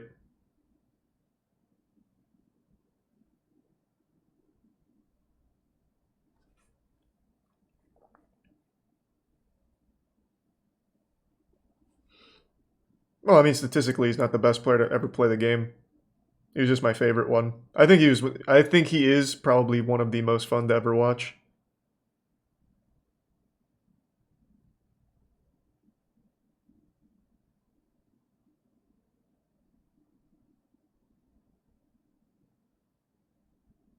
Escapee pretends to be a jogger. Seen it.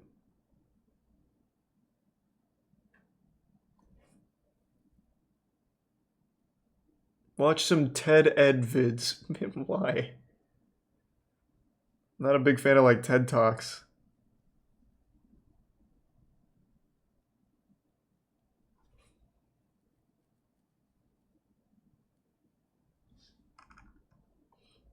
Speed Docs World Record Progression Series. I love Speed Docs.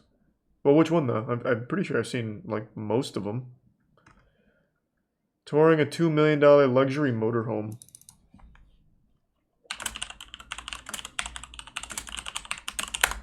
Exit Tier 1 Blake. This? What's up, everybody? It's Enes here, and welcome to Wuppertal, Hey, Germany. Enes. On this week's episode, we're touring this luxury motorhome, the Performance S, built by Walkner Mobile. And what's so unique about this motorhome is the fact that you can bring your supercar anywhere you travel, thanks to its center garage design. Now, this model starts around 1.6 million euros, which is around $1,850,000, and the price goes up from there based on the upgrades that you choose. As always, you can find more information about Walkner and this motorhome down in the description of this video. And now, let's begin our tour. All right. I'm going to tell you right now, Enes, anyone watching this can't afford this. I don't think Walkner's getting any new business here. But fuck yeah.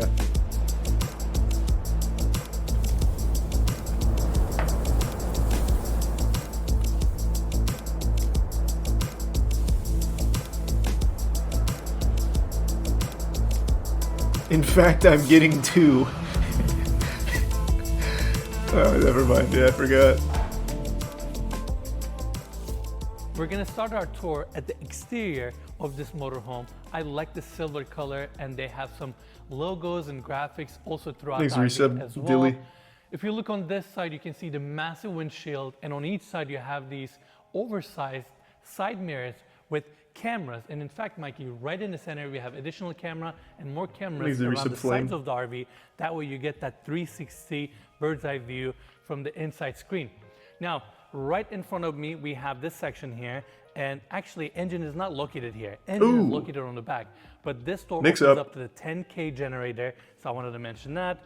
And like and I a said coffin? At the beginning of the Let's video, go! This is their Performance S model. Just in case someone dies from getting too lit inside. Now, Mikey, let's take a quick look here.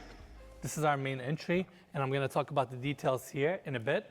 But first, I want to cover the center garage. This is something from GTA Online. This design here is one of the most unique aspects of this amazing motorhome.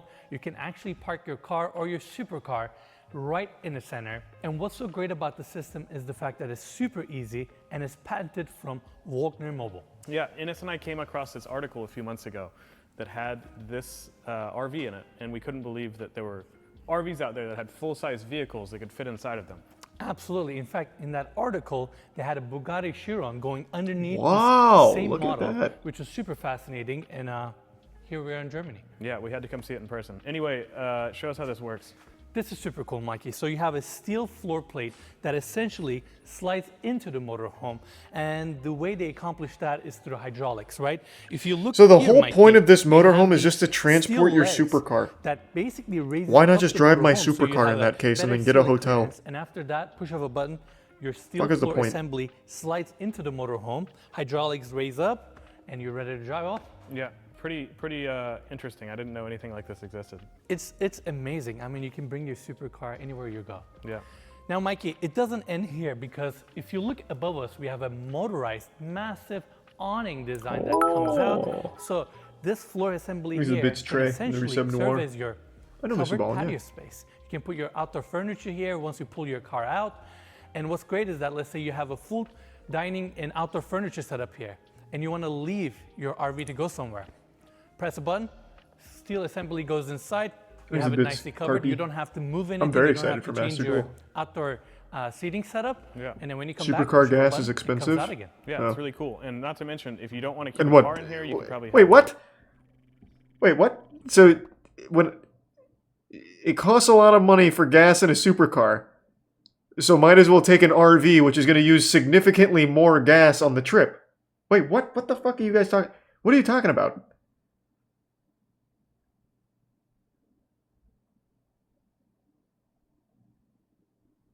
It's absolutely not the point at all. It's not supposed to save you on gas efficiency. I guess this is like if you want to go camping, but then also want to flex on the plebeians at the campsite, you just open this up and show off your supercar. I don't know, man. But I don't think it's for gas preservation. You are going to spend much more on gas powering this fucking RV for your trip. It's for car chases. Yeah, I mean, I guess if you're like Batman, you could like Might be a trap door in the RV. Pop that bitch open and hop in and peel out. Several motorcycles, you could have bicycles, you could have anything. It gets better, Mikey. Let's take a quick look. Inside of this section here is heated. And you actually have your electrical panels, few pumps, and other stuff that you can access and service. And like I mentioned earlier, the center garage design is patented by Walkner. Now, what I mean by that is, if you look at vehicles this size, conventionally, they have a long beam that runs the length of the entire vehicle. But if you look at this motorhome right in the center, it's all empty because it has a H-shaped steel frame that runs in the middle, which allows this garage to be all open, and thus the patented garage system where you can take your Porsche anywhere you want. It's pretty unique. Yeah, but why? It's amazing, right? Why would I do that? Now, Mikey, let's continue our tour. We have another storage area here, some outdoor furniture. I know you're gonna like this. A little gas grill. That's right. Nicely built in. And going to the back of this motor home, this is where we have the engine. Now, it's rich people shit. 3.5. It is not rich people shit. This is dumb rich people shit. I guess most of it is. But like, if you're so rich that you need to travel with your supercar or else you start hyperventilating, then you should, when you get to your destination, just buy a new supercar, right? Like if you've got that much stacks on stacks, when you get to your destinations, just get a new one and then just leave it there. I don't know, man. Like I don't see the point in buying a fucking motorhome just to transport your supercar. Like if you are that rich at that point, just keep getting new ones wherever you're traveling. Ton tow hook, so you can bring your jet ski, four-wheeler, whatever you want. And check this out, Mike. You ready? This is another distinct detail of this motorhome. Wow. So what are the advantages of having the engine at the back some of bronze, the vehicle? prime, Number dark side, and one, resub Takahata. Hey, man. cockpit is extremely quiet when you're driving. Super smooth. And the resub, Number two, right, bro? because the engine is located here, you get a better steering angles and turning radius because tires have more space to move around. Mm-hmm. Also, I'm curious, I guess with a full-size vehicle in the middle of the car, I'm sure your center of gravity is very balanced when you're driving. So I'm sure it's a much smoother driving experience. You're absolutely correct.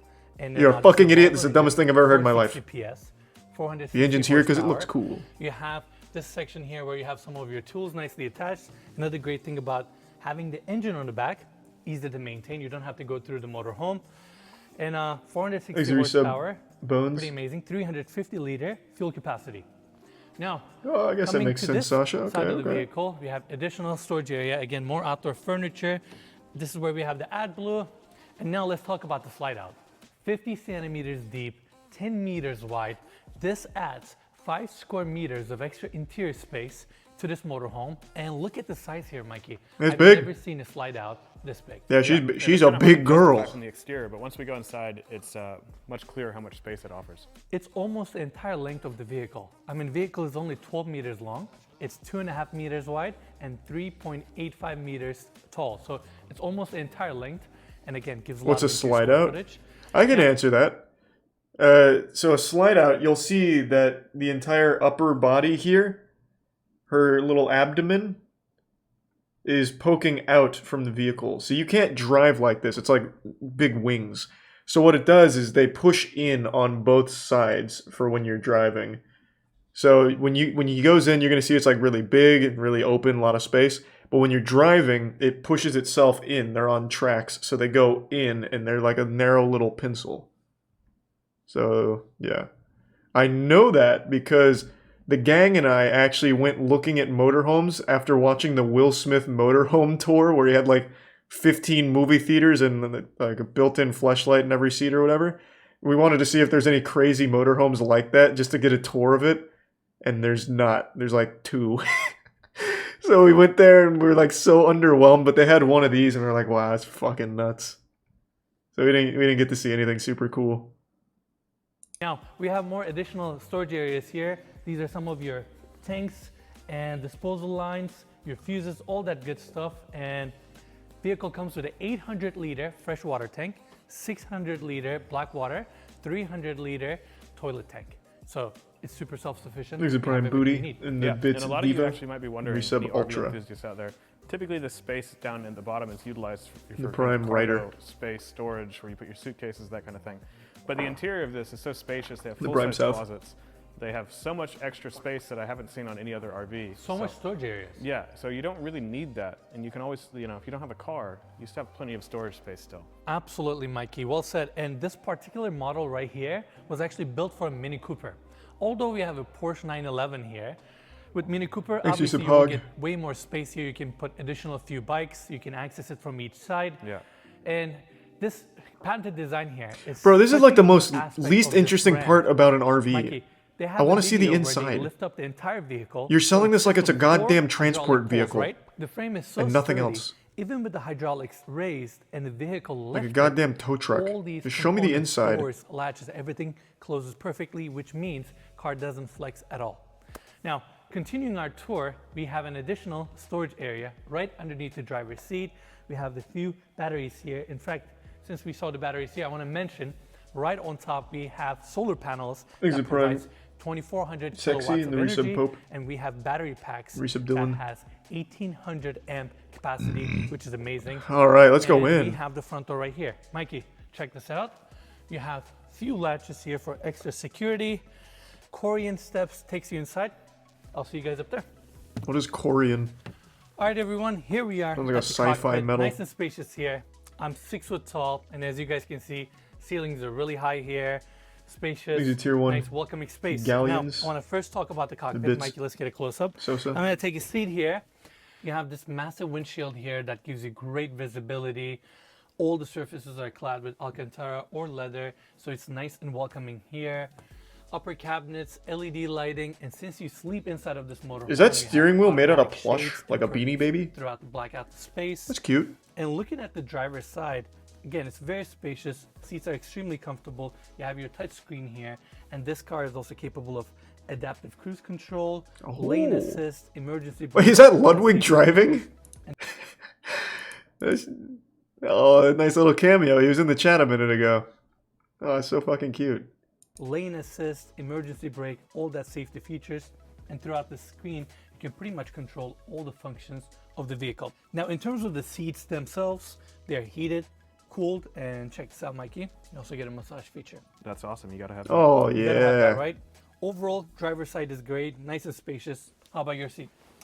It's really comfortable, and I love how massive these windows are. It feels like you can kind of see everything, and you're so high up off the road. But something kind of unique. I don't know if most motorhomes have this. Like right underneath my seat, where my legs would usually. Oh, an ejector button. Stairs. So pop it and punch out. Motorized flooring there that covers that space. That way, when you have the motorhome parked, that's you pretty can cool. Utilize that space, and it's just a nice safety feature. Yeah, it's really nice. And Mikey, we got one more super cool detail here. Ready? I love this thing. So obviously these chairs can be adjusted and turned to the other side. And we're ready for this? Oh, it's a computer! Oh, as someone who loves working like myself, can get some. Oh no, it is a computer.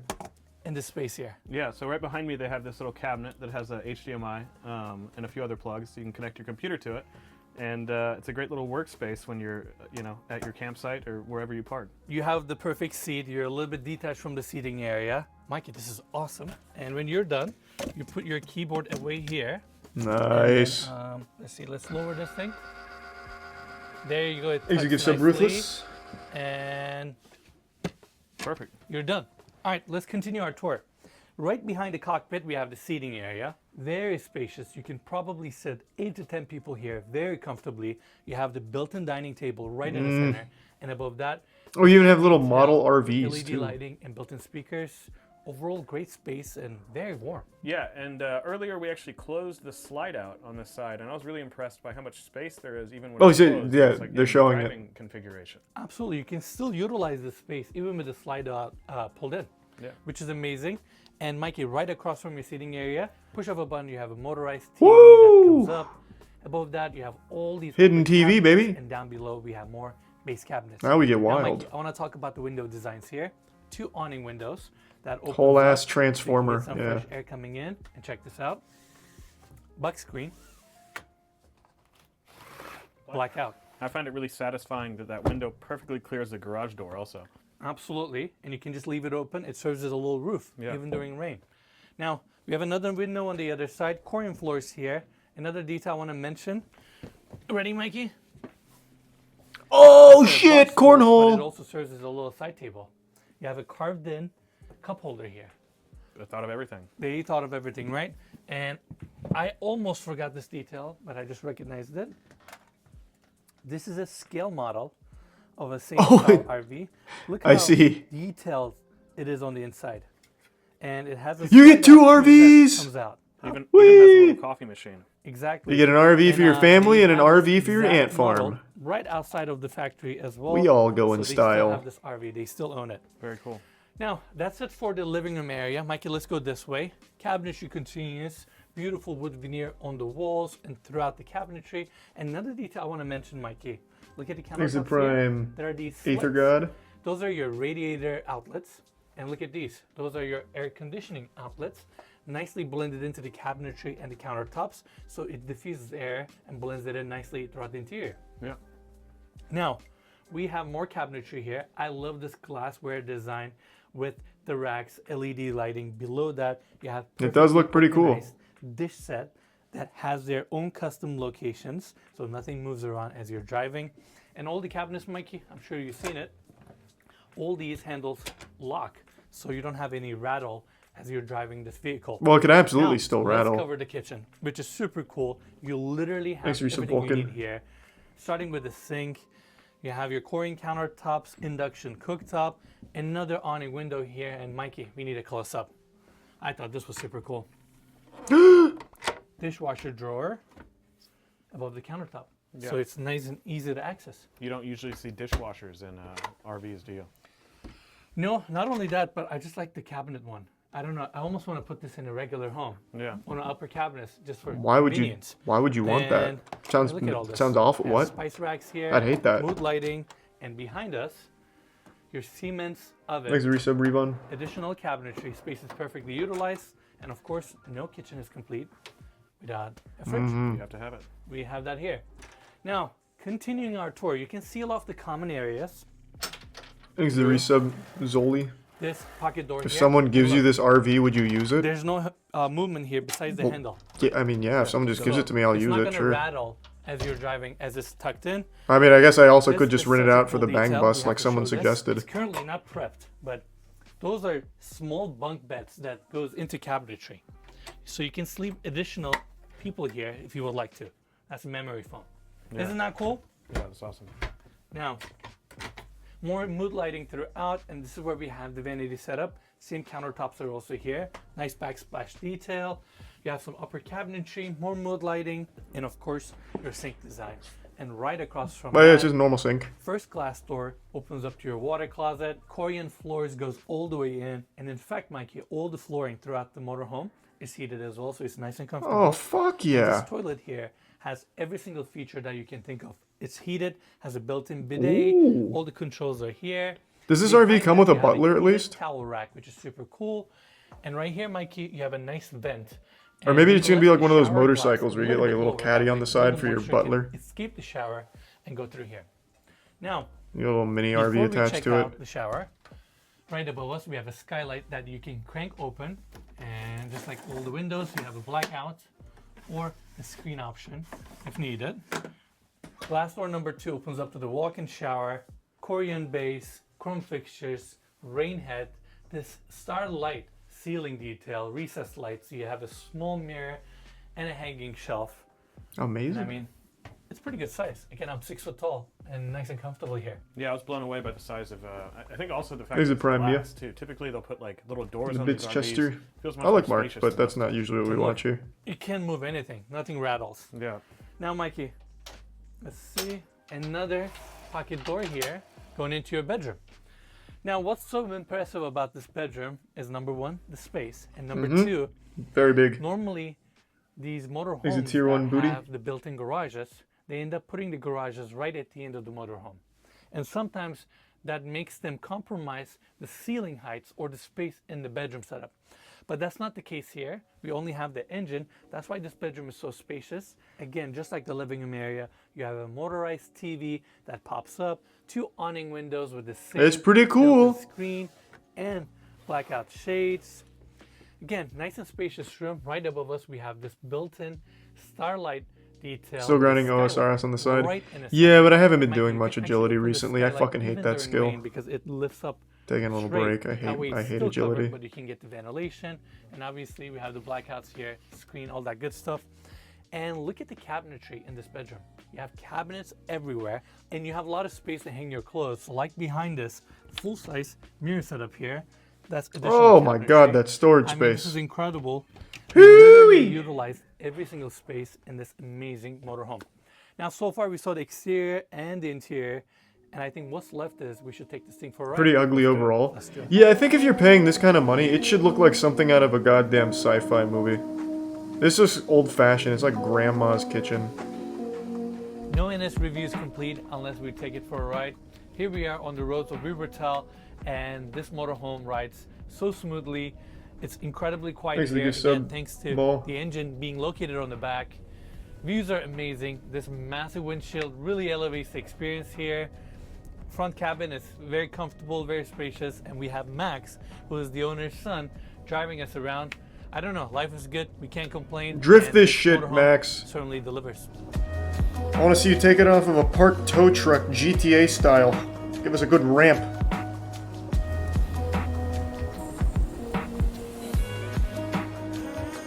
This looks like such a peaceful ride. Alright everyone, that's it for the tour. I hope you all enjoyed this video. I want to give big thanks to Volkner family for inviting us to their headquarters and allowing us to tour their amazing vehicle. This motorhome is truly one of a kind, and as always, you can find more information about the vehicle and Volkner down in the description of this video. Lastly, if you enjoyed the tour, just make sure to give us a like, subscribe to our channel, and we'll see you guys Prime next week. Tapple and Tier 1 tampon lube. Awesome. Oh my god, another motorhome. We toured the most futuristic Man, there must be some crazy motorhome collectors out there, or enthusiasts out there. Alright, last motorhome though. I'm only doing 2. What's up everybody, it's Enes here. This week we're in Wilhelmsdorf, Germany, and going to tour this futuristic, luxurious motorhome built by Dembel. The interior of this motorhome is stunning, and on the back we have a full-size garage, so you can take your personal car with you anywhere you travel. Now, this model starts around 1 million euros, and the particular it's cheap compared to the last one. The upgrades goes for 1,070,000 euros. They're giving it away. Around $1,250,000. Where am I going to put my supercar? Without further ado, let's begin our tour.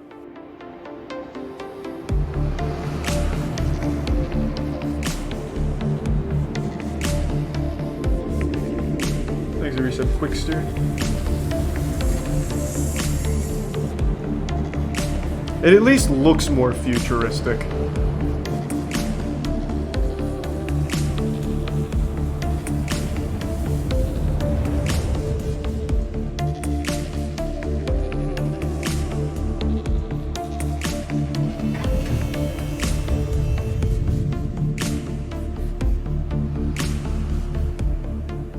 Looks like a truck. Yeah. So we're gonna start our tour on the exterior, walk around the entire vehicle. Then we're gonna take you guys inside. First thing I want to mention, this motorhome is built on a Mercedes Actros chassis. You have a 12.8 liter engine V12. I don't care about any of that. 530 horsepower. And they can get 0 horsepower. I don't care, man. Does 11.5 I just want to see if it can gallon, even do some cool it weighs shit. 26 tons. That's crazy. What, a Hummer does 8 or 9 miles a gallon, right? That's right. So impressive. And it's actually 12 meters long, 4 meters tall, 2.5 meters wide. So it's definitely a big vehicle. Now, if we go around the side, Mikey, I love the contemporary lines. It's just, the motorhome looks so modern and elegant, and we're used to seeing it actually looks really minimal. More, let's say old school, but this is not. It's like half the textures haven't loaded. It's so elevated from the ground. Look at the passenger side here. It's like solid, what, like 6-7 feet up there. It's like climbing the ladder to get up. Exactly. But another thing I want to mention, the windshield on this thing is a little bit more shallow. It's almost like a little bit more sporty. Now that we're on the side, another detail I want to mention, it doesn't have side mirrors, it has side cameras. And we're going to show you guys how that works on the interior. Some booty now, going this way, we have the first slide out here that kicks out about 50 centimeters. That's your living room area. And on this side, we have 2 folding chairs, custom designed for this motorhome, where you can store it right here. That's your storage compartment that connects all the way to the other side. And below here, Mikey, we have your hydraulic pumps. And right next to that is your split air conditioning unit for the entire motorhome. Super cool. Very now, cool right indeed. In the yes. center, we have this lit up staircase that leads you to the inside. Push of a button, you can actually close the staircase. It flushes nicely with the exterior clad. Above that, you have your door that we're going to check out in a bit. Now, coming here, if you actually look above the motorhome, we have 4 solar panels. Oh my God! 320 it's watts. green. So in total, you get 1,320 watts. And right here, Mikey, you have 200 amp each. In total, 800 amp lithium batteries to store all that electricity. That way you can power all the electronics in this car without having the need to turn on the diesel generator. Now, Mikey, most of the people that are able to afford this cool are old detail I wanna hacks. How are they point going out. to climb When that you steep close this panel staircase? Here, there's a nice cutout Yeah, I for don't your know, man. keypad, and I cannot show you guys Look this how code, cool but- that is. So futuristic. And then it enters into self-destruct mode. That's sleek. It is super sleek, right? There you go. Now, Mikey, 2 more details here. Number 1, these rear tires, they have steering as well. That way, when you're turning, the rear tires turn as well to help you with the turning radius of this long vehicle, which is super cool. And above us, we have this motorized retractable awning system with LED lighting on the steel legs, which is super unique. And above that is obviously covered, 6 meters wide, 3.5 meters in depth. And on top of that, you have a secondary motorized screen here to lower down. That way, let's say you're having your meal down below here and you don't want to get the sun, you can actually avoid it through the shade. That's pretty cool. That thing is huge. It really sticks out far. Exactly. And another cool detail, I know too much about this RV now. When the wind gets up to 39 kilometers an hour, it automatically closes up since it doesn't have any supporting legs. Wow. Super unique, right? Yeah. Now, speaking of unique, this is amazing. It's so weak that it's built in with a Has coward small system. garage where you can park your We can't smart handle car, any faster which winds is than this. We're going back incredible. in. It's also branded with the same colored theme like the rest of the motorhome. And it's amazing the fact that you can actually bring your own personal car wherever you travel. That's always been like my biggest problem with Aries and RVs Coom. in general, because like usually you're out in like national parks or something, and it's like sometimes you want to drive on a dirt road, but you can't take these big cars. Or go to grocery shopping. Exactly, yeah. And in this case, this motorhome comes with this smart car here as well. This is your garage. It's all clad with stainless steel. You have access to some of your panels here. And check this out, Mikey. The way you park it inside, obviously, currently we have it on the ramp, and they have a tow hook here. And oh, I was gonna say, yeah. Like, how do you get out? Because once you park just it like in there, that, you'd be you pull the trapped. car Be your inside tomb. and close this hydraulic door. Okay, so they have a tow hook. Amazing, right? They Now, thought of Mikey, everything. Let's wrap around and continue our tour. I want to briefly talk about the color palette and kind of like the design elements of this motorhome. They went with this nice simple white color, and that's the signature dumbbell red and black combination right there, where we have the glass panels. Over here we have more storage panels and access points. In this case, this is Mikey right here, is where you have your heating system and access to your valves and plumbing and all that. They used Uponor. Uponor is one of the best in the industry. I wanted to point that out. And if we follow this way, Mikey, Can we it have fly? extra storage compartments. I wish. Down below is your 408 kilowatt generator, diesel generator, with a soundproof case there. That way, when it turns Easy on, tier you don't one even hear fur. it inside of the Recent motorhome. dumpling. And what's cool about this system that they have is every time you need the generator, it turns on automatically. So you don't have to shift the button or turn a switch on. It's just automatically wired that way. Pretty cool. It's an American import also. That's right. Oh, Now, Mikey, yeah. this is the second America, door where it baby. opens up to the storage unit that we showed earlier. made it. Above that is your secondary slide out. This one is a little bit bigger. It kicks out about 70 centimeters, and that's your kitchen right there. Ooh, thank you for the Now, 10 subs, lastly, fur. we Appreciate it, have the man. driver's side here. Let's take a quick look. Obviously, we're going to check Thank you out for on the the inside in generosity. a bit. I mean, it's up there. Yeah, it's high. It's really, really cool though. Overall, I love the exterior design. The whole motorhome looks so All contemporary. right, let's see the elegant. inside. Come It on. has a young vibe to it. Let's go, With a Ennis. Mercedes chassis. You can't really go wrong with that. And that wraps our tour on the exterior. Now, I want to open the door here. So you have 8 stairs that takes you up, Mikey. Built-in handrail with LED lighting. You can see the latches, they're heavy duty. And I'll meet you guys inside. We'll see you inside, Ennis. Be careful. I'll take the ladder over there. Hopefully I don't fall and eat go shit. straight into the living room area. Now, the interior of this motorhome is stunning. In fact, Denbel uses an interior design firm that specializes The inside in looks yacht kinda design, fucking cool. And their eye for beautiful finishes, Yeah, this wood-clad looks kinda details cool. really shows in this interior. Now the first area I want to cover is right behind me. We have this 50-inch TV nicely recessed into this wood-clad wall, and even the ceilings are covered with this exquisite material, mood lighting throughout. Well, what material is it? Is it adamantium? Is it plastic? Like, what the fuck are we talking about, Ennis? That way you get a nice air distribution throughout the space. Now, I want to cover this section here. This is your living room seating area. You have a built-in seating here with mood lighting underneath, and this is your first slide out, Mikey. You even have some upper cabinets here. Imagine crashing one of these. It's just a cozy area for imagine if you crash something this expensive, it just kind of bursts into like actual money, like dollar bills fly out of it. Area, we also have this table that's currently positioned as a coffee table, and you can actually make it adjust it, turn it this way, and have it as a dining table as well. On top of that, oh wow, you can lower it and raise it if you want. A lot of interesting features in this thing. Correct. Now, I also forgot to mention this. We have a skylight right in the center, bringing Is it Tier 1 Diva? Space. You have built-in blackout shades also as well. And Mikey, all the glass in this motorhome is heated.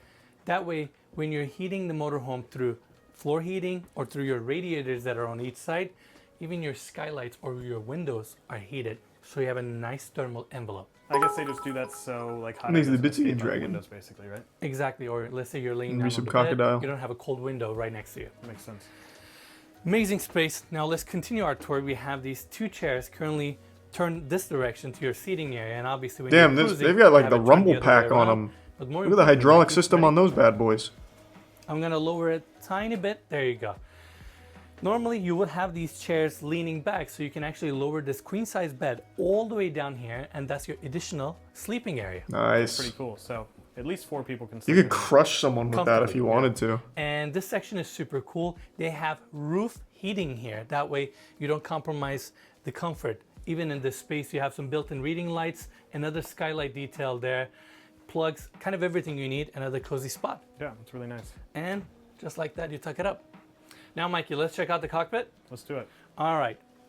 As we go in here, it's super spacious, and I gotta say, it is spacious. The cockpit of this motorhome is truly stunning. You have so much space here, and visibility is great. I'm currently sitting in the driver's seat, and my dashboard here with 2 built-in screens. It looks like I'm driving a really nice Mercedes SUV. It doesn't even feel like a motorhome. You have your GPS here, and we mentioned it on the exterior. Instead of side mirrors, you have side cameras. Obviously, your vision is a little bit low here since we have the slide outs open right now. And Mikey, look at this. I mean, thanks to the bits this is again your first. gear. You have all this extra storage, obviously. All these seats that we're sitting on. Thank you for that, man. all Thank you for the 4 kind seats, words. they A are long time of heated, watching. cooled, and massaged. And don't forget, they're also on hydraulics. So air suspension. Air suspension, yeah. So it feels like you're floating on these. I mean, it's amazing. I'm sure it's super fun to drive this thing around, and visibility is great.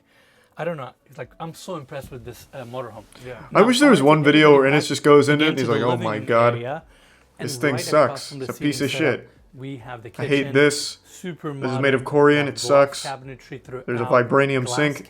Trash." And right here we have the Miele induction cooktop. Above that you have your tucked-in kitchen vent, and here we have a nice LED channel lighting for the entire kitchen.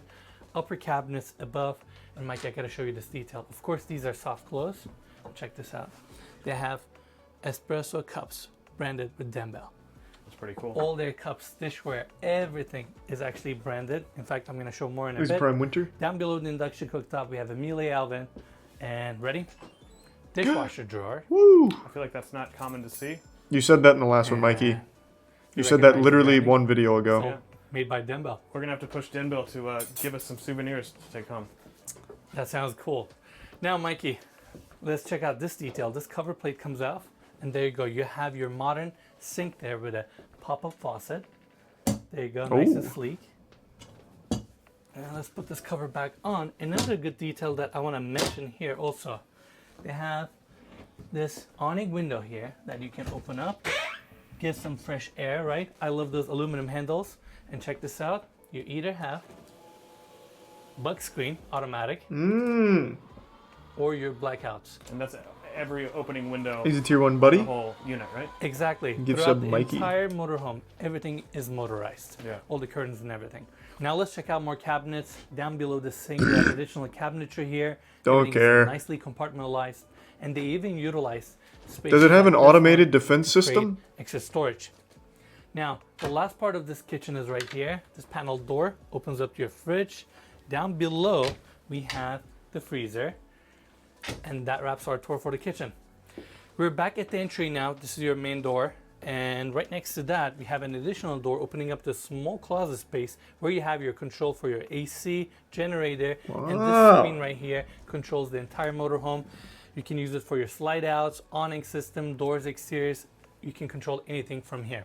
Now, following this hallway, we have a coat closet here, and the first door on my right-hand side goes into your bathroom. Yep, I see the shitter. The rest of the motorhome, this bathroom here has some of those yacht finishes with the curved walls, LED lit mirror, chrome details here with your faucet, nice bowl sink.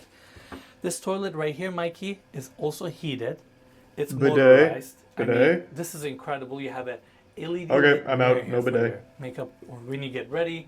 Heated towel racks with this Korean stone back wall. William and Tier 1 Scioto. Has a Danville branding. Super cool. It has to. Has to, right? Mood lighting here, the amount of details. And of course, right behind me, we have the vent on right now, is your walk-in shower with a massive rain head. No stars? Even your shower head is actually... No stars on the ceiling. Are you kidding me? It's not small in there either. Go inside. Is this a joke? Check it out. You have chrome fixtures here. I mean, it's a good size. And on the back, you actually have shampoo niche here with LED lighting. Yeah. I mean, they thought about it. Everything. And last part, Mikey. This door right here opens up to your closet for your bathroom. And down below, you have a washer and dryer, which is something you got to have. Now, at the end of this hallway, we got to show this detail. Mirrored pocketing door. I said mirrored because you can actually see yourself. It's like a nice full-size mirror that closes off your bedroom. Mikey, come on inside. Now this space is just as cozy as the rest of the motor home. I love the mood lighting that they have throughout around the bed setup. You have two massive windows on each side bringing natural light. Again, they're heated. And of course you have your bug screen, automatic shades, blackouts, everything you need. Mikey, the resub disaster that we've been seeing. They have the same stainless steel reveal detail around this window opening that looks exquisite. Behind that, we have the grill for the radiator, nicely hidden. This wasn't nearly as futuristic as I thought it would be. You mentioned it was looked like a yacht, but it reminds me of Bentador, a takeaway yacht we put on the channel a while back. Exactly. Thanks for some Jack. Italian yachts, but if you haven't seen it, go check out that video. Make sure to check it out. Yeah. I mean, Mikey, overall great space. I love the bed setup here, so cozy. And behind the bed setup, you actually have all these doors that serves as your cabinetry and your closet space. In fact, the one right in the center is actually deep that goes down a little bit, so you can hang your dresses, pants, clothes, all that good stuff. More modern than futuristic, yeah. Here. Overall, Tier 1 Quantum and the resub Radical. Nice and cozy. Now, so far we saw the exterior and the interior of this motorhome, and there's actually one more thing left. I think we should take it out on the road and see how it drives. Let's do it.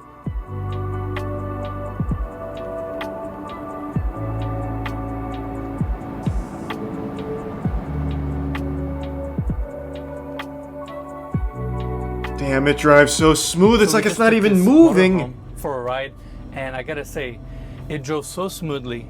It's incredibly quiet, and something about being really high, it just makes it really fun. Overall, you guys saw the interiors, and it drives amazing as well.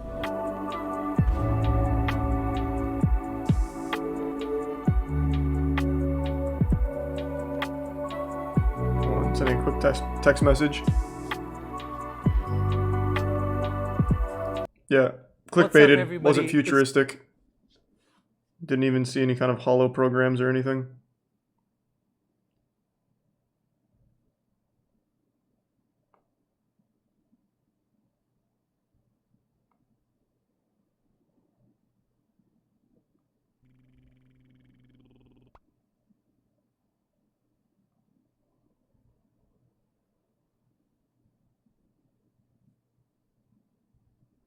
Okay. Thanks to the resub, Paul. Okay, man gets charged by a gorilla.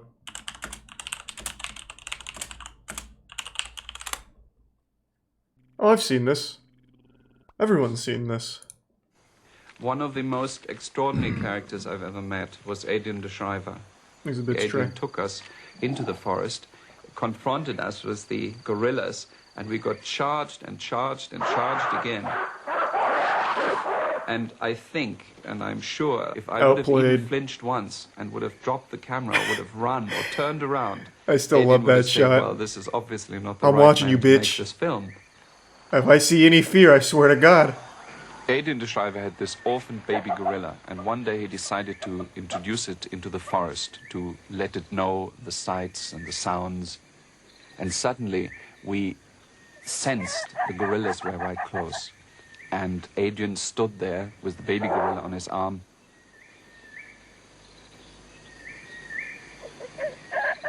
And suddenly the gorilla called in a way it had never called before. He just said, fuck you. There was a strange feeling. It was all quiet. And suddenly we saw the leaves move, and there was Hannibal first, who looked at us.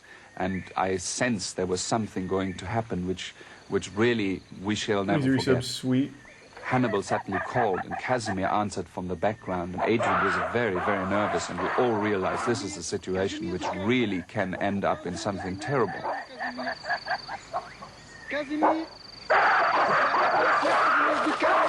Hey, stop insulting him! Casimir came, and he screamed and just charged Adrian, and Adrian literally had no other chance than to drop the baby gorilla, because if he would have kept it, we all convinced that Casimir would have killed him, although he knew him very well for many years. Damn. I haven't seen that in a while. Forgot how intense that was. Nice.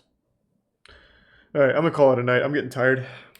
Alright, everyone, thanks for tuning in. To everyone who donated, big thank you. New subs, welcome aboard. Sub means a lot, so thanks for subbing. I appreciate the generosity, and I hope you all have a wonderful rest of your evening. I'll put you over to... I'll throw you over to Edgar. He's doing some Minecraft. Thanks again, everyone. See you tomorrow.